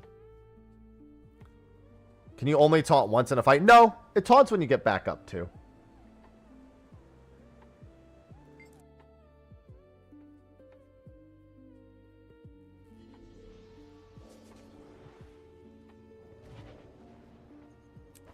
As long as you are, somebody else hasn't taunted.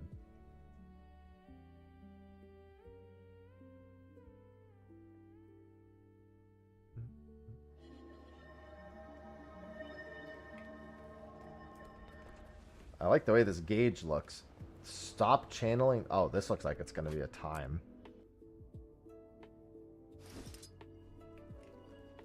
Legendary dwarf stance, legendary entity stance. And it looks like you have to balance the time you spend in either of them. Stop channeling the form you're currently in.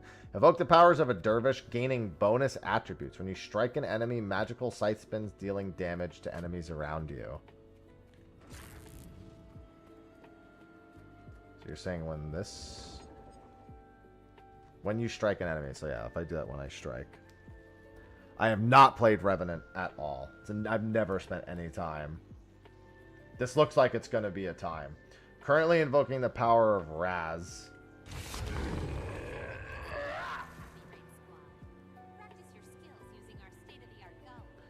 So this looks like it's ice skills. Alright, so that gives me resolution when I swap into it. Energy management. Well, it looks like you need to use one to use the other, is the way I'm seeing it here. Like, you have to use one and then swap around. These are all legendary dwarf skills. So, remove conditions, heal yourself, create stone row that damages and weakens foes as it's created. We're off to see the wizard!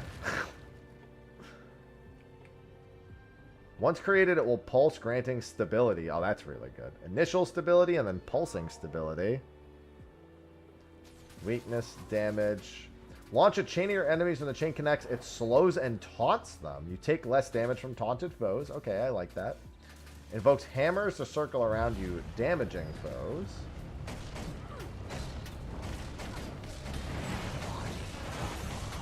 I've got so many spinning weapons!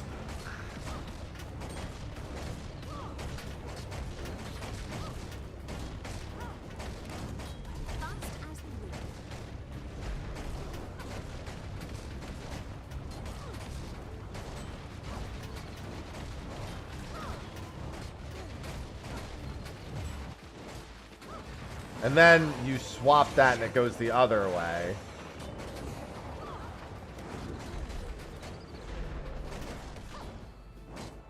And then this is... Alright, let's read these. Twin moons who spawn a fragment of Raza at your target location. Okay, so here's the thing. Let me go through these skills first. Because basically you have an entirely separate secondary skill meter here.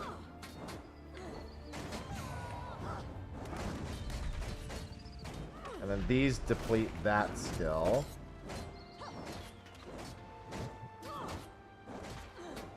Form of the warrior. I mean, yeah, no, this just looks good. I mean, stability is just good.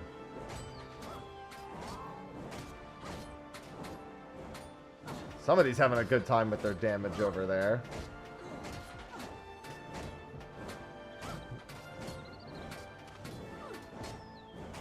Oh, this seems really good for utility. Gain 50% damage reduction. You are still susceptible to conditions and control effects. Turn us to stone. So if I do this... Oh, yeah, wow. That's insane.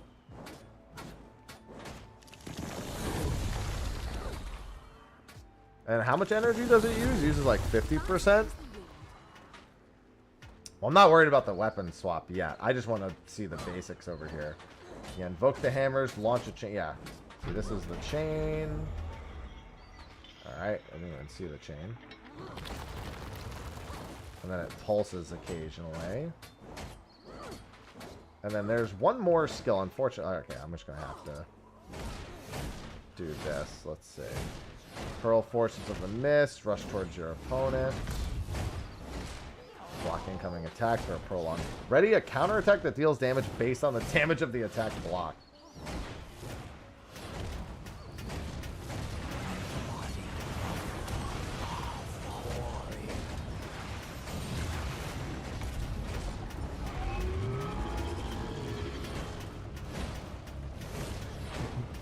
Interesting.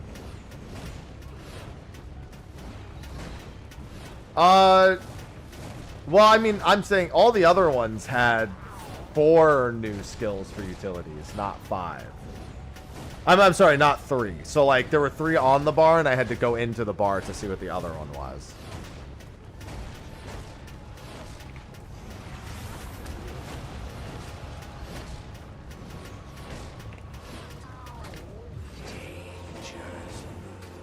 And then this channel that heals you with every pulse while channeling. You take reduced. Oh, that's really nice. The legendary centaur stance is equipped. You additionally heal allies around you. Oh. If legendary demon stance is equipped.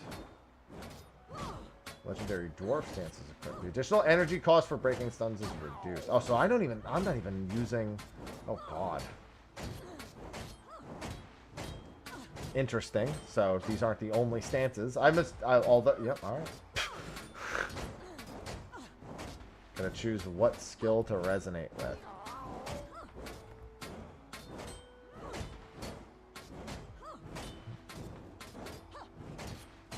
Ah, okay.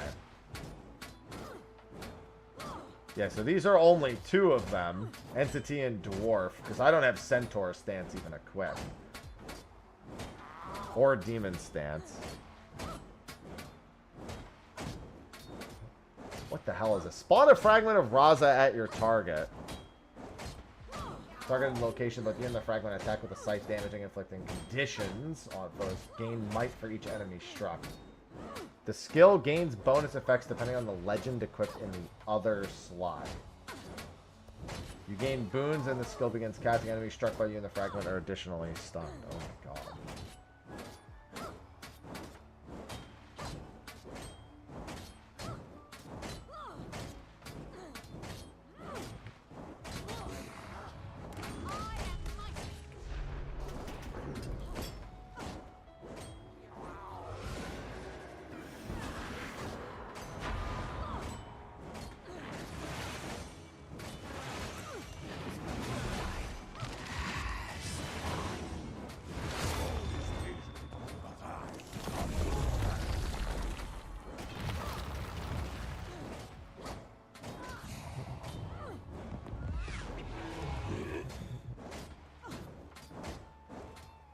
Yeah, because this just seems to build up over time.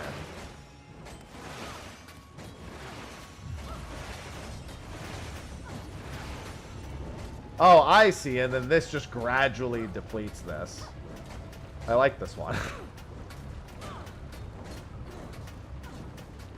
Assassin is direct. Sounds like Assassin Demon's probably pretty fun. But it seems like you care... I'm not going to say you care more about one over the other. But...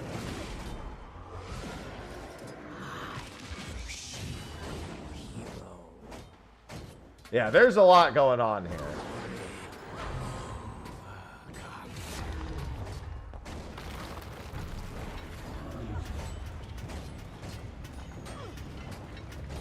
Entity Assassin or Entity Demon, yeah.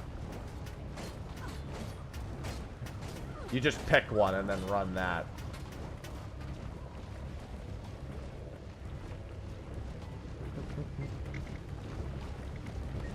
I gotta get out of combat real quick. Sorry. Alright, now the real question is...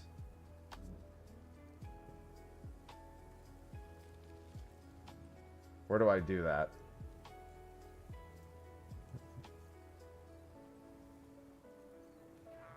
Oh, I should probably read these two anyway. arrow. But oh, I didn't even see there was an arrow there. Let's see. Assassin stance. Dodge backwards through the mist. Remove movement of... Okay, that's nice. Summon enchanted daggers that will attack as you attack. Siphoning life. I like it. Step through the mists to your target. Your next few attacks can't be blocked. Oh, that already has a lot of really good particular uses. Gaining great movement speed striking foes and additional time when you hit them. Call upon the Jade Wind to turn enemies into Jade, stunning them for a short duration. That seems rather whelming. Ah, I see. So that's what it is.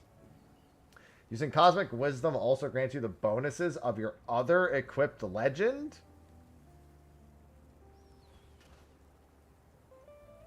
Damn. So you would get both at any given time. Oh yeah, so you get the Dervish. So I will get the sides no matter what. I see.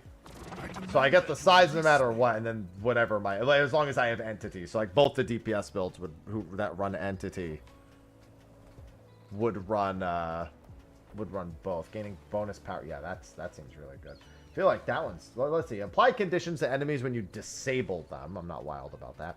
Effects of Cosmic Wisdom now last indefinitely, but they drain energy continually while it is active. When you swap legends, gain energy for each point of affinity you had before. That seems pretty good. You would only get the one, though, so you'd have to be really sure. And you'd just be using Cosmic more in that case. Gains boons when you use Cosmic Wisdom, depending on which legends you have equipped. So yeah, this just gives you buffs. Yeah, is that this down here at the bottom? Or is it it's the arrow specifically? The arrow is the affinity, I would assume. Arrows are also energy. Okay, so then it's this. Okay. It's the 3 bars above. If you have at least the listed amount of affinity when swapping legends, you regain affinity afterwards. Oh, so that's why I'm going back to 1 affinity. Okay, that's why I was going from 3 to 1 affinity. Reduce the recharge of Cosmic Wisdom. Unique benefits granted by Cosmic Wisdom have increased effects.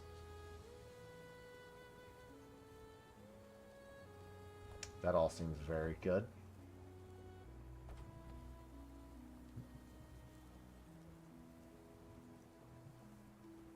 Gain attributes based on your equipped legends. Gain affinity when using a weapon skill that costs energy. That seems really good. Remove conditions from yourself when you reach maximum affinity and when you activate. I mean, that's not bad. Your maximum affinity is increased. Wild. Invoke the powers of an assassin. Oh, and then Cosmic Wisdom. Oh, then this is just Cosmic Wisdom as a whole. Okay.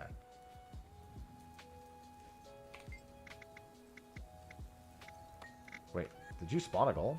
Oh, you did.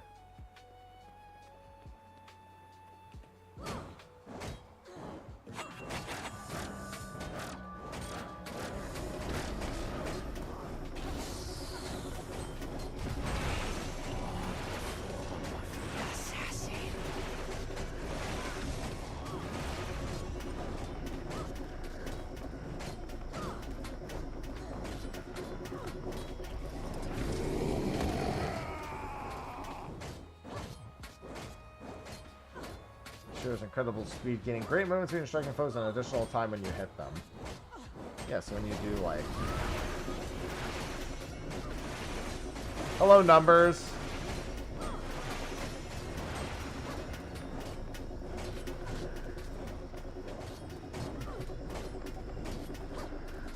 Well, I mean, the big thing is just that how you start a fight is entirely up to... Like, the way that you do that is the only thing.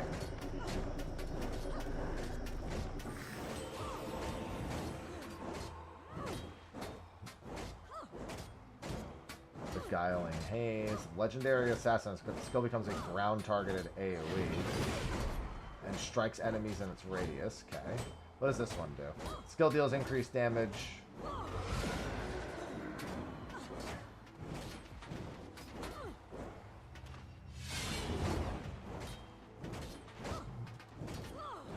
And inflicting conditions. Okay.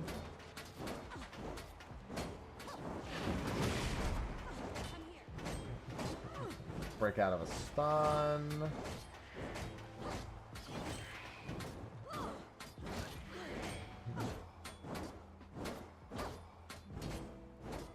Yeah, I know, it says that. And then I get both of these effects. So the big thing is that I'm getting both of those effects. Both as well.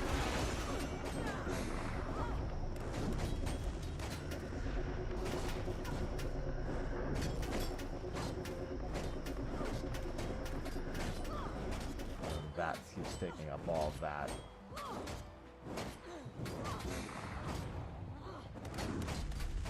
I wonder if there is...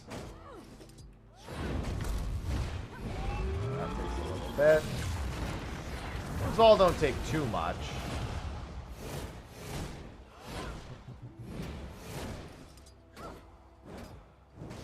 Probably be more about figuring out which weapon actually works well. Because your energy, the energy management is...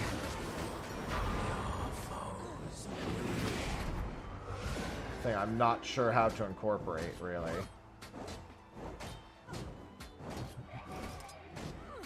Definitely seems like it requires a good amount of knowledge on this front.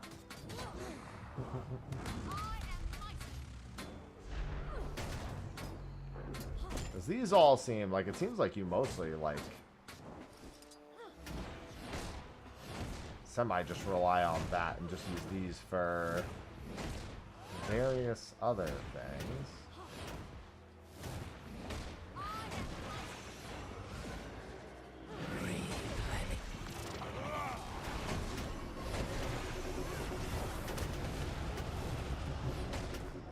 Revving a new spec at the same time is, yeah, probably not the wisest idea. I mean, whatever, the thing is I can't draw the line between how it's supposed to play and how it specifically plays during this.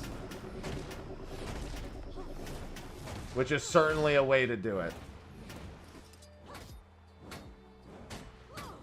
Devastation and Invocation. Yeah, I mean, I didn't even look at these. This is Devastation right here.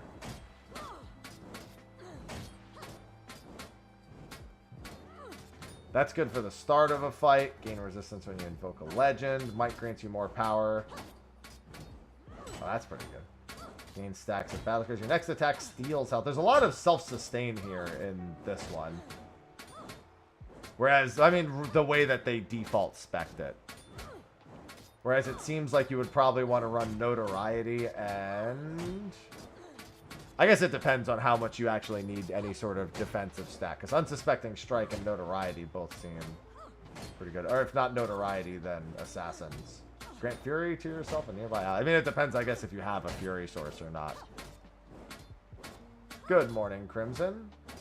And then this is Battle Scars again. Applying vulnerability to foes, grant stacks of Battle Scars. The healing from Battle Scars increase when you are below it. Yeah. There's a lot of... They default spec them to a lot of self-sustain here.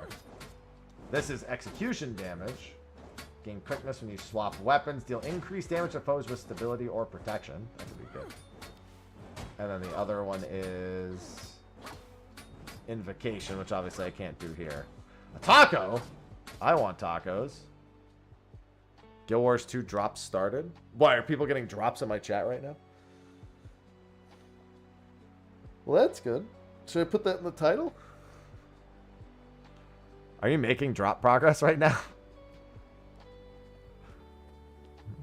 Some glasses you already have? Alright, sure. I'll just throw drops in the title then. Give me one sec.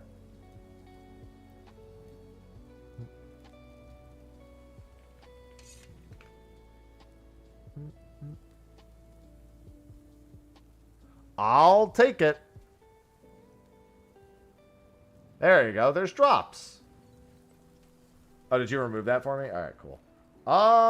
Yeah, this one's a lot of information, but it's pretty cool all the same. I wanted to see Invocation real quick. While your health is above the threshold, strike damage is increased, grant stability and heal yourself. Invoking a legend removes a condition. Yeah, so for pure damage, you would go Rising Tide.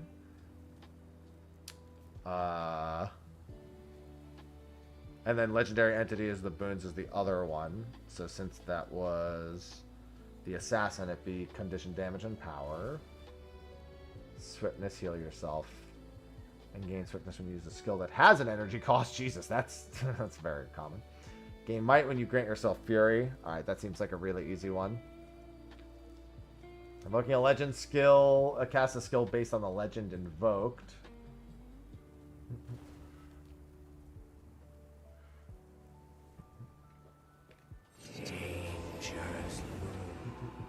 Right, so it's specifically showing me that one. Just because it's the entity one, so it'll pick the other one.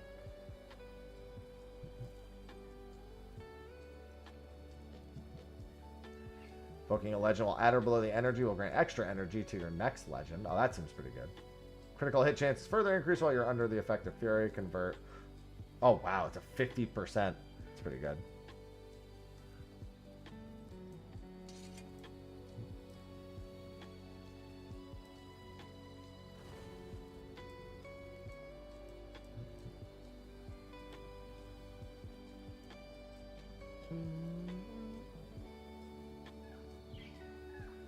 Yeah, it just seems like there's a lot to learn. But it does seem like it's pretty cool. Without even looking at the different weapon types. The core gameplay mechanic of it. Of having the two forms to swap between. Seems pretty swift. It looks like it, Torch. You get killed 5 times, that's what happens. It's not the first time it's happened. I'm gonna do that.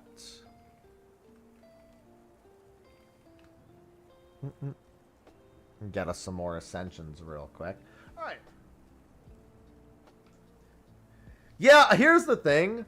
In when you're not used to playing Guild Wars 2, the thing I've learned through reading of a few of the other builds is that getting the opener memorized and the way you play after that are so vastly different. Because it seems like once you get past the first, like, 15 seconds of a fight, it's really just a bunch of situational awareness and knowing what to press whenever there's a big burst window. Whenever there's a big opportunity for your whole party to just kind of stack and burst everything.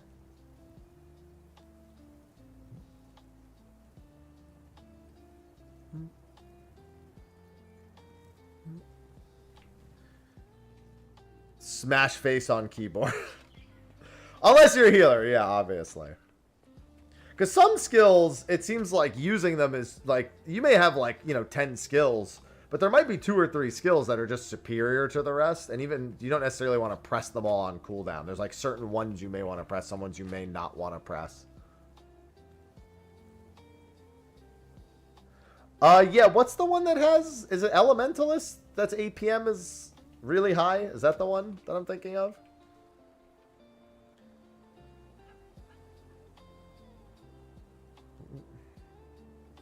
I seem to recall us having this discussion.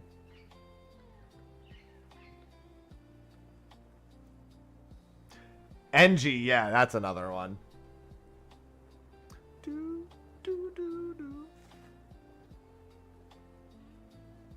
Alright, yeah, this one seems kind of cool. I'm going to keep this in my back pocket. Now I got to start deleting characters.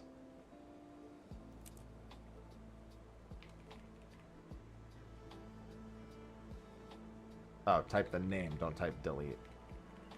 Hat Beta C.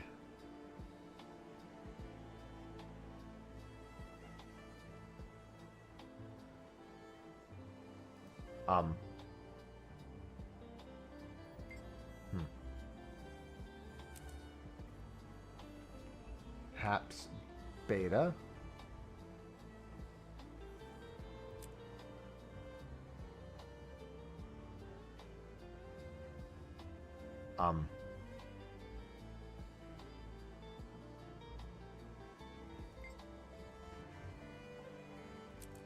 Guys, I want to try the rest of them. I remember this being a problem. There we go. That wasn't even the character I had selected, but alright.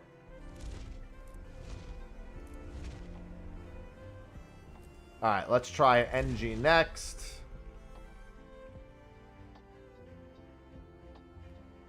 I don't know. With 2 A's, sure. Yeah, that's not good. Yeah, a lot of people... was this Alganem or whatever it is for NG? I can't get back in. I'm back in. That was short-lived. I can't get back in. I'm here. Amalgam. Ooze. Ooze. Ooze.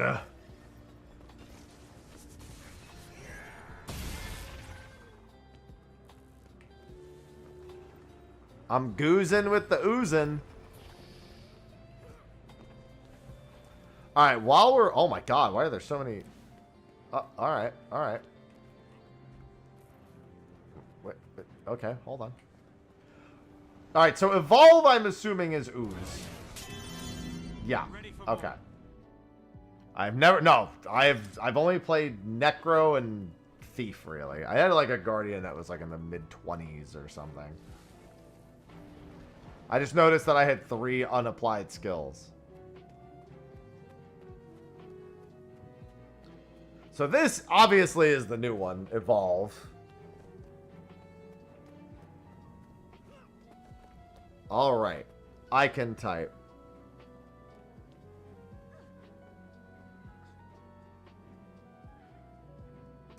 Ah, Amalgam gets to select these manually. Okay. So there's offensive protocols and defensive protocols. Create a giant blade to maim your enemy. Destroys the barriers of enemies hit. Launch cutting discs at your opponent, piercing enemies in the path. Enemies struck are crippled. If an enemy is struck by all 3 discs, they become immobilized. Spin around a hunk of metal, then finish with a forward smash. Briefly block incoming attacks. Convert damaging conditions to barrier and non-damaging... Oh, conditions to barrier and non-damaging conditions to protection. Okay. Grow protective spikes damaging nearby enemies. For short duration spikes react when you are struck damaging... Okay, I like that. It's got thorns. Thrust forward with a spike piercing the defense of your foe. Might and glory. Alright, and then this is just shielding. Mitotic stance. Your slime stimulates your cells. I don't like that. Everything in the top row is new? Okay, I might as well equip that.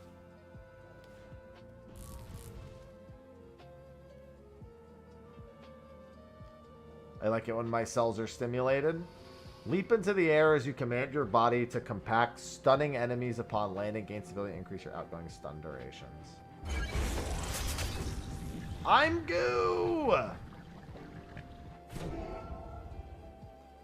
Quickly melt down into a puddle, evading all incoming attacks. Oh my god, I'm Zack!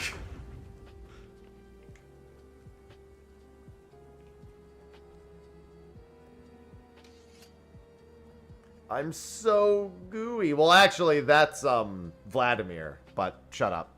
I want to feel like Zack. I got my Vlad W, yeah.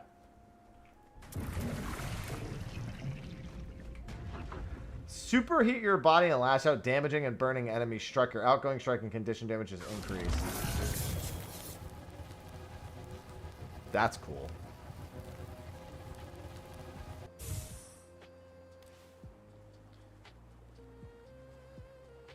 And then, so there was solid state, liquid state, and then also gaseous state. Sublimate, breaking, stun from yourself, remove. Okay, so this is just me turning to gas. Not goo. Alright, that one's not as cool. Going back to the other one. And then flux state, your slime rapidly spins around you, creating a magnetic field. Pull in nearby enemies as a metallic swarm swirls around you.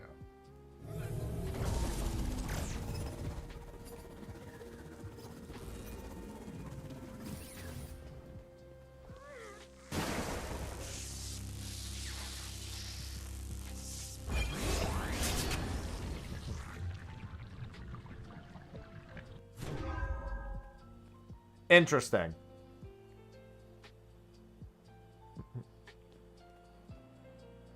Ten out of 10 drum playing animation. All right, play me a drum.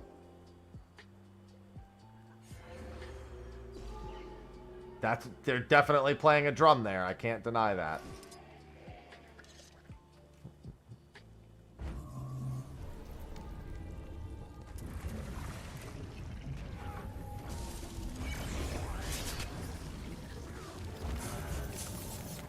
It's a lot of goo. Alright, but obviously the big thing is evolve. Where I become super goo. Your attributes are increased, gain additional effects based on the morph skills you have slotted. Okay, so I need to know what these do. Okay, Titanic Strain. Evolving improves the effect of mites and grants might. Okay, so that's fucking awesome. Evolving grants you super speed and quickness. Evolving grants you stability and heals you based on percentage of the damage you deal. Evolving heals you over time and grants alacrity.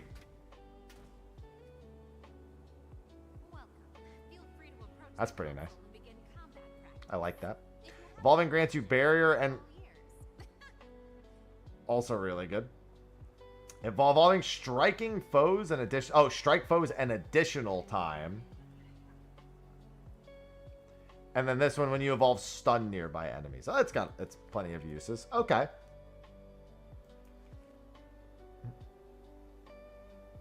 I'm not gonna lie, this seems pretty tempting.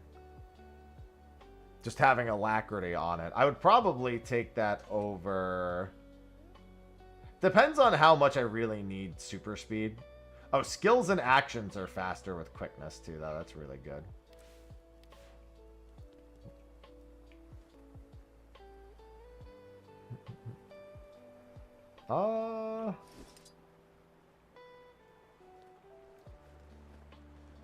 So just real quick.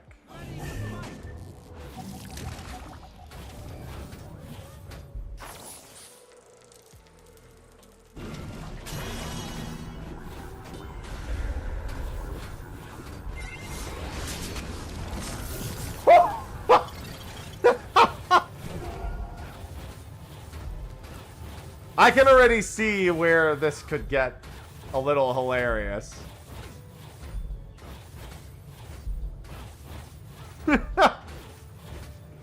That was pretty funny. Alright, so I would probably want...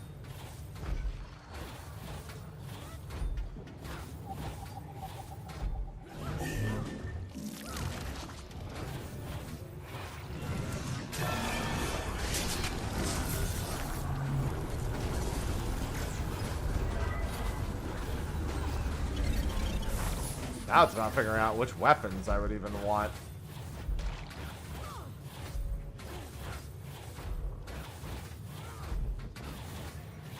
Ooze go burr.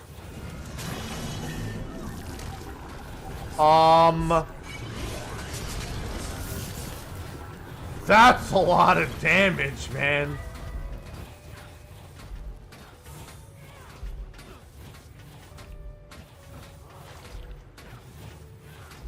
I was like, wait, what the hell? I was gonna say.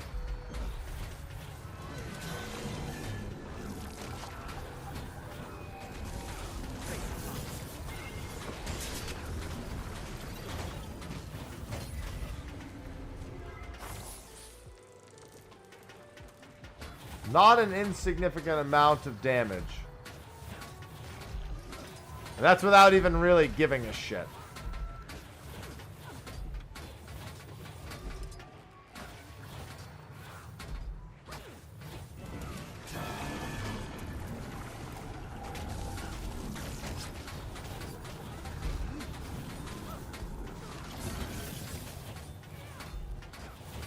Well, I mean, I unload the... I mean, I guess this isn't a max level one. Mace or pistol. Yeah, I guess it depends on if I'm doing Condi or not. I just realized, by the way, I think only one weapon is equipped. Because, Oh, that was weird. Oh, for some reason I feel like it wasn't letting me swap my... You cannot perform that action while in combat. Does NG have a thing where they can't swap their weapons? Is that an NG thing?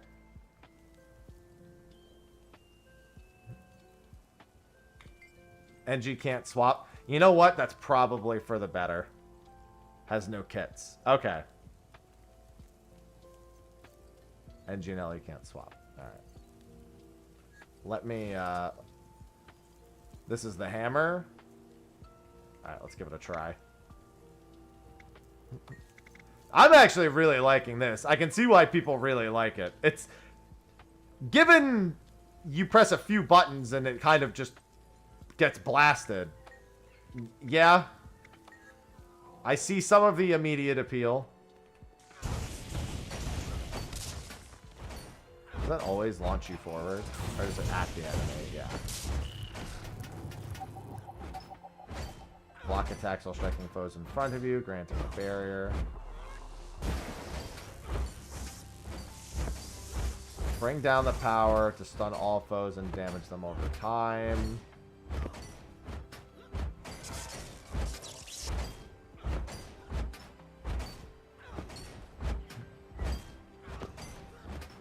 Very modular spec.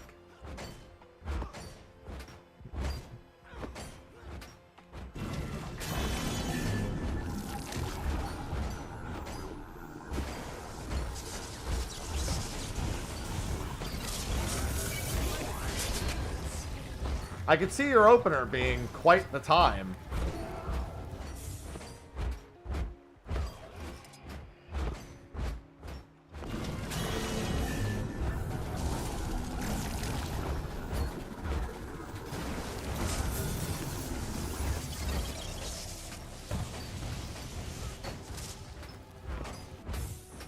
Chrono with slightly less steps. Interesting. Traits with 2 stacks of evolve and increased traits are pretty nice to imagine. Also use refresh strike damage this one. Yeah, I haven't even looked at that yet.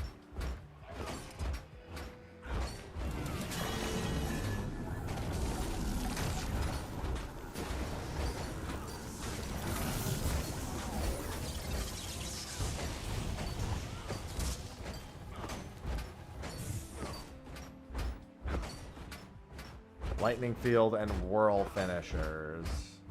That would be this one, right? With the lightning field.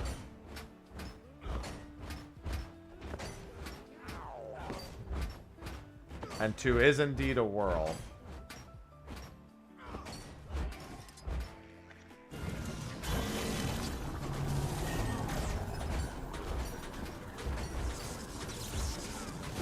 Alright, hold on. Took me a second to activate them there. I just let everything fall off. I need to redo my keybind, so for now.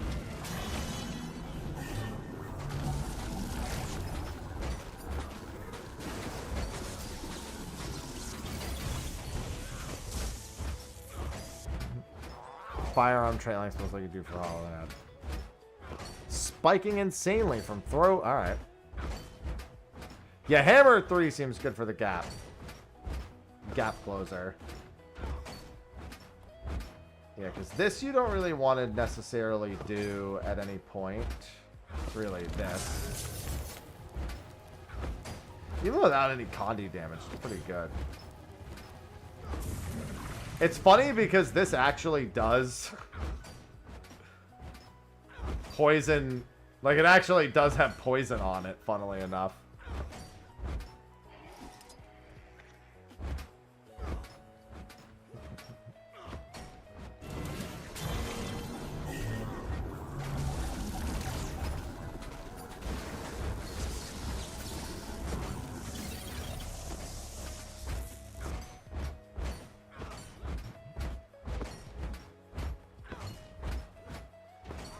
Looks like there's a lot that can go into this one, but it's on the surface already pretty hilarious to play.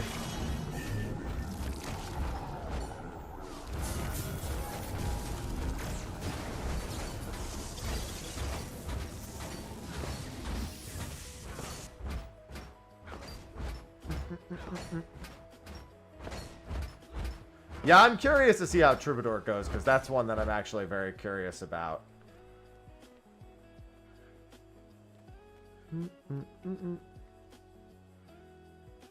That's oh boy, that sounds like it'll be a fun time. Yeah, I don't know. This one was really simple.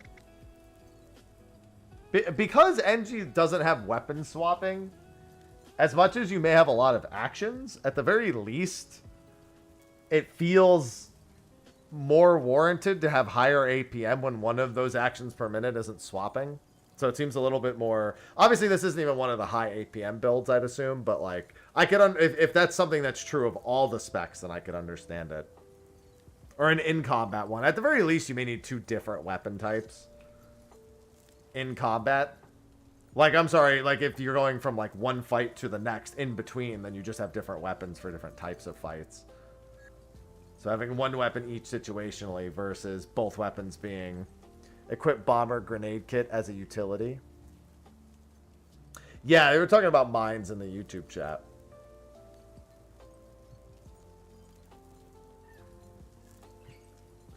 We felt 8 a while ago.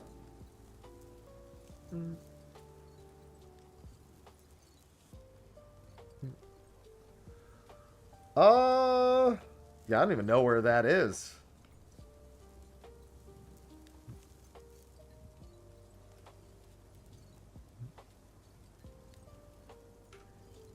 Sometimes for the... Oh, you mean these. Yeah, I guess it depends on what else you would want. Yeah, because there's the turret. This is the healing skills, elite skills. Electrify net, smoke screen, thump. These are all elixirs. Here we go, kits. Grenade kit. Equip a kit that replaces your weapon with grenade skills. Equip a kit that replaces your weapon with bomb skills. There's throw mine as a gadget.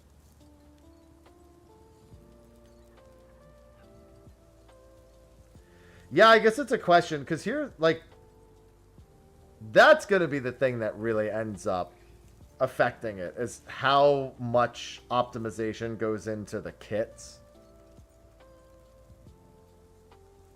Because there's a flamethrower, an elixir gun, a regular toolkit, a grenade kit, and a bomb kit, it looks like. And if all of those change your hotbar... Mira, thanks for the 126 months.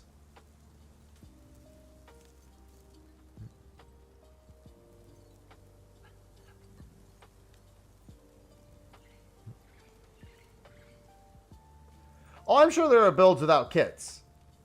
But the question is how the kits end up working with Amalgam. I don't like kit juggling. Yeah, I don't blame you. One button to get 5 new buttons.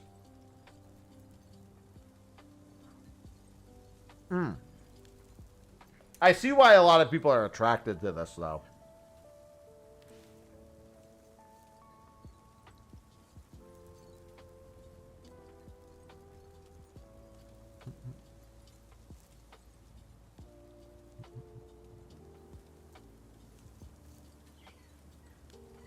What do you mean? You don't just want to run 3 extra... You don't want to run 3 kits and play the piano?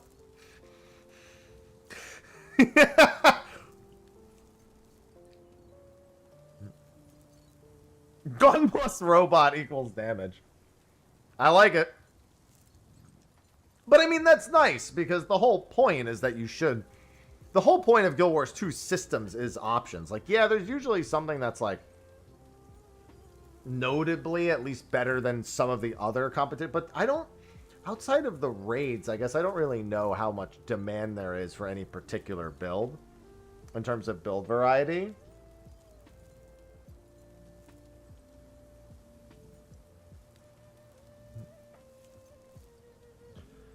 Ooze friend kit equal damage. Friend kit.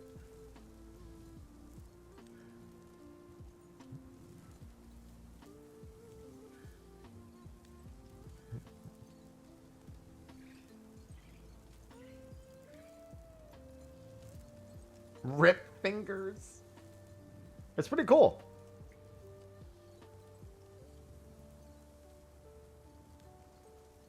Ah, okay. 100% Alec uptime. That makes sense.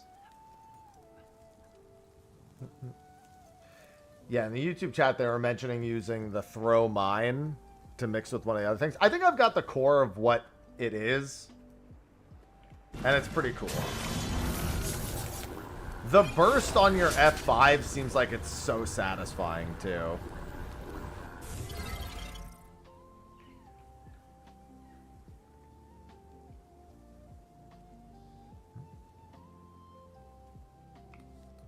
Yeah, we gotta peep the traits.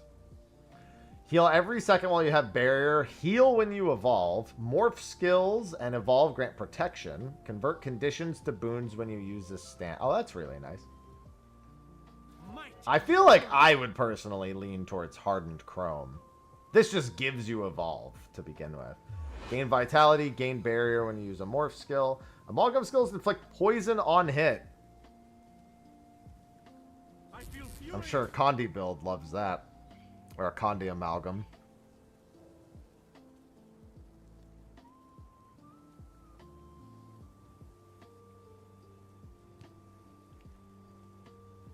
Disabling an enemy reduces the cooldown on evolve.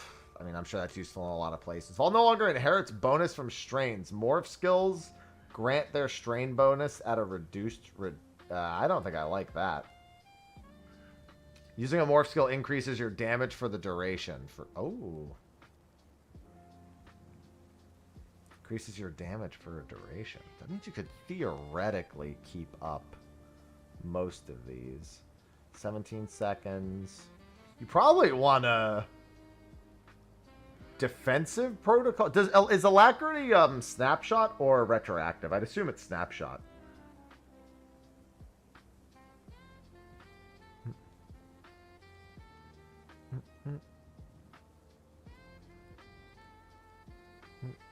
Meaning you need to have Alacrity up before you use a skill for the skill to charge 25% faster. Or does it just retroactively begin charging at 25% faster?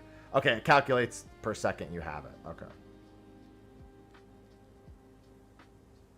That's what I needed to know. So it's not snapshot. Well, I mean, I have it in my kit.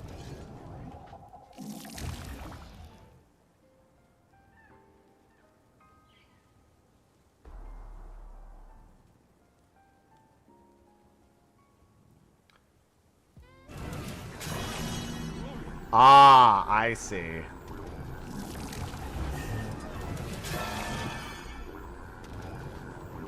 Hold on. So we do that.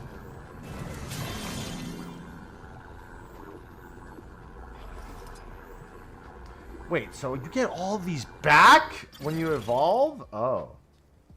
I missed that part. For a second, I thought it was just because I was pressing Mushroom King's Blessing. Oh, no. Like how Mushroom's King Blessing is only working about half the time.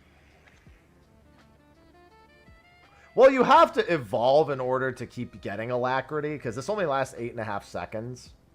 And Evolve's base cooldown is 38.25 seconds.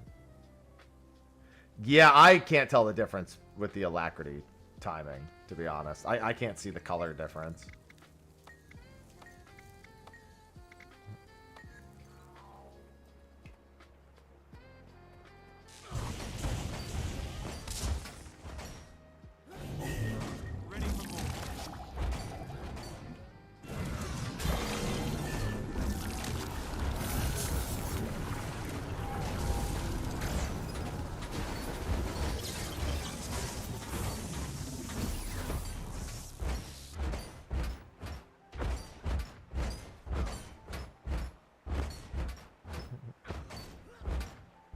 Interesting. Oh, you know what? I can tell the difference. It goes from, like, white to green.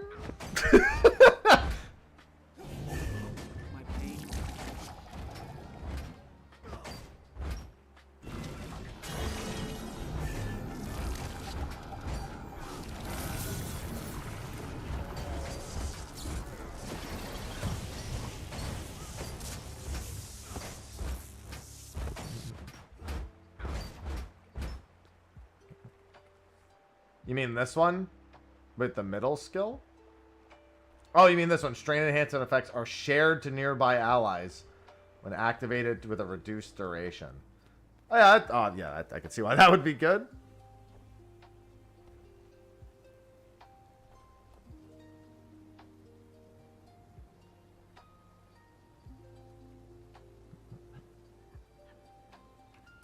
Ah, you're right.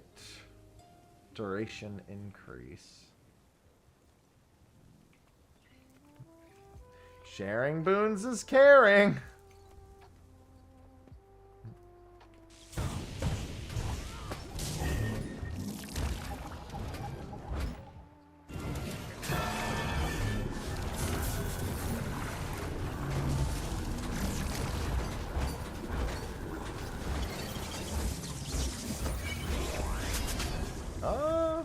Does it? Doesn't seem to be affecting Evolve.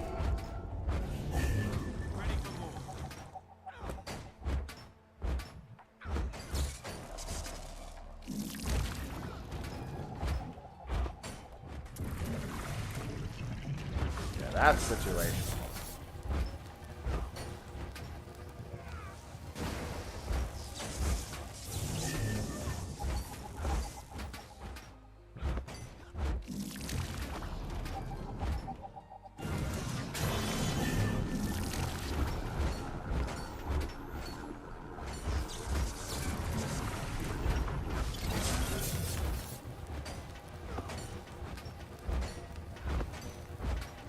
I do really like this.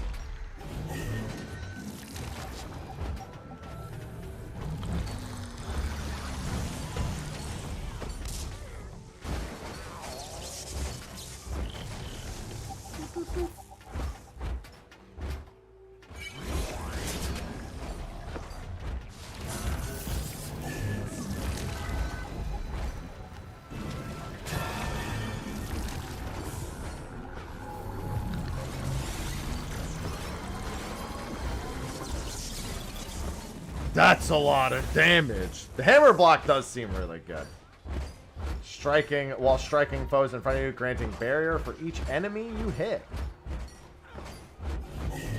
Yeah, I can see why this is one that people are looking forward to. Listen, all I know is that the Asurans need to be stopped. And I say that as an Asuran.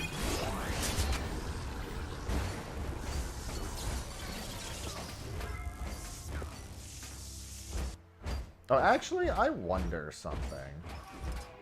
Okay, I would really like you to work, Mushroom King's Blessing.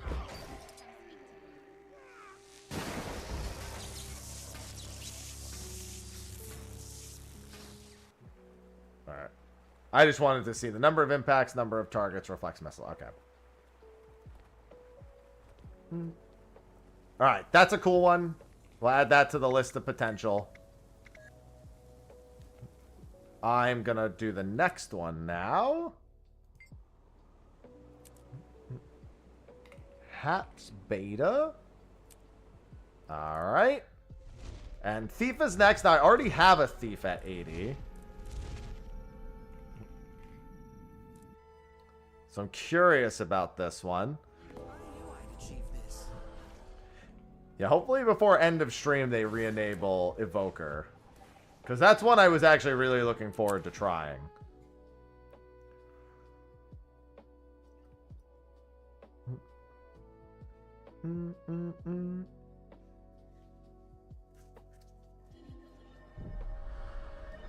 Salty about this one's flavor. Would they prefer it have been sweet?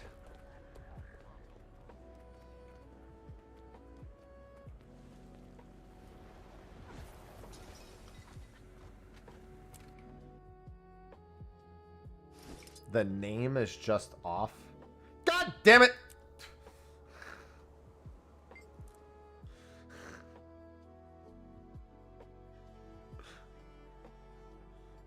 Hello, Miso.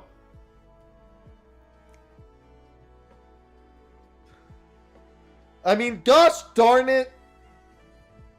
Darn. Damn. Darn. This isn't looking good right now. I think we might need to relog.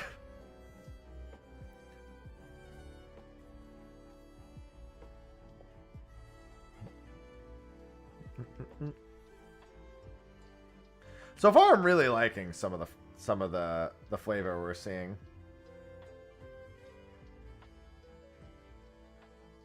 Network error. No, you.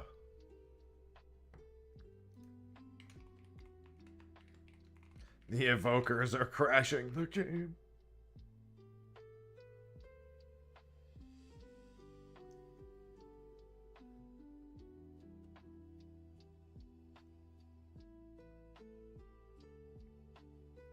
God, so you want to know something really funny?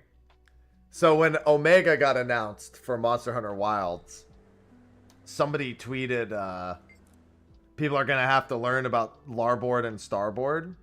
And they put an image, and on the left of the image of Omega is Larboard, and on the right is Starboard. The problem is that it's incorrect because they're looking at Omega. So while those are the directions they'd be dodging, they're technically incorrect about which side is Larboard and Starboard. So I was like, it's pretty fitting that the first tweet I see about Larboard and Starboard has them not on the correct side of Omega. No, you check your internet connection.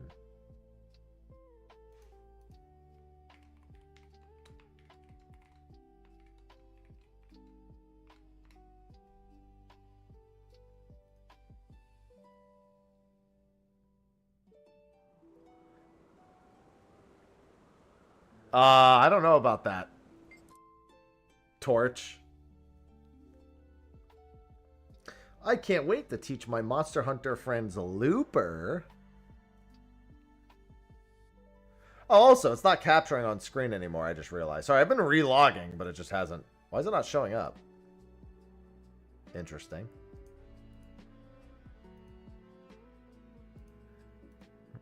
Oh, there it is. It's about to disappear again because it's clearly still broken. But... No!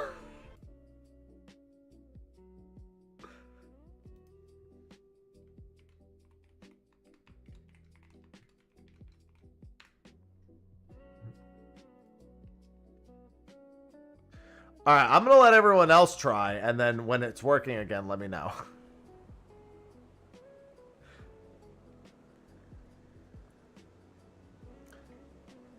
Good luck.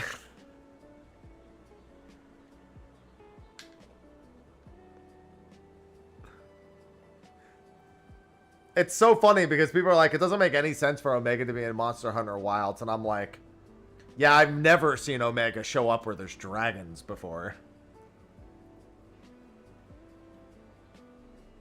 True.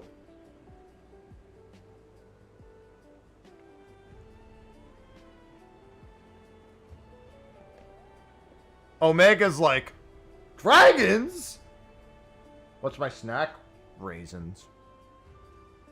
Because it's a good source of potassium.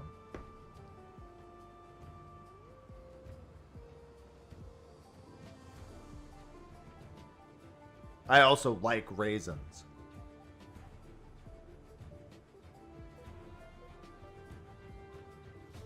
Listen, I'm an old man. I need my raisins.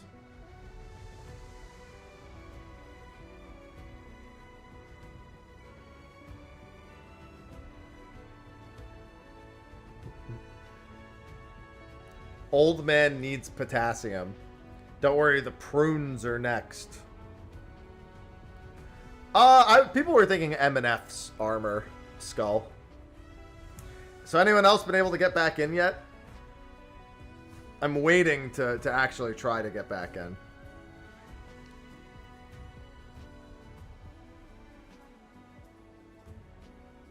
Yeah, that's fine by me.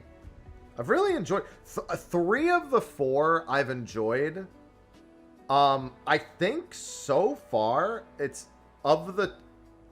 close, because I actually really do like Paragon. Paragon and Amalgam are both good, but like, I don't know, dude, Paragon, I really like Paragon.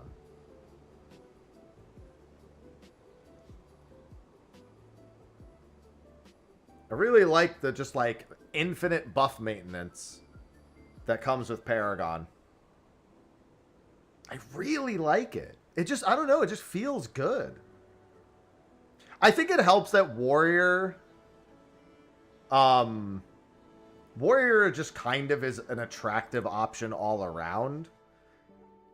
So a buffer being like a support warrior, I don't know. I don't know. I like it. I just like the idea.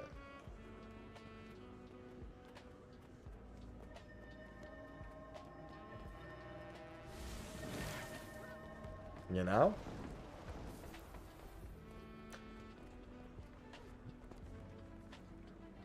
I have to make up my mind though, because I don't want to have to take multiple characters through Soto and shit ahead of Visions.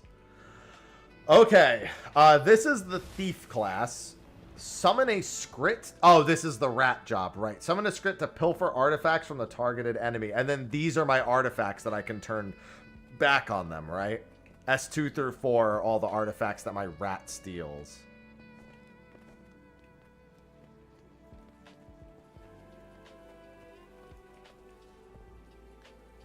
Skirmisher shot.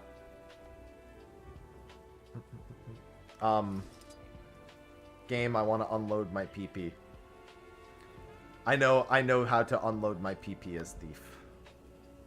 Where is my PP? Give me my PP.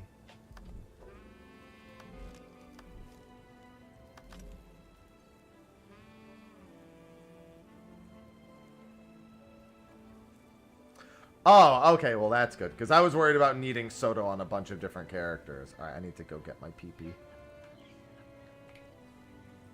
Quite a reward.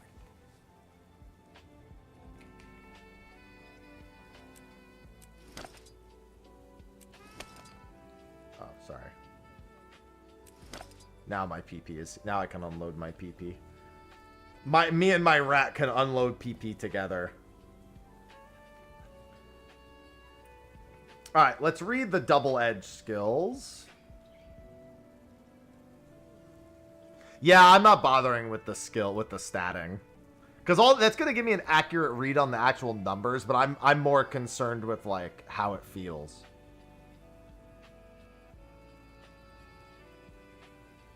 I did that for the first character, and I was like, I don't really see a point. Drink an anti-venom potion to heal yourself and remove conditions. You may activate the skill while it's recharging with a chance for the skill to backfire. The chance of the skill backfiring lowers as the skill recharges. Oh, okay. Wait. When you backfire, you drop the potion on yourself, healing for more. The cooldown of the skill is increased and you cannot reactivate the skill. Wait a minute. So the backfiring is actually not terrible in this case, just only if you actually need another heal. Wait, that's dope. I thought it was gonna be bad. Like, I understand. Oh, that's explicitly positive. Okay, the other ones are not explicitly positive. I was gonna say, wait a minute. This is great. That's not backfiring. That's just that's like getting a down payment on something. It'll help me, you know, I'll take care of more of it right now, but I'll pay for it later.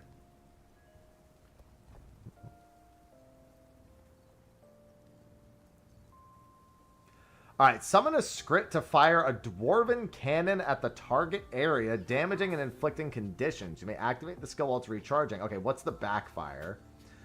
After a short period of time, the cannon misfires, damage... Yeah, see, that's explicitly bad. Although it sounds like you can just get away from the cannon. Oh, wait a minute. But that's... Okay, so that's just don't be near the cannon. But if you drop the cannon... it directly on the opponent and then it backfires, it's actually a good thing. Okay, so you can use the backfire. Okay, no, never mind. Actually, I do like that. I like that a lot. Okay. Portal device, shadow step to the target enemy, damaging and inflicting conditions. I'm seeing that there's a lot of condition stuff here, so I can already tell the kind of build that I probably want. After shadow stepping, you are knocked down. Okay, so that's bad. That's explicitly bad no matter what. It even gives you vulnerability, it seems like. Oh, no. I'm sorry. The self-knockdown is 2 seconds. The other effects are on the opponent. That one is absolutely explicitly bad. You definitely don't want that. Okay. Flip a number of enchanted coins. Gain effects depending on whether they land on heads or tails. You may activate the skill. Okay. So coins tossed 3. Heads. Okay. For each heads I get, you gain initiative and convert conditions. And then tails gain initiative and remove conditions on yourself. So heads will convert them to boons, which is obviously better. Tails, at the very least, gives you the initiative, gives you less initiative and removes the conditions instead. So not the worst thing ever. Backfire. Flip a number of cursed coins. And it does the opposite effect, where it just removes your buffs, but you still gain the initiative. And then gives you conditions. Okay. You definitely don't want that. And then there should be one other double-edged skill. Break stuns and summon a Jade Shield that applies a barrier. And then the shield explodes, dealing damage to yourself equal to a percentage of your base health. I wonder if there's a condition. No, because the damage is really bad. The damage on that's not very good at all. So you probably wouldn't want to backfire this. Yeah, I know. It says that. That's the final text of the double-edged thing. I just don't have to read it every time. I don't have to read that that's going to happen every time, because I could see that it was on there every time.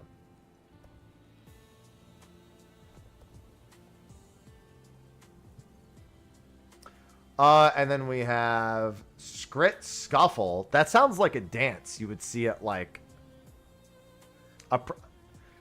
Listen, I've been to enough of my own family parties to say this. Sounds like something I'd see it. That sounds like something I'd hear at, like, you know, a white family's party. Oh, we're doing the Scrit Scuffle, guys. I can hear my family saying that. Oh my god, the Scrit Scuffle. Let's do the Scrit Scuffle.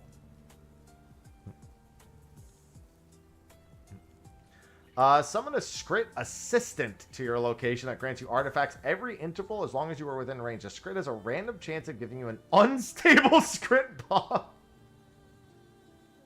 You have to make sure you don't use that.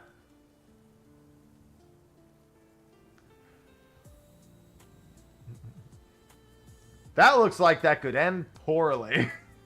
I could just hand you a ball. That's fucking Looney Tunes. That's a fucking Looney Tunes moment right there.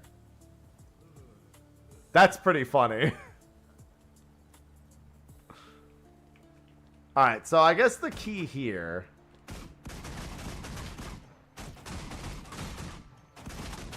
is to do this. Okay, Metal Legion Guitar. Oh, wait a minute. Did it... Oh, do you just lose them after a time? Because the... Oh, no, the guitar moved. That... It just changes. Okay, so the script's going over and over again. It's just pilfering repeatedly. I didn't realize that it was going to keep pilfering. So I need to know what each of these artifacts actually does. Rock out with your guitar, damaging and applying conditions to your opponents around you, then slam the ground with the guitar.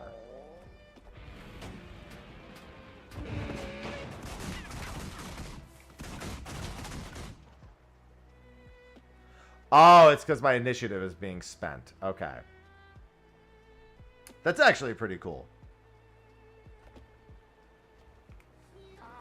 Let's see here.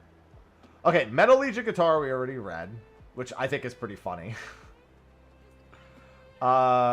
Forged Surfer Dash. Dash to the target location, dropping bombs along your path that detonate after a short period of time. Ooh. That looks really good. Shoot an orb that explodes upon impact of the ground, creating a corrupted area that deals damage and applies conditions. I like that. Place an electrified shield at your position that blocks projectiles and deals damage to the enemies within it. Okay. Leap to the target area and slam down with enchanted exalted hammer, damaging enemies and healing allies. Summon a turret.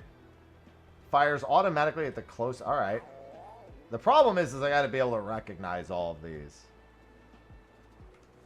So, like, for example, I need to recognize that that is the field.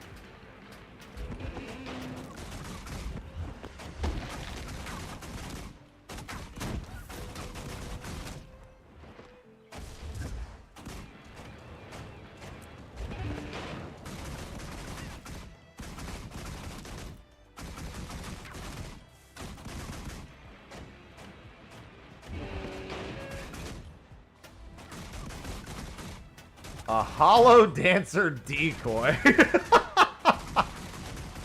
That's so funny.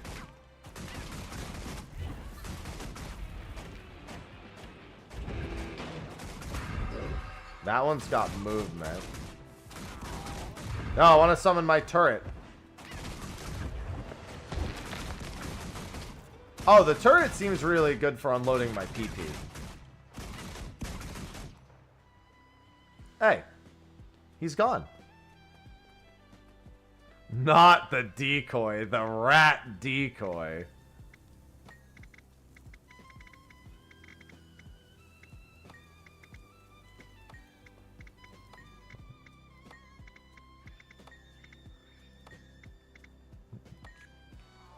Need my rat decoy.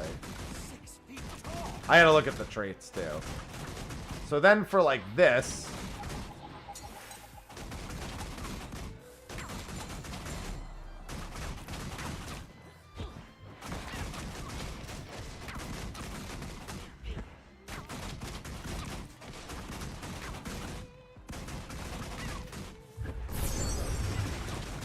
Yeah, I don't know. These skills seem pretty cool. That's the cool. Okay, and then the Scrit Scuffle. There's so many rats!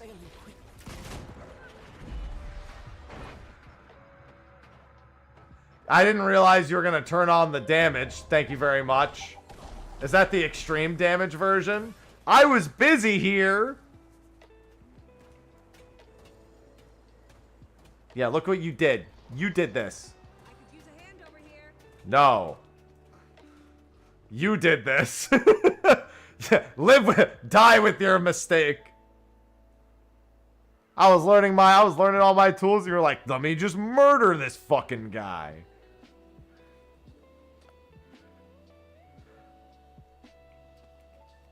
I'm gonna adjust the parameters real quick.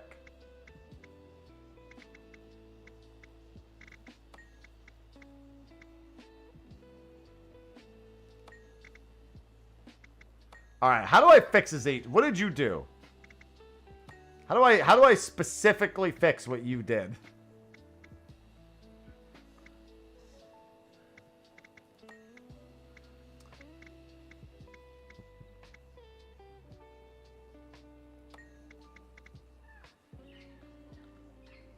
Oh, it's at the console to the right, the arena console.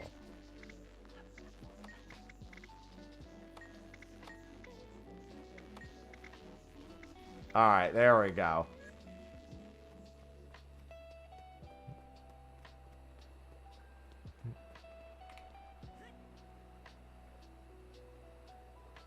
This is gonna take a while. Don't worry, I'll get you.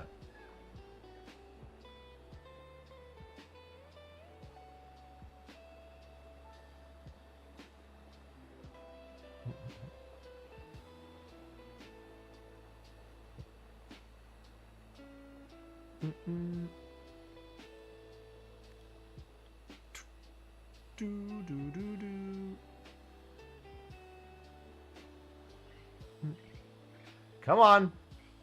Get up.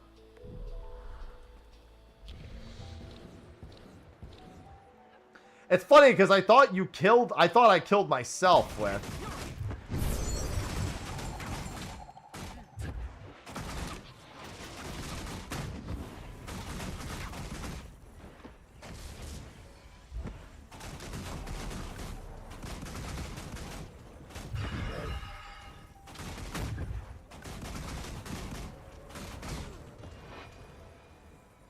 Oh, that's the unstable bomb. Now I know what the unstable bomb looks like.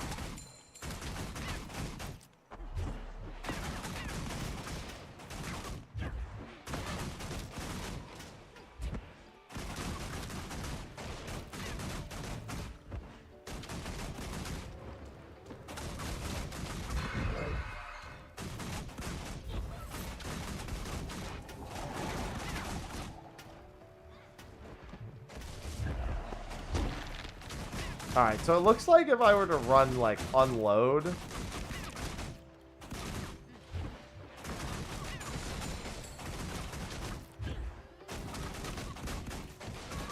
It looks like the big thing is that...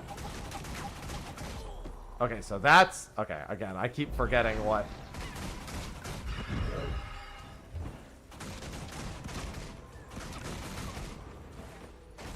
Okay, so there it is.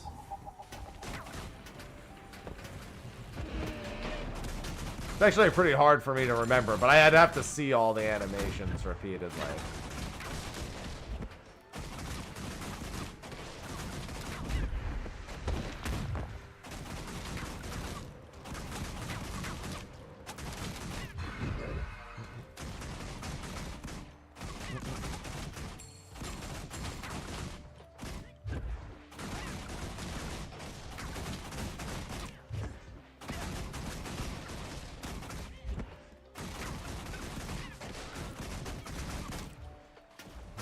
Yeah, because for... Oh my god! I feel like the damage from that's pretty good.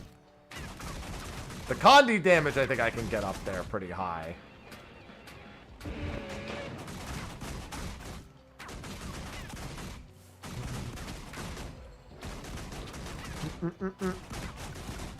The traits primarily let you manipulate your RNG. Yeah, let's take a look at the traits now. I'm quite curious. Alright, stop shooting. We're good. Alright, redraw any artifacts you currently have in your skill slots. Gain access to reshuffle.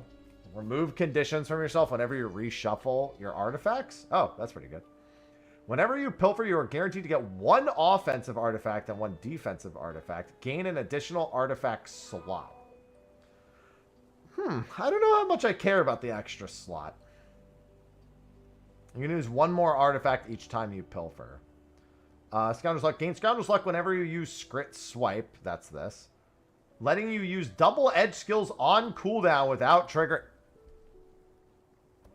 I like that. I'm a pretty reasonable fan of Scoundrel's Luck.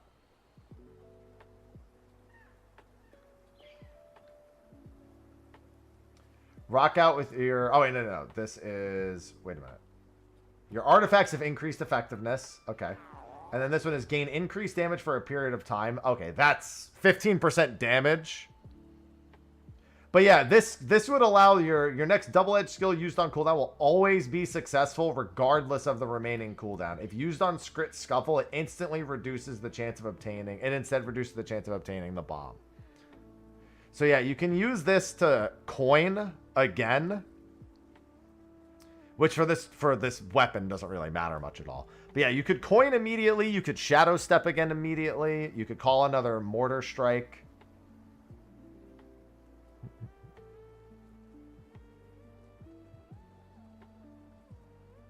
So those are all your options there. This just literally increases your damage by 15% though for every time you use an artifact for 10 seconds. So you just need to make sure you're constantly using artifacts and you have a permanent 15% damage buff. You pilfer after using a certain amount of initiative. This trait will override any existing artifacts. What are the other ones? Artifacts grant barriers and boons when used. If it's an offensive one, it makes non-damaging conditions on you ineffective. That's great. And if you're using a defensive artifact, you get stability. That's pretty good. I do like that. The Possessive Hoarder trait. Gain combat high when you use...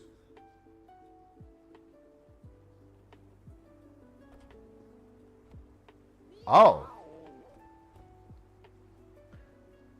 So, I kind of... Oh. I can just... Every two... Alright, so you just have 30% more damage. And it goes down by 3% every 2 seconds. Over the next 20 seconds. And Scrit Swipe's cooldown is 25 seconds. I suppose if you just needed damage, that would be fine. It's old emboldened. Holy shit. It's old in. Right?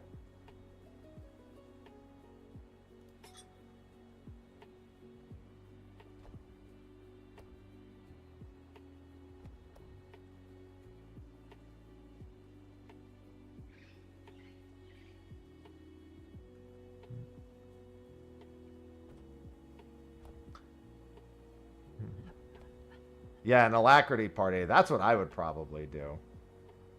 Critical strikes, deadly arts. Yeah, if I was doing Condi, I don't know. I feel like I would want to go Condi. Condi Scrit? Condi Rat? I'm calling it Condi Rat. No Antiquary. We're calling it Condi Rat.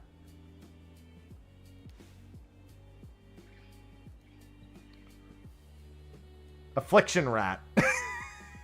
Affliction Rat. That works too. No, that's the wrong. Trickery is what reduces it. Oh, you mean this one. Yeah, I feel like, I guess it depends on what you're doing. Because like if you're gonna go Condi Rat, then you probably don't run this as much. You would run that. Stealing gives you initiative. Gain quickness, fury, and swiftness. Use lesser haste when attacking a foe from behind or from the side while they are defiant. When you steal, you and all nearby... Support rat?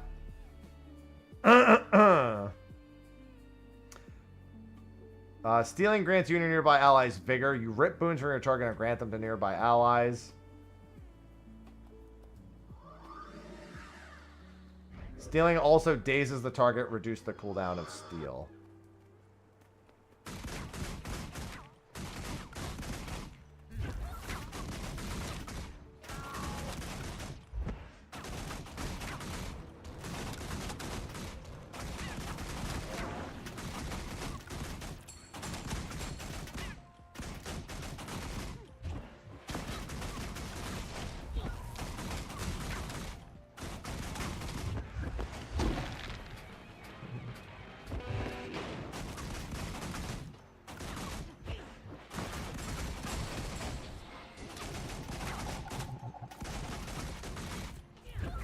Yeah, you can at least keep some form of it even without alacrity up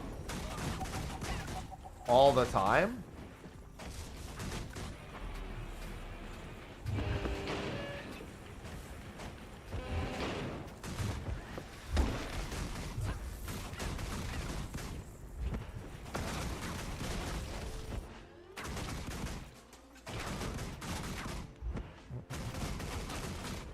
So you can at least keep that damage buff up. And every time you steal... Yeah, Fury, Might... And then with Alacrity... Yeah, if you could get Alacrity off of somebody else...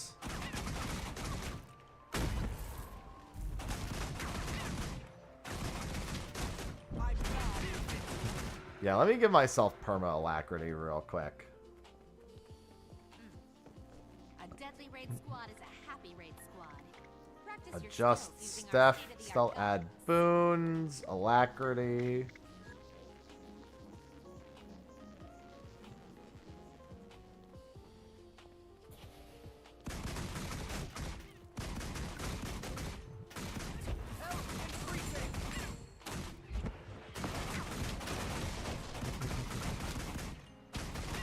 Then it'd just be a question of what weapon type I would even want to use for this.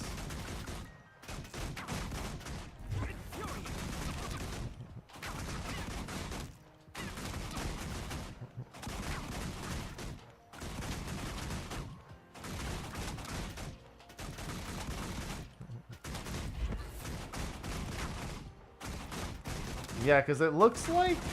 What's the total uptime, downtime on Fury and everything here? Is that you who did that? Yeah, because it's 16 seconds at base.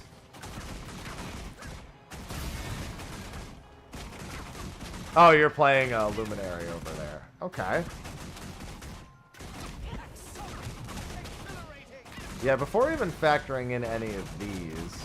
Because then it becomes a question of which ones you actually want to see.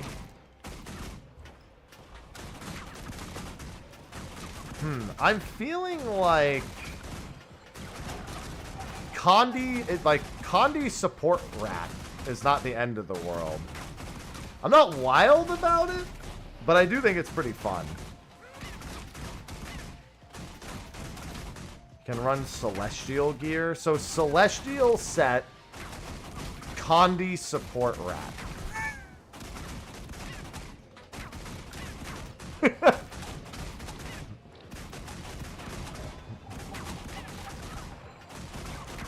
That's the thing I'm trying to figure out, is if, like, I can run primarily condition damage.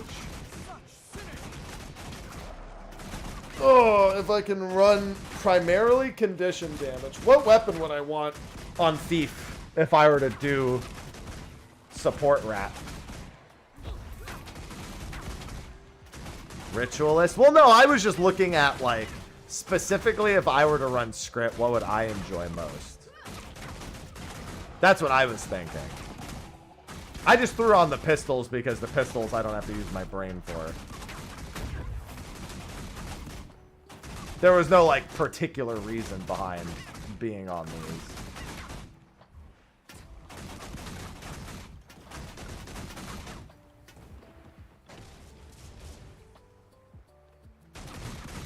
Oh, Ritualist gear? Yeah, because, like, there are actually quite a few good Scrit steals that seem to work well with it.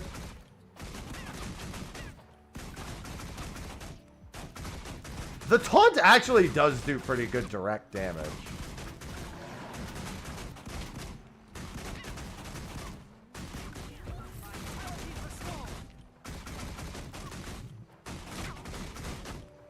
Yeah, because we have combat high because of that.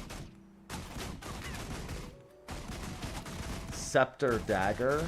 Yeah, because I'm just thinking, like, if I'm going to run Condi damage, I wouldn't want to run unload. Unless there's an... I could also make my unload, like, throw on a ton of statuses, which I think is a thing somewhere. Power staff. Okay.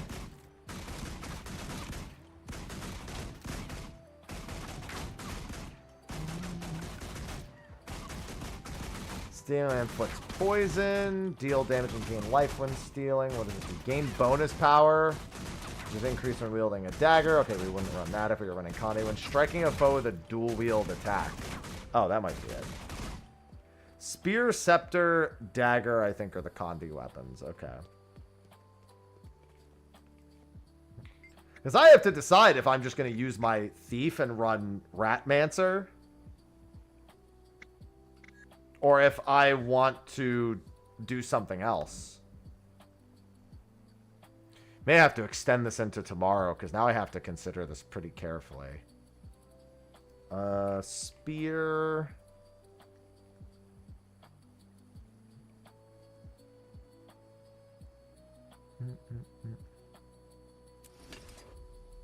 And then the other one was Scepter and Wand as well.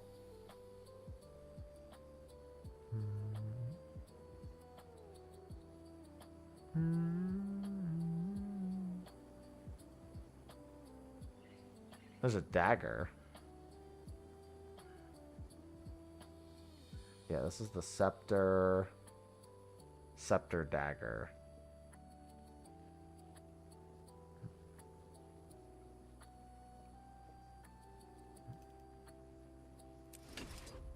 Let me just read this real quick. Cripple, Torment. More damage if foe is stationary.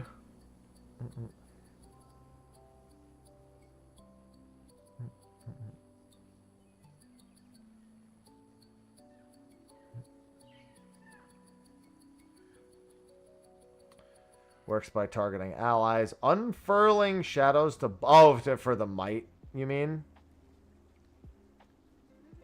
Yeah, if I used it purely offensively, it'd be a bit of a different story.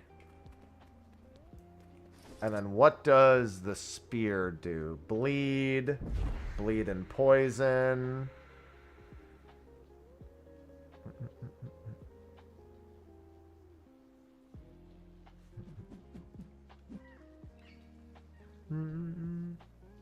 This is bleed and poison. This is poison. Poison vuln. This is cripple, vulnerability, distracting throw. Oh, hey, distracting throw plus condition damage. This target strikes a movement impaired foe. Skills. If this skill follows a finisher skill, like Shattering Assault or one of these. So after I do that, okay. Block the next attack. If you block, heal yourself. The skill follows a finisher skill. Okay. So it looks like you... Am I bugging, or do you just literally let one of these auto? It's pure condition damage. Plus 4% incoming condition damage. Depends on, I guess... Because I feel like this one is the best.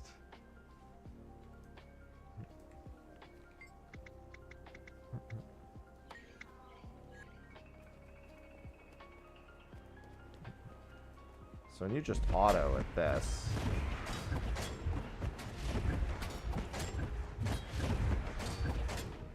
the vuln stacks do that. I guess the problem is that you probably won't have enough, because this looks like it doesn't burn as much initiative.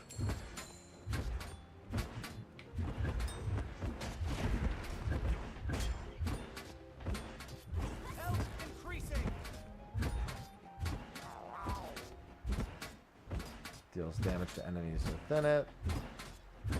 The Forged Surfer dash is really interesting.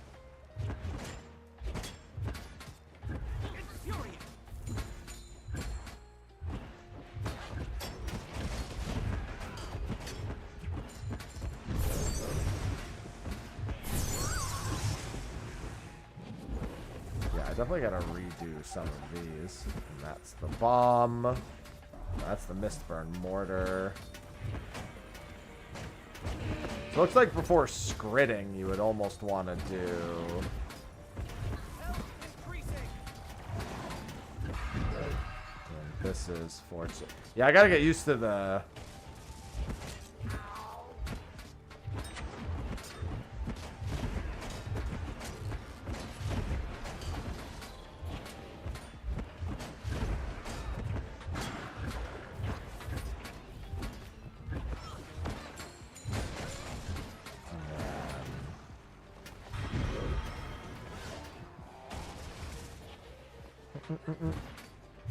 Hey, what's going on, boss?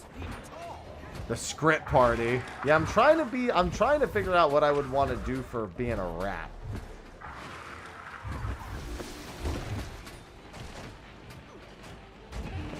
If I wanted to rat it up. Obviously, I don't have the Condi gear equipped right now, so it hardly matters, but...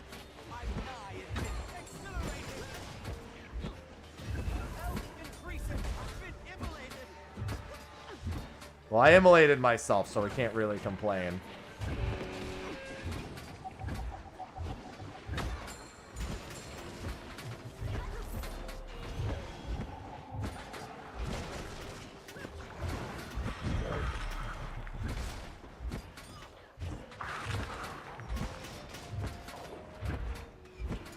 So yeah, whenever we're full on initiative, we probably want to do that. Keep that up at all times. Attacks increase damage, increase strike damage.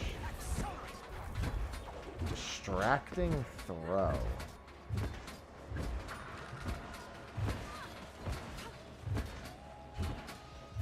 Am I bugging or is it not?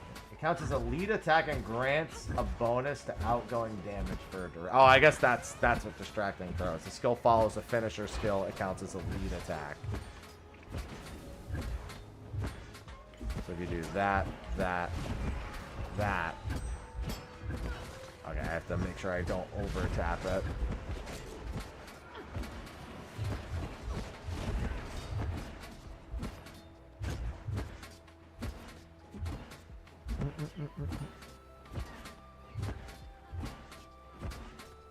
Am I bugging?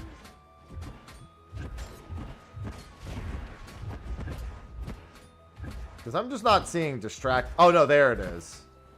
Okay, I was looking for it on the opponent.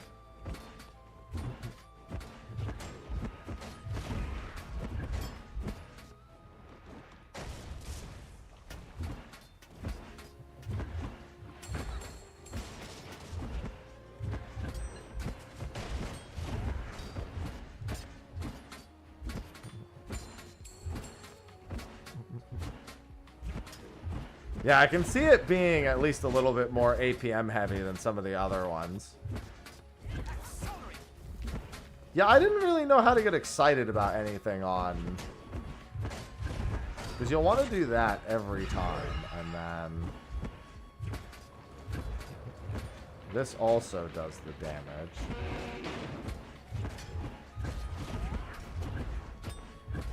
It makes me wonder if you could theoretically get away with just doing that. As long as you are subsequently able to interrupt it.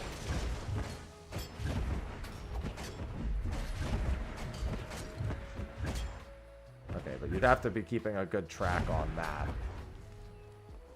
And you'd also probably then have to be doing this a lot more in order to make sure your initiative can actually keep up.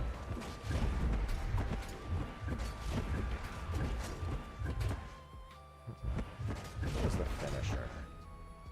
This is a lead attack, follow up. That's the finisher. The falling spider attack is a finisher. Okay.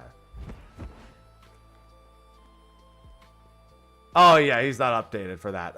There's drops. Yeah, Nightbot's just set to something old. There's drops on, but his command doesn't say anything about that, about the current ones. Yeah, this looks like... I'm wondering if you could get away with autoing 2, throwing 4.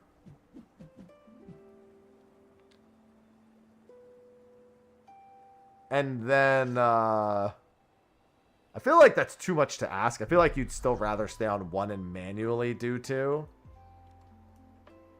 And then do that every 10 seconds while using any sort of condition damage and steal on cooldown. It seems like it would be a decent amount of APM.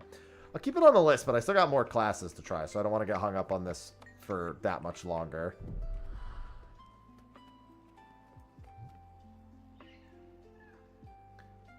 And not to mention, that's specifically if I was doing that. I mean, I could also just straight up do 1 and 3 on Scepter.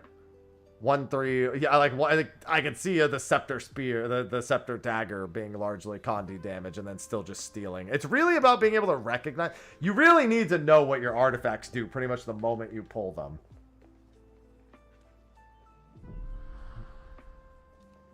Because if you don't, that's not good.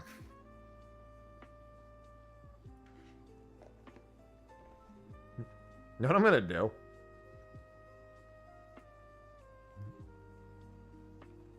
I'm gonna do this. There you go. Copy paste. All right, let's do our next one.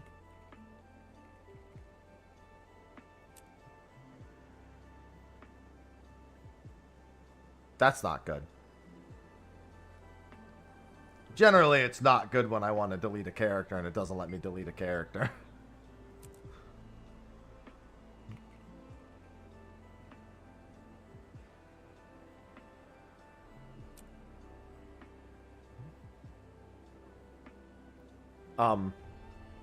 Game. I've only tested out 5. Well, I guess technically only 8 are available because Evoker is disabled. I'm going to give it a second.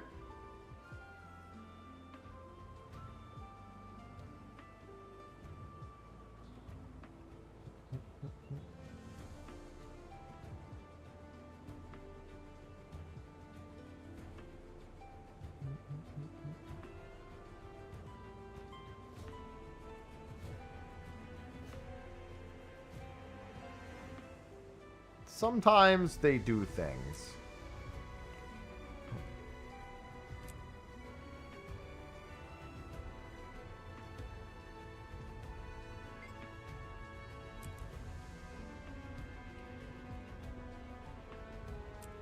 Hey, that one worked. Alright, so we've got Ranger. So the only one that I shouldn't bother with is Evoker. Is that on Elementalist? Troubadour is Mesmer. Okay.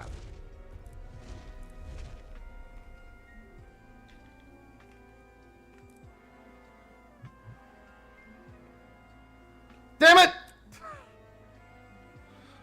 Let me through!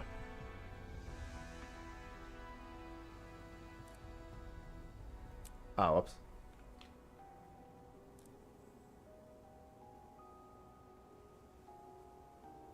Count to 10. 1, 2, 3, 4, 5, 6, 7, 8, 9, 10. Oh, hey, it works. Good job. Good advice. 10 out of 10.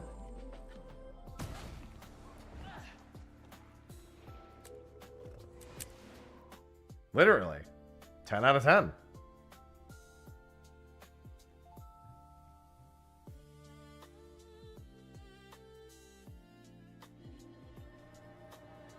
Yeah, this is Gale Shot.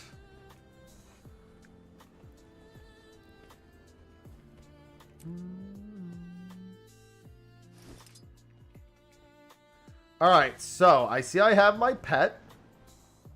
And I have a couple of different pets. I'm assuming that your next attack is an opening strike. Oh, hey. Hello, buddy.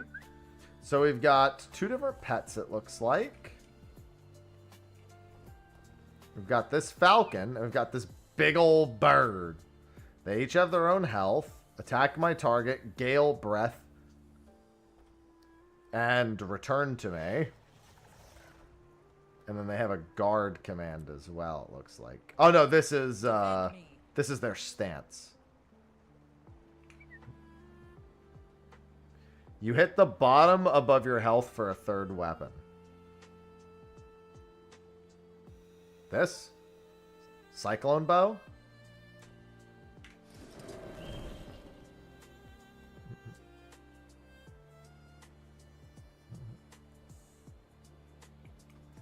Burb.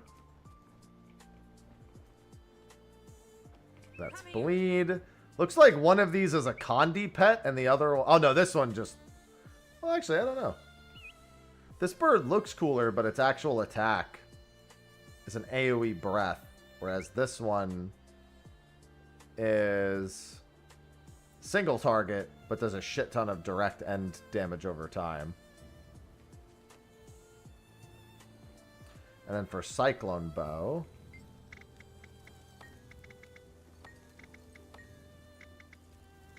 please spawn my golem. And then this is the I have 8 arrows to fire. So shoot a wind arrow, release a hail of arrows towards your opponent and enemies nearby them.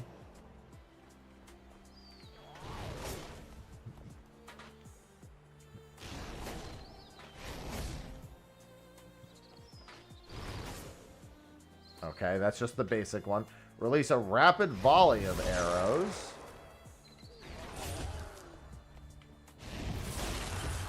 Okay. And then this recharges? Yeah. Jump back, releasing a blast of wind that destroys incoming projectiles. That's cool. I've got a wind wall. Fires a volley of arrows into the air, immobilizing enemies when they land.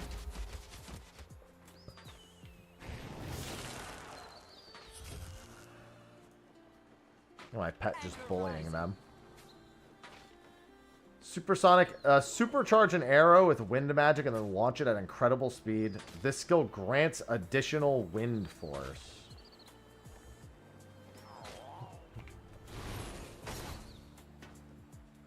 Oh, this is... Oh no, that's just the pet auto bar. It looks like. What is that?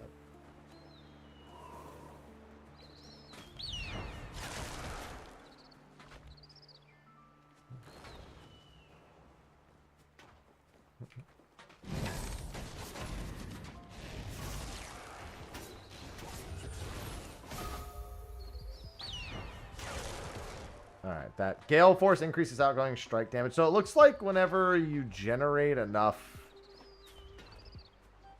The first thing on your buff bar, or was the Feather Recharge? Oh, this is the Feather Recharge. Okay, that's what that is.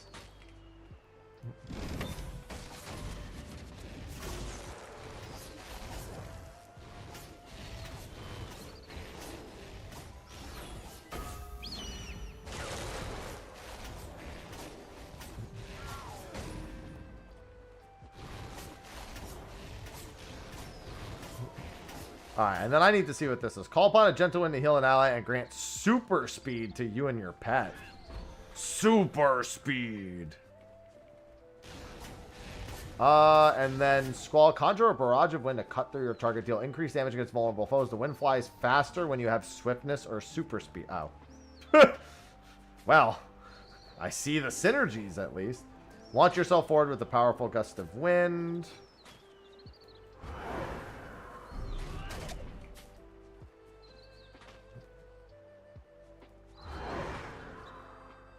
Okay. Gain access to Hawkeye at the stack threshold.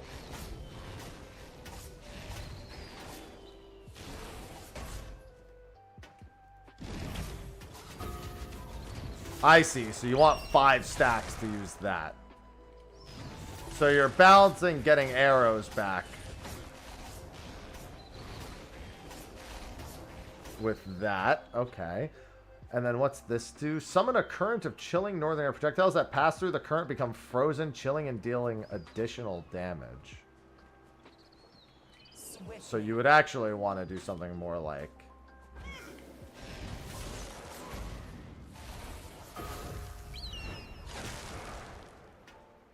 Okay. Not too much additional damage, but it's got... release a massive tornado launching enemies. It strikes as it travels. When the tornado reaches its destination, it will persist for a period of time.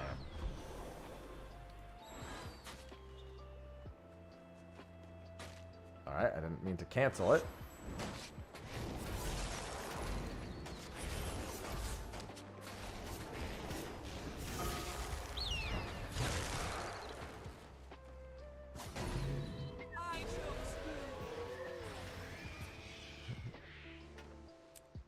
Interesting. Yeah, I'm not really sure how to feel about this. It's simple, but it's not like... It's really grabbing me about this. There's also the traits and everything, obviously, but it seems like a lot of just... You want to stack wind force up to 5. More than anything else. And then that does... big damage when you do this one. Primary target, nearby target, grant super speed, hits up to 5. I mean, the damage number on that is a lot higher than everything else. But even still, it's 5 times for that. All right. I mean, I'm also doing it completely unbuffed.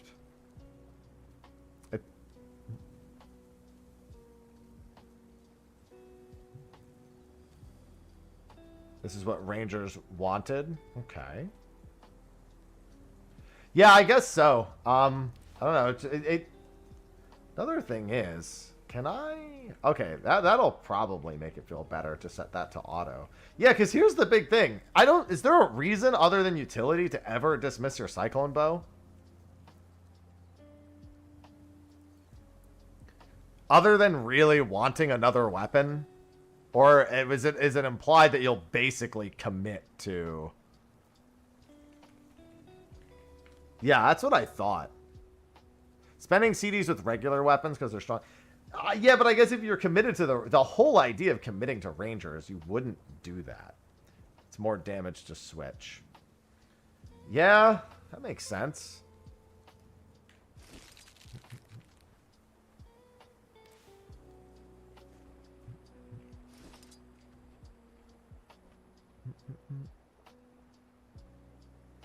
Pet swiftness, barrage.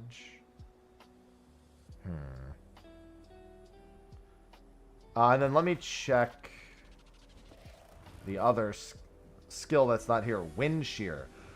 Knocking back nearby enemies and reflecting incoming projectiles. Man, I just like that skill in general.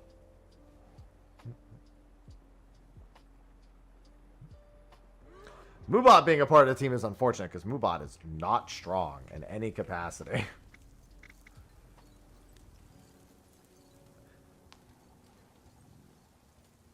2/5 swap to Cyclone, swap out when you're a lot out of arrows. Yeah, I mean, that generally seemed to be kind of the vibe I got. Was if you really just wanted to be a full Ranger, it's really just a matter of... like...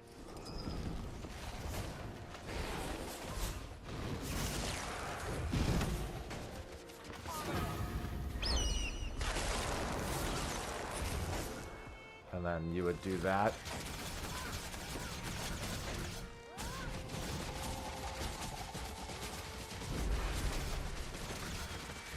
It takes a pretty long time for your arrows to come back, so I should probably look at the traits. Okay, so that's just the teachings. After using Bluster, your pet's next attack creates a damaging swell of wind. Movement skills are grant you swiftness and endurance. Squall removes movement impairing effects. Okay, that's fine. Strike damage is increased when you have swiftness or super speed. Swiftness is more effective. Yes, you're going to want swiftness full time. Avian pets have increased strike damage against health. Beast skills grant quickness around the ranger. Fire a volley of arrows out. Quarry's Peril is replaced by Pelt. Quarry's Peril. I don't remember which skill that is. Restore arrows when you swap pets.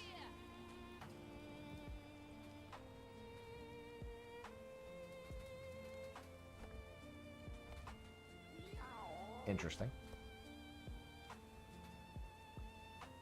I guess it depends on how important it is for a pet to have the increased health and how important their damage increase is compared to you just having more arrows. Because swapping pets giving you arrows is... I mean, I know it's 20 seconds with alacrity that's going to go down, you know, it's going to be just a bit shorter. You still burn through arrows so quick you'll have to leave, but... An offensive support? Yeah, I guess for the quickness. Quarry's Peril. Okay, this trait that I gave, Wind Force grants stacking, increased movement speed, and damage. When you use Hawkeye, convert these into a stronger bonus for the duration. And Hawkeye is the enhanced long-range shot, right?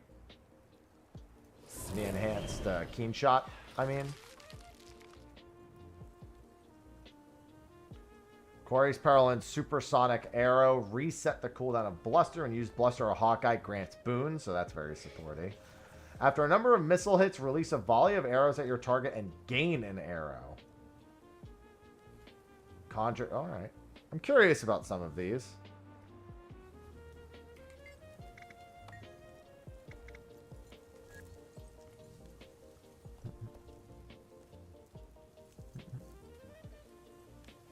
Yeah, I mean, skills and actions being faster, I could totally see why. So, you would be more so assuming... will you get swiftness? Strike damage increase when you have swiftness or super speed. And the movement... Well, it has to specifically be a movement skill, I guess. Yeah, I'm just wondering, because getting the arrows back, restore... Oh, it's only 2 arrows when you swap pets. It's not all the arrows.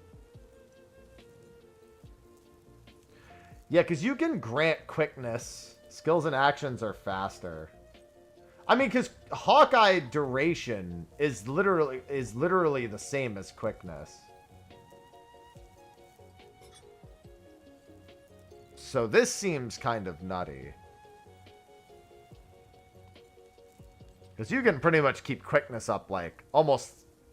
I mean, you can do it super easily. Avian pets have increased strike damage and B skills grant quickness around the ranger, so if everyone's around you, then that's easy enough. And then this also makes it so that... Let me read these. Quarry's Peril and Supersonic Arrow.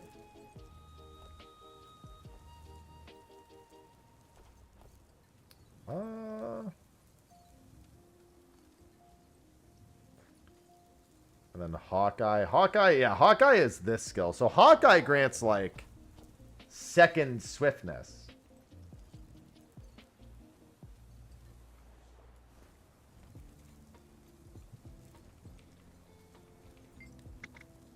It's like super quickness.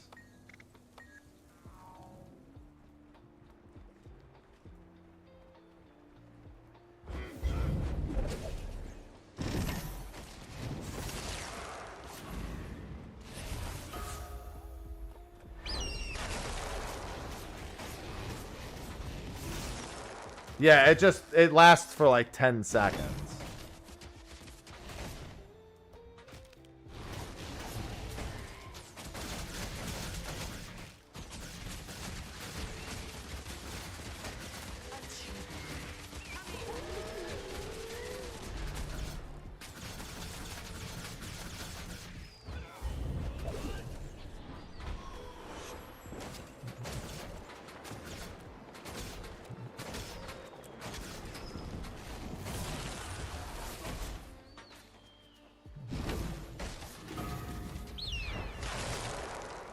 Interesting. Yeah, I'm not sure. I'm not wild about it. I'm not super wild about it. It feels really weird. Mostly just because of how short-lived your time in that stance is. Because, yeah, your arrow, like, even with... There's, I mean, yeah, I'm not sure. Is arrow recharge not affect? It would be different if arrow recharge was... maybe it is, and it's just not fast enough slightly. Because I was thinking that if it was affected by quickness, that it might feel... I mean, you'd still burn them faster, but still. Yeah, let's test alacrity. It might be like, without alacrity, you really, really can't do much. Let me see what it's like with both alacrity and quickness. Let's just assume that you're in a situation where you just have those all the time.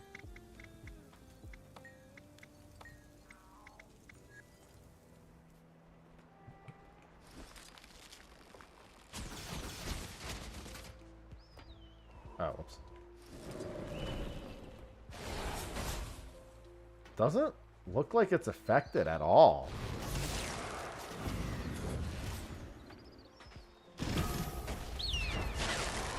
Which means that you burn... When you have those buffs, you're burning through them faster, but you're not getting them back any faster. Which means you have to spend a lot more time outside of it. Which then doesn't feel as good, having it selected in the first place. I don't know. I'm not really digging it. Like, even if I take Beast Mastery traits to help with the recharge for it, it just feels like there's not enough arrow. Like, being able to swap the pets and going fetch, it helps a little bit, but there's only 2 arrows restored.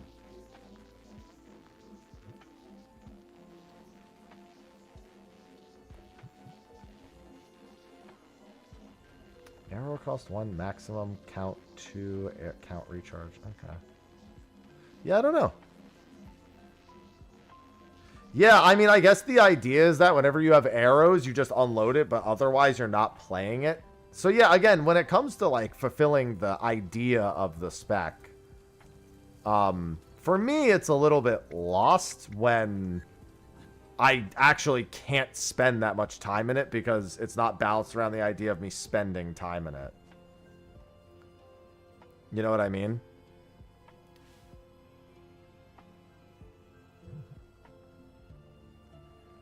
Like, I don't mind, like, let's say I can spend 5 seconds in it and 10 to 15 seconds outside of it. That would be fine, I think. But it feels more like you're in it for about 4 or 5 seconds and then you have to be out of it. Unless you spec specifically into the pet swapping, and even then.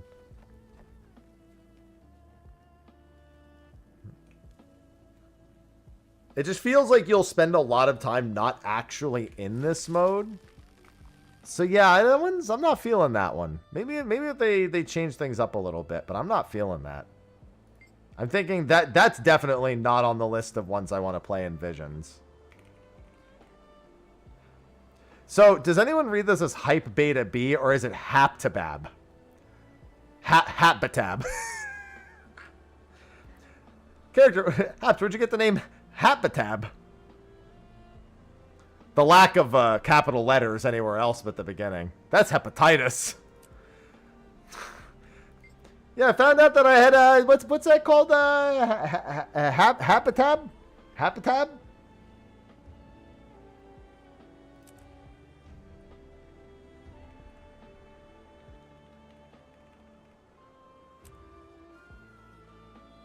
Hi, sausage. I have 2 more left to try. Let's see if I can get this done relatively quick. Dude, I don't know, man. I'd actually go Paragon. Like, I really liked Paragon. Paragon and here's the thing. I feel like everyone's gonna go the fucking engineer one.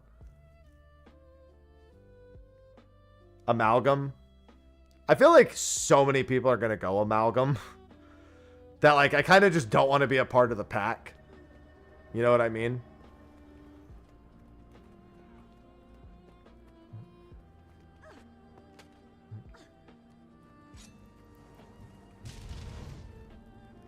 Oh, I clicked the wrong one. My bad. It defaulted to that.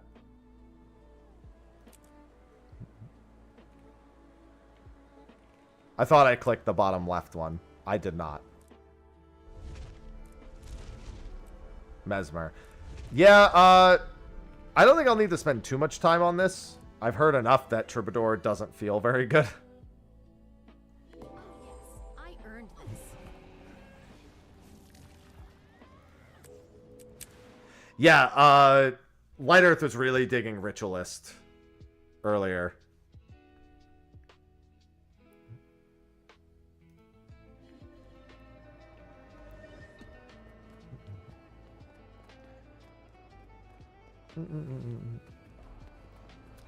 Perform with your lute. Wandering Minstrel.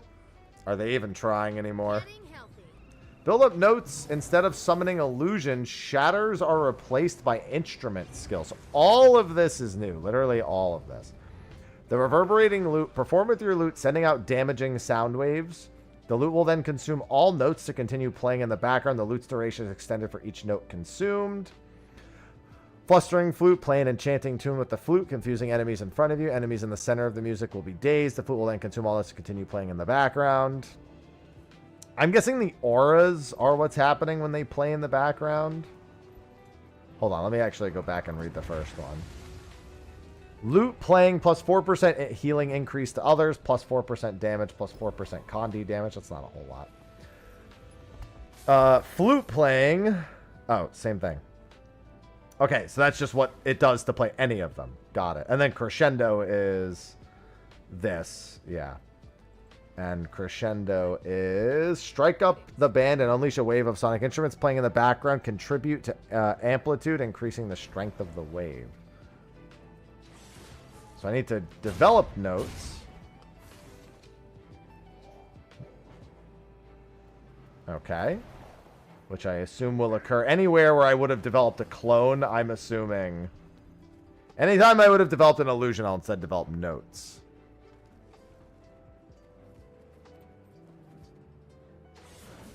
Technical difficulties. Oh no. Your flute now applies Torment. While the flute is playing, heal yourself and apply Confusion or Torment. Okay. When you apply Confusion. Heal yourself when you apply Confusion or Torment. Okay. Crescendo extends the duration of boons. I quite like that.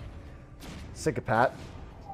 Deafening Drum releases an additional quick wave after a delay. While your drum is playing, deal damage to enemies you disable. Okay. This one seems to be pretty good. Gain bonus outgoing healing and damage per instrument playing. Your lute's damage is increased per wave. Deal increased strike damage while you have the lute playing. Tails grant a note and recharge their corresponding instrument. Okay.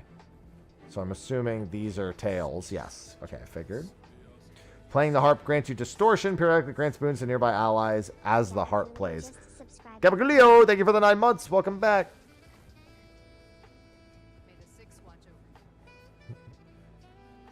Crescendo grants affected allies boons per instruments playing. Crescendo prompts your last played instrument to take the spotlight, augmenting the crescendo's effect. I really like the altered chord there.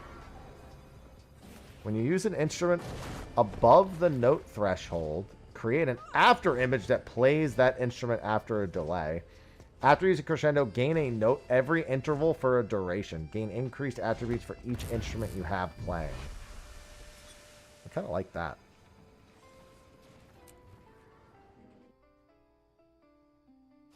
Oh, yeah, we've been getting kicked off constantly, Patrick.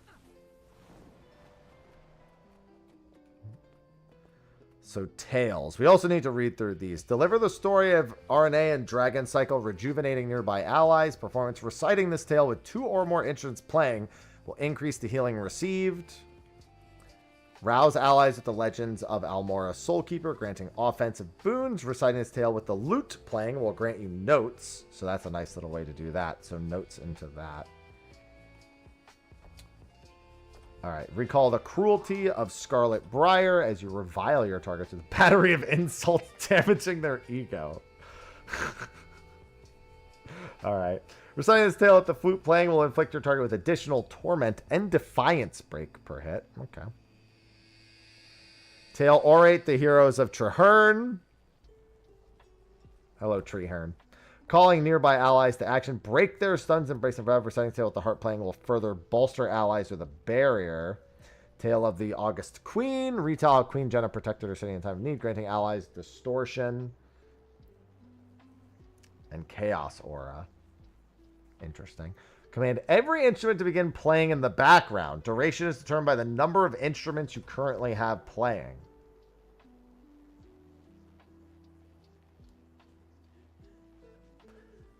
So you get all of them playing, and this extends them all by up to, I'm guessing, 15 seconds, because you have 4 instruments plus the bass. And then what's the skill? What's the other tale? Quote the escapades of Dougal Keen, causing nearby allies to become extraordinarily nimble and liberating them from movement comparing conditions. That's actually really good. And grant super speed.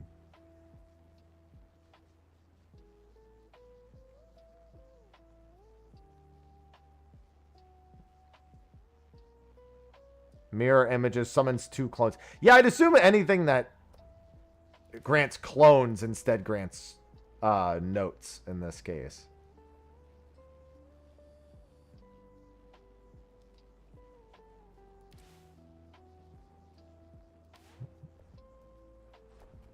So when I use that, yeah. Oh, wow, it grants... Oh, that's only 2 notes. I guess there are 3 notes as the maximum.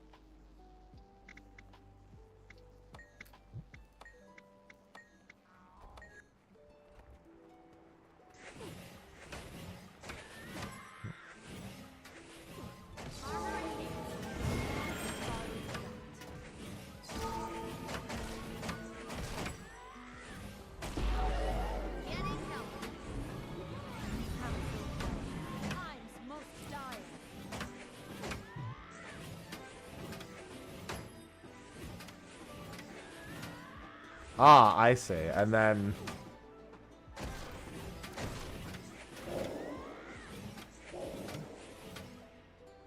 Oh, the cooldown on that's pretty long. So this one, you can keep going pretty reliably, even with not a whole lot of notes. And you would really want to use...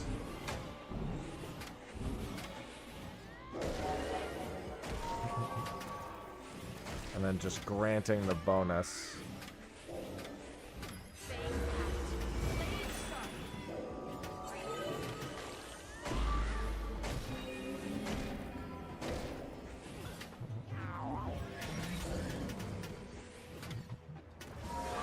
Yeah, these skills don't seem to really be the one that we want.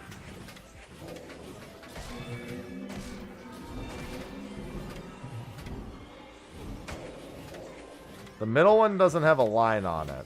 Oh, you mean this one? It did briefly. The first time I played it, it did. There you go.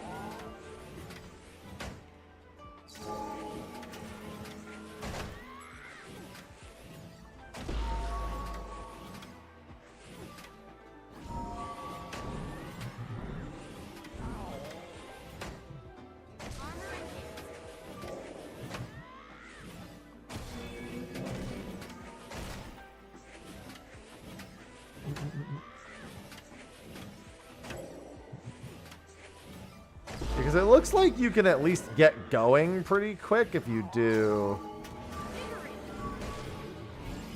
that. And then that gives you a little bit of time here with all of them up.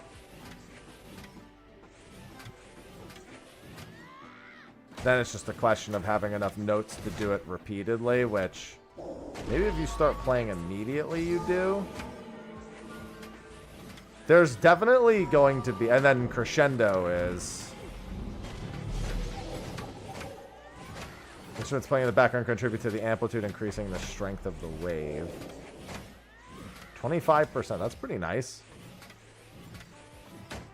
I feel like...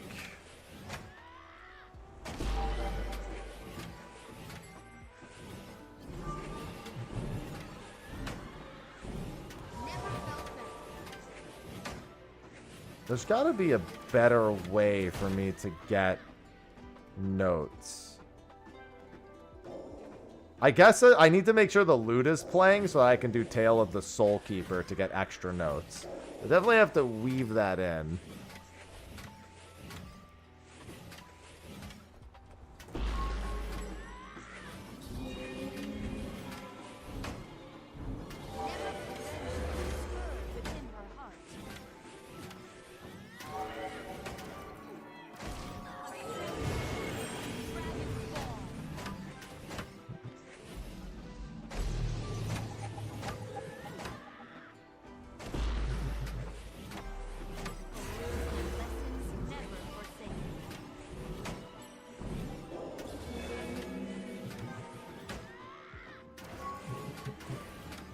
I'm trying to think of how it actually looks to try to maintain all of them.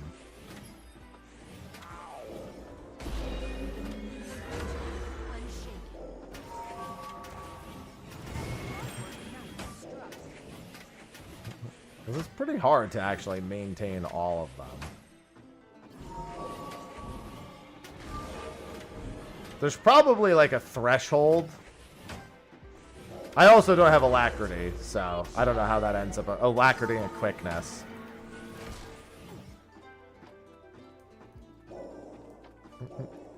I wonder what the best main hand's going to end up being for this. I actually like it conceptually.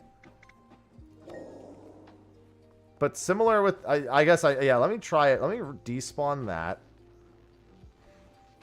I also don't know...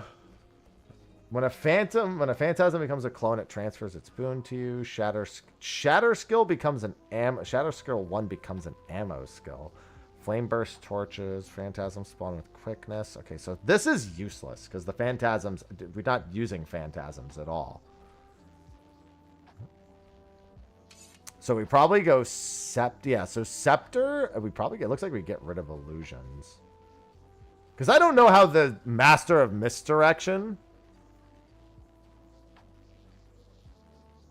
even affects all of this.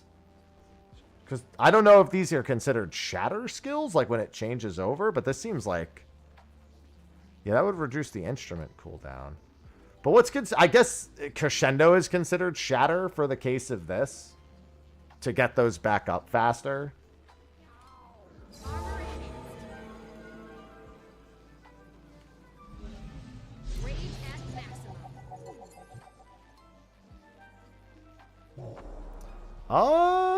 It didn't look like it did. Here, so this has 20. Let's just play them all and then crescendo.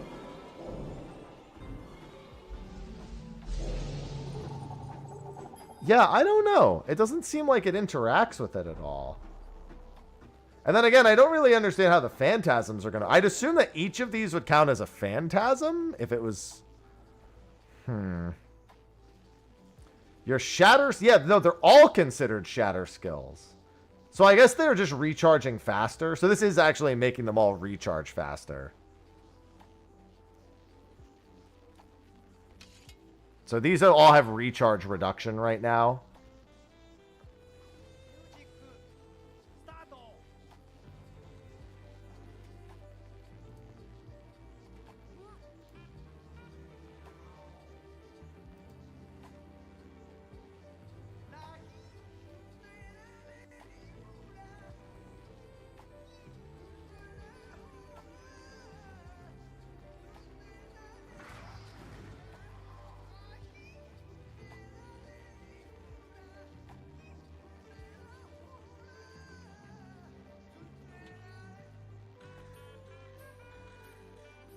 I hear it. It's faint, but I hear it.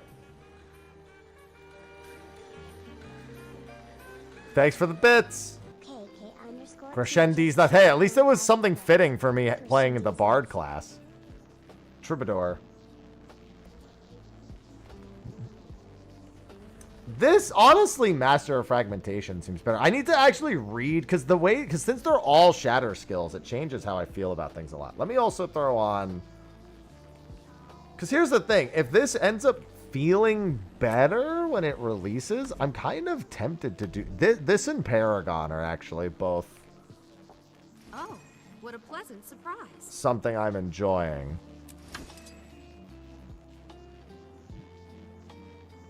And would it be what's the offhand for Scepter? I guess it doesn't really matter, since I just need to see the 2 and 3 skills. Clone 1 and 2, okay. And then this also has a clone.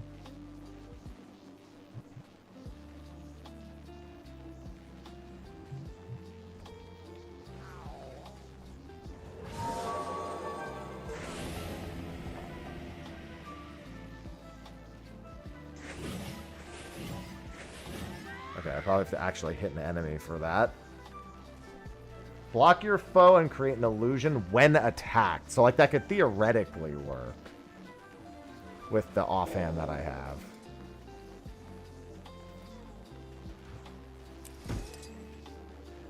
That's a Phantasm skill.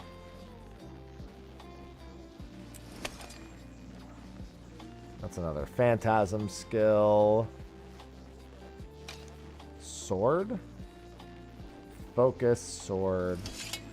Yeah, I guess just because you can at least try to block attacks.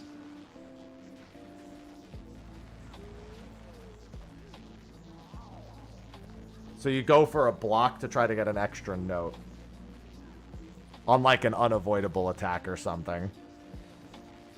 Yeah, because I'm just wondering how it actually feels to try to maintain. Also, I actually feel like I have to look at the skill tree here more than anything else. Chaos.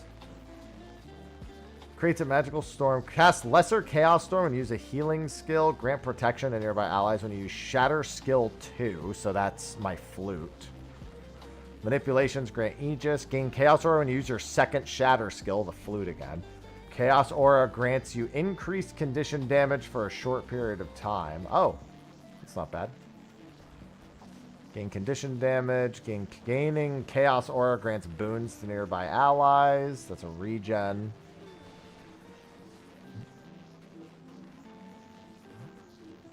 Convert damaging conditions to boons whenever you gain distortion or become stable. Gain concentration expertise while affected by regeneration.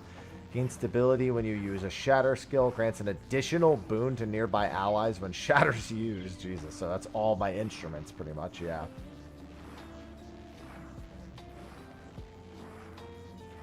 Let me look at inspiration. Remove conditions. Let me look at these. Grant Aegis. Increase healing. Phantasms take conditions from you when summoned. Create a clone. Shatter skill 4 grants boons and breaks allies out of stuns. Heal and cleanse conditions from yourself and nearby allies whenever you use a shatter skill. Things have improved effects. Okay. Inflicts vulnerability when you interrupt a foe. Deals that. Okay. Improve greatsword skills. Don't really care about that. Shatter skills inflict vulnerability on hit. Wonder if just singing your songs counts as that. I doubt it, but it's probably just when you actually activate it.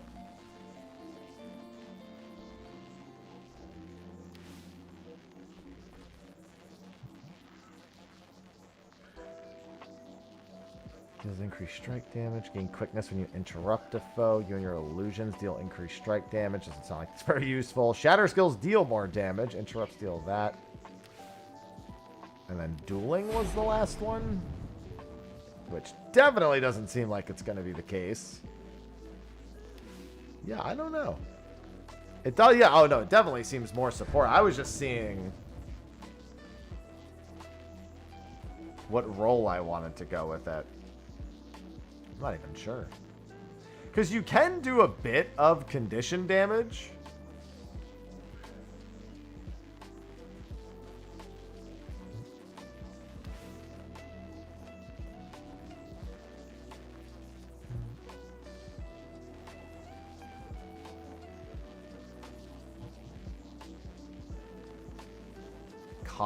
Conduit? Which one is that? Conduit?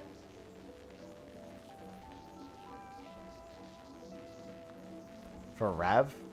Okay.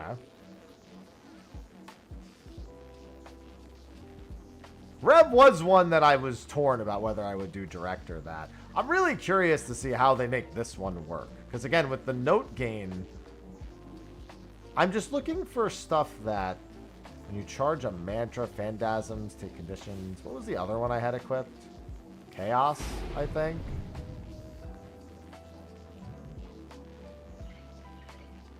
Probably run that.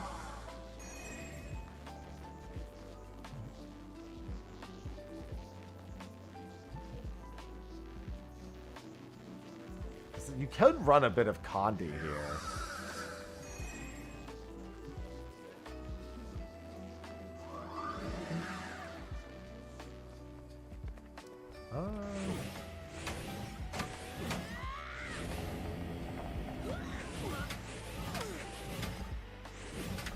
Block the next attack.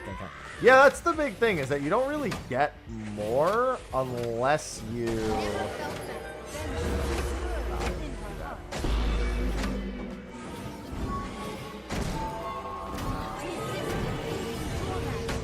What gave me alacrity there?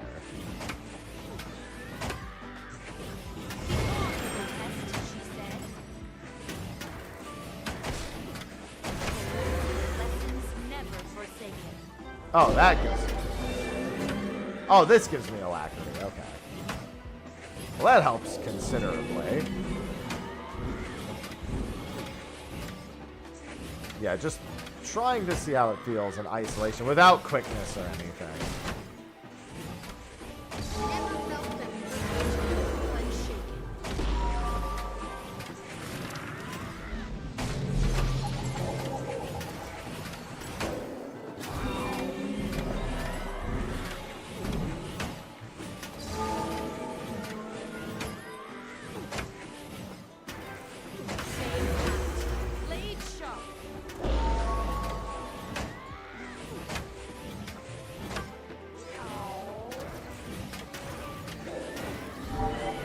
These are all going to get extended shortly, so...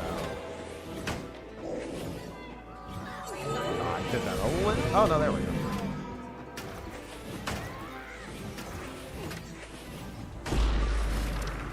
Yeah, I definitely need to change that.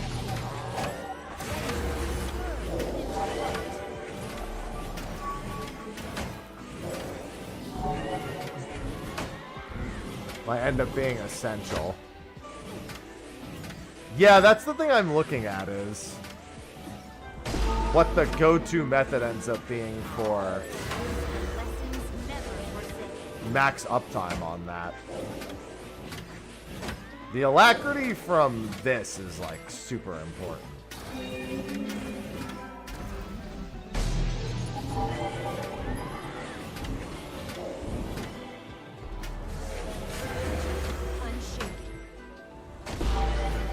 That's all I'm really looking at the moment, is like what it takes to have the max uptime.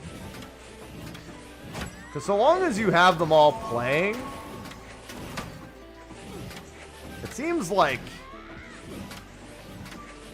you'd probably do okay.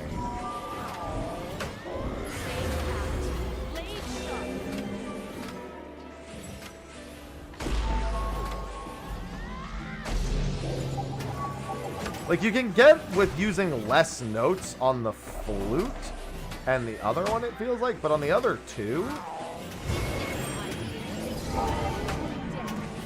it's a little bit tougher. You can't really afford to have less than the max number of notes when playing the other two. You can kind of get away with like 1 or 2 notes on these ones. Well, maybe not on that without alacrity.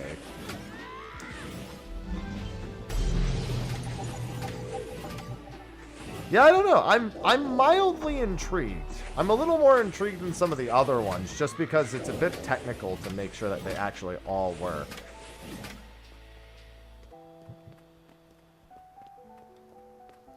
Let me try it with quickness. Use the console to begin combat testing. Add If you have any boons, inquiries, come speak quickness. to I'm me. gonna leave alacrity off because I have alacrity in my kit.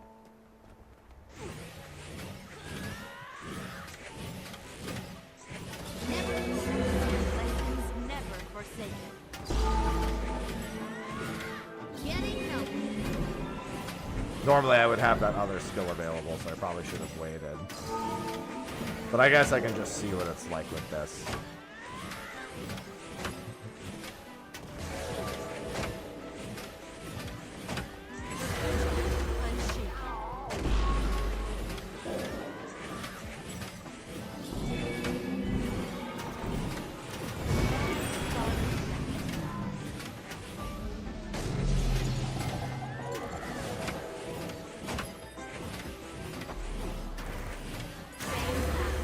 Blade sharp.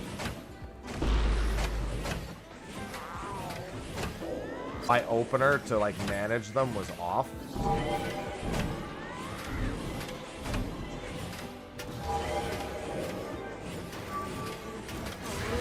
Lessons never forsaken.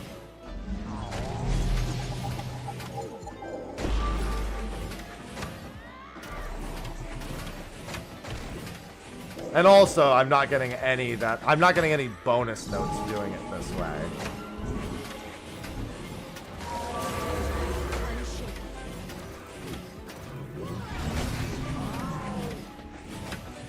So there's probably like a specific threshold with which you want to actually be able to do it. Never felt better. Blade sharp. I'm curious.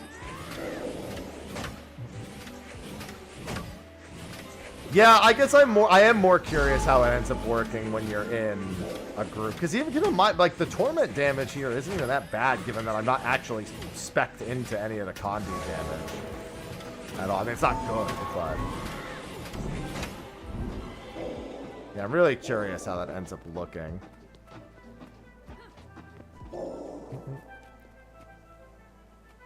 There's a little to unpack there, because that's pretty close to being something that actually has a fairly engaging route. The big thing is that it feels like the weapon is, I'm not going to say useless, but it feels like Scepter Sword is too note-oriented.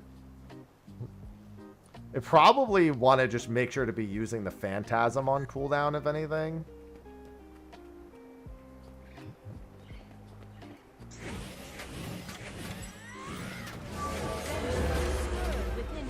Oh, I keep forgetting, by the way. So one big thing is that it takes a second for this cast to finish on the flute. So I can't use Tale of the Soul Keeper immediately. And I keep forgetting that. You actually need to, like, wait a sec. You need to, like, do that. And then do Tale of the Soul Keeper. Because it's supposed to grant... Oh, I'm sorry. It says with the lute playing, not with the flute playing. I'm stupid. Yeah, you want this.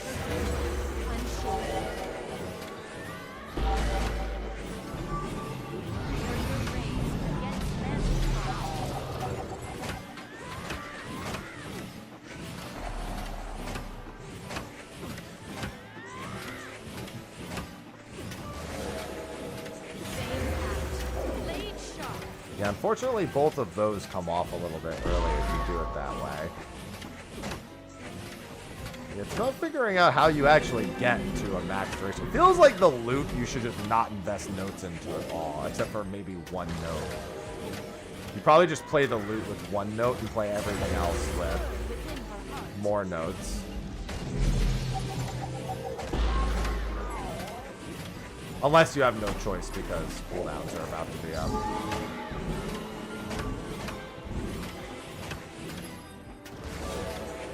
Because the loot cooldown is so short.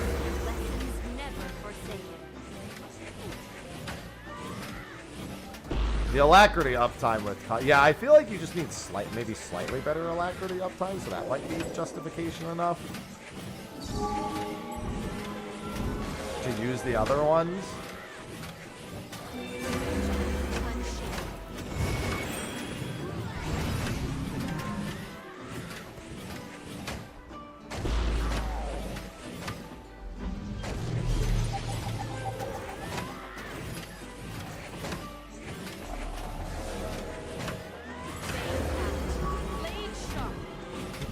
I don't know. For me, I'm mostly curious about this. Because it feels like it's really close to being exactly the way I'm imagining it in my head, but it's not quite there yet.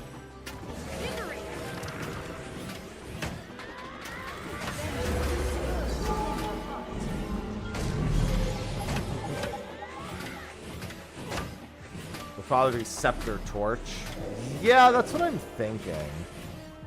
I don't think having Illusionary Riposte is gonna be worth it when the Scepter itself has Illusionary Counter. I don't think having both is necessary, because I feel like if anything, I'm like just barely short on the amount of notes that I want, but that's with 100% quickness uptime also, so the question becomes, is it even valuable? Oh, god damn it! The game client lost its connection to the server. Yeah, staff on swap. The big thing is while the instruments are playing, you actually end up with a pretty long period of time where you're over-capped on notes, and you technically don't have anything to spend them on, since you're trying to keep them up at all times, and the only note dump is technically the loot. You just need to make sure that you have 3 notes. 3 notes for that, so it's like, it looks like maybe the note generation on quickness and alacrity is mostly okay, and so you actually want, if you want to run damage, you actually swap over to staff. Less illusions. I don't know. I guess if Scepter, if they all have the same, I think the attack speed is the thing that ends up mattering, because you just need to make sure you hit a certain amount of notes. And that you're pretty diligent about it. Because you basically are trying to get as much alacrity uptime as possible to get back to your songs faster, to make sure that the duration isn't as strict. So if I can get back to the songs at a little bit more timely of a fashion, or get back to the individual instruments at more timely a fashion, then it means that I don't have to worry as much about note management, which consequently makes it so that the gameplay loop actually works like full time, as long as you make sure to actually keep them up. So I don't know, I'm pretty curious about that and how that's actually going to work out. Has to be fun. Well, I mean, I think that can be fun if, as long as it feels like you have a little bit of time to do something off managing the songs, but that everything you do doesn't hurt managing the songs. Because you just grant like a permanent, what is it? I think it was like a 16% damage boost. I think, well, it was a few different things. I think it was like 5% like healing, 4% condi, 4% damage or something. Like it's, whatever, you're granting, you want to be granting all 4 stacking buffs pretty much 100% of the time, while doing whatever else it is you're actually going to do.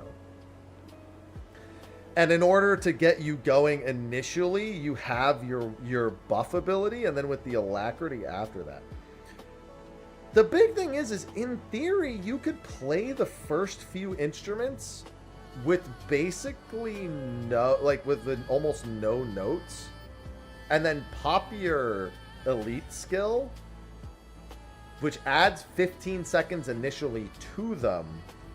The problem with that is I think you would still want to loot into note bonus, into one of the longer instruments, into mirror, into the other one, into the flute, into the ultimate, into crescendo. And then at that point, it should just be mostly about management as long as you have full uptime. And if you ever don't have full uptime, wow. That's, that could be, that sounds like it could be quite engaging if you have to do it full time in order to buff everyone around you. It sounds like, yeah, I think your teammates would really appreciate if you could have that open, if you could have that up pretty much the whole time. Oh, does she have poopy button? Yeah, she's probably not coming out. We don't. We have to wait till she comes out on her own and then do it.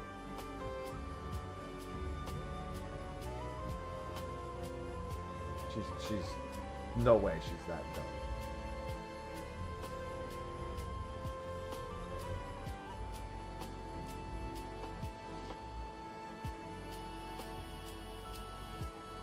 Even if I try to go under there, it's not gonna end well. Yeah. Yeah, put the wipes in there. I'll be... I mean, I'll take care of it. It's fine.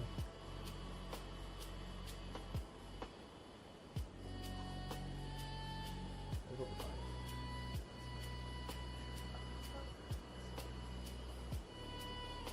fine. Earlier portended to this. Because she didn't have it earlier, but she has it now. Yeah, just bring me the wipes. I'm going to be wrapping up soon anyway. How close are you guys to done with the current new game?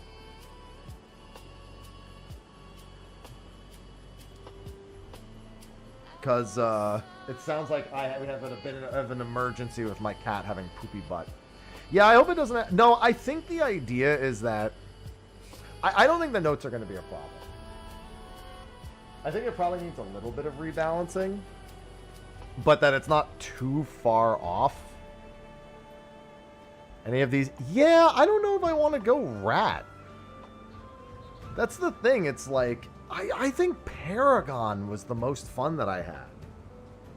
It's either Paragon or Amalgam, but I feel like everyone's going to play Amalgam. Amalgam seemed like it was not that hard to play at like a base level if you don't want to press too many buttons. But you could also be a piano crack fiend to play it at the same time. So a version with the tool belts, or at least with a toolkit, and then versions without. What's it called? Luminary definitely felt the worst to me. I feel like it was really hard to appreciate Luminary at all without being in combat, like against everything else.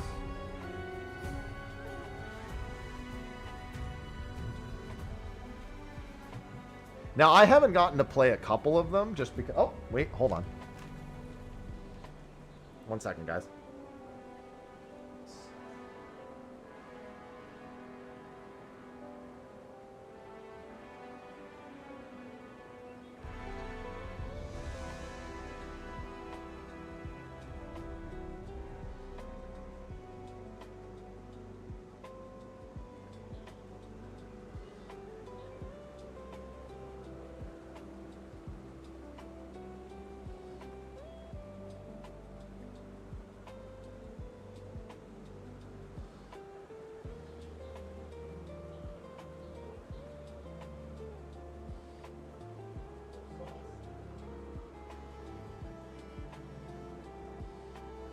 Sorry, I saw a good opportunity to clean up after my cap.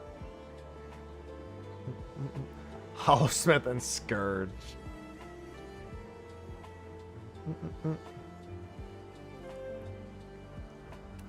Oh, wait, she's oh my god, her butt is disgusting. I see the problem. I see what she's talking about. She is a super doll.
Sorry, my cat's ass is disgusting. Sorry. No, she just took a dank shit. That's all it is.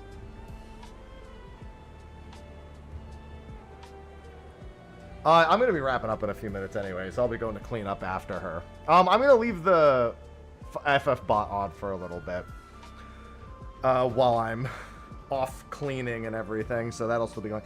So tomorrow I was going to do RO3, but the beta timing is really bad. It's from 5 a.m. to 10 a.m. I normally start stream at 10 a.m. local time to me. So unless I start early, like, I might do something with it. We'll see. Either start early or record it before stream and then go over it at the start of stream. However, regardless of that, I'll definitely be doing Guild Wars 2 tomorrow. So I didn't get through all the specs today. The hope is that I can do the rest tomorrow, including Evoker, which was broken today. I think the only thing I didn't get to do was Ritualist, right? That's Necromancer is Ritualist. I think that's the only one I didn't get to do that was working. And then Evoker, they turned off because it was literally like half broken. So those remaining 2 tomorrow. And then I bought all the expansions because they did a massive sale. It cost me like $85 to get all of the expansions and all of the living story. So I think we start Soto tomorrow because I want Skyscale. What I have to decide is if I'm doing my Thief and being the Rat Menace, or if I'm going to pull up another character like Warrior for Paragon or NG for Amalgam. The answer might be yes to all of them, in all honesty. Bacon, chill. So yeah, that's what's going through my head. But I have them all, and I think going through Soto to get the unmastered Skyscale is probably my best bet. After that, I think it'll be chat will have to guide me through what they think I should do subsequently. Because there's a lot that I could do, and I don't know what to do. But I have everything, so we can do anything and everything at this point. So I will need chat to help with that one. Whew, it's gonna be a time. But yeah, we'll see. And actually, I did kind of like Troubadour. I don't know, the supporting classes I actually really liked. I liked Paragon. Troubadour I was close to liking, but I liked Paragon better. And then Amalgam was just cool. So there's good. So I'm really interested to see about Ritualist, and I'm really interested to see about Evoker. Evoker was actually the one I was anticipating the most. So if it works properly, that could end up being my winner. Oh my god, my cats are losing their fucking minds. Yeah, so I'm going to go clean up after my cats. I'm going to go get some food.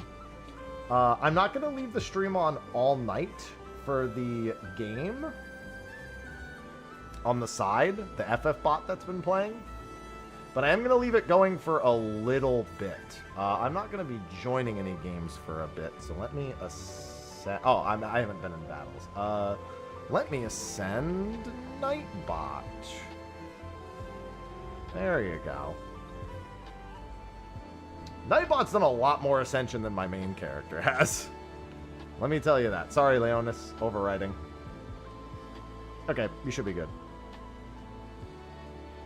Lift armor, hopefully. So yeah, tomorrow will be more Guild Wars 2.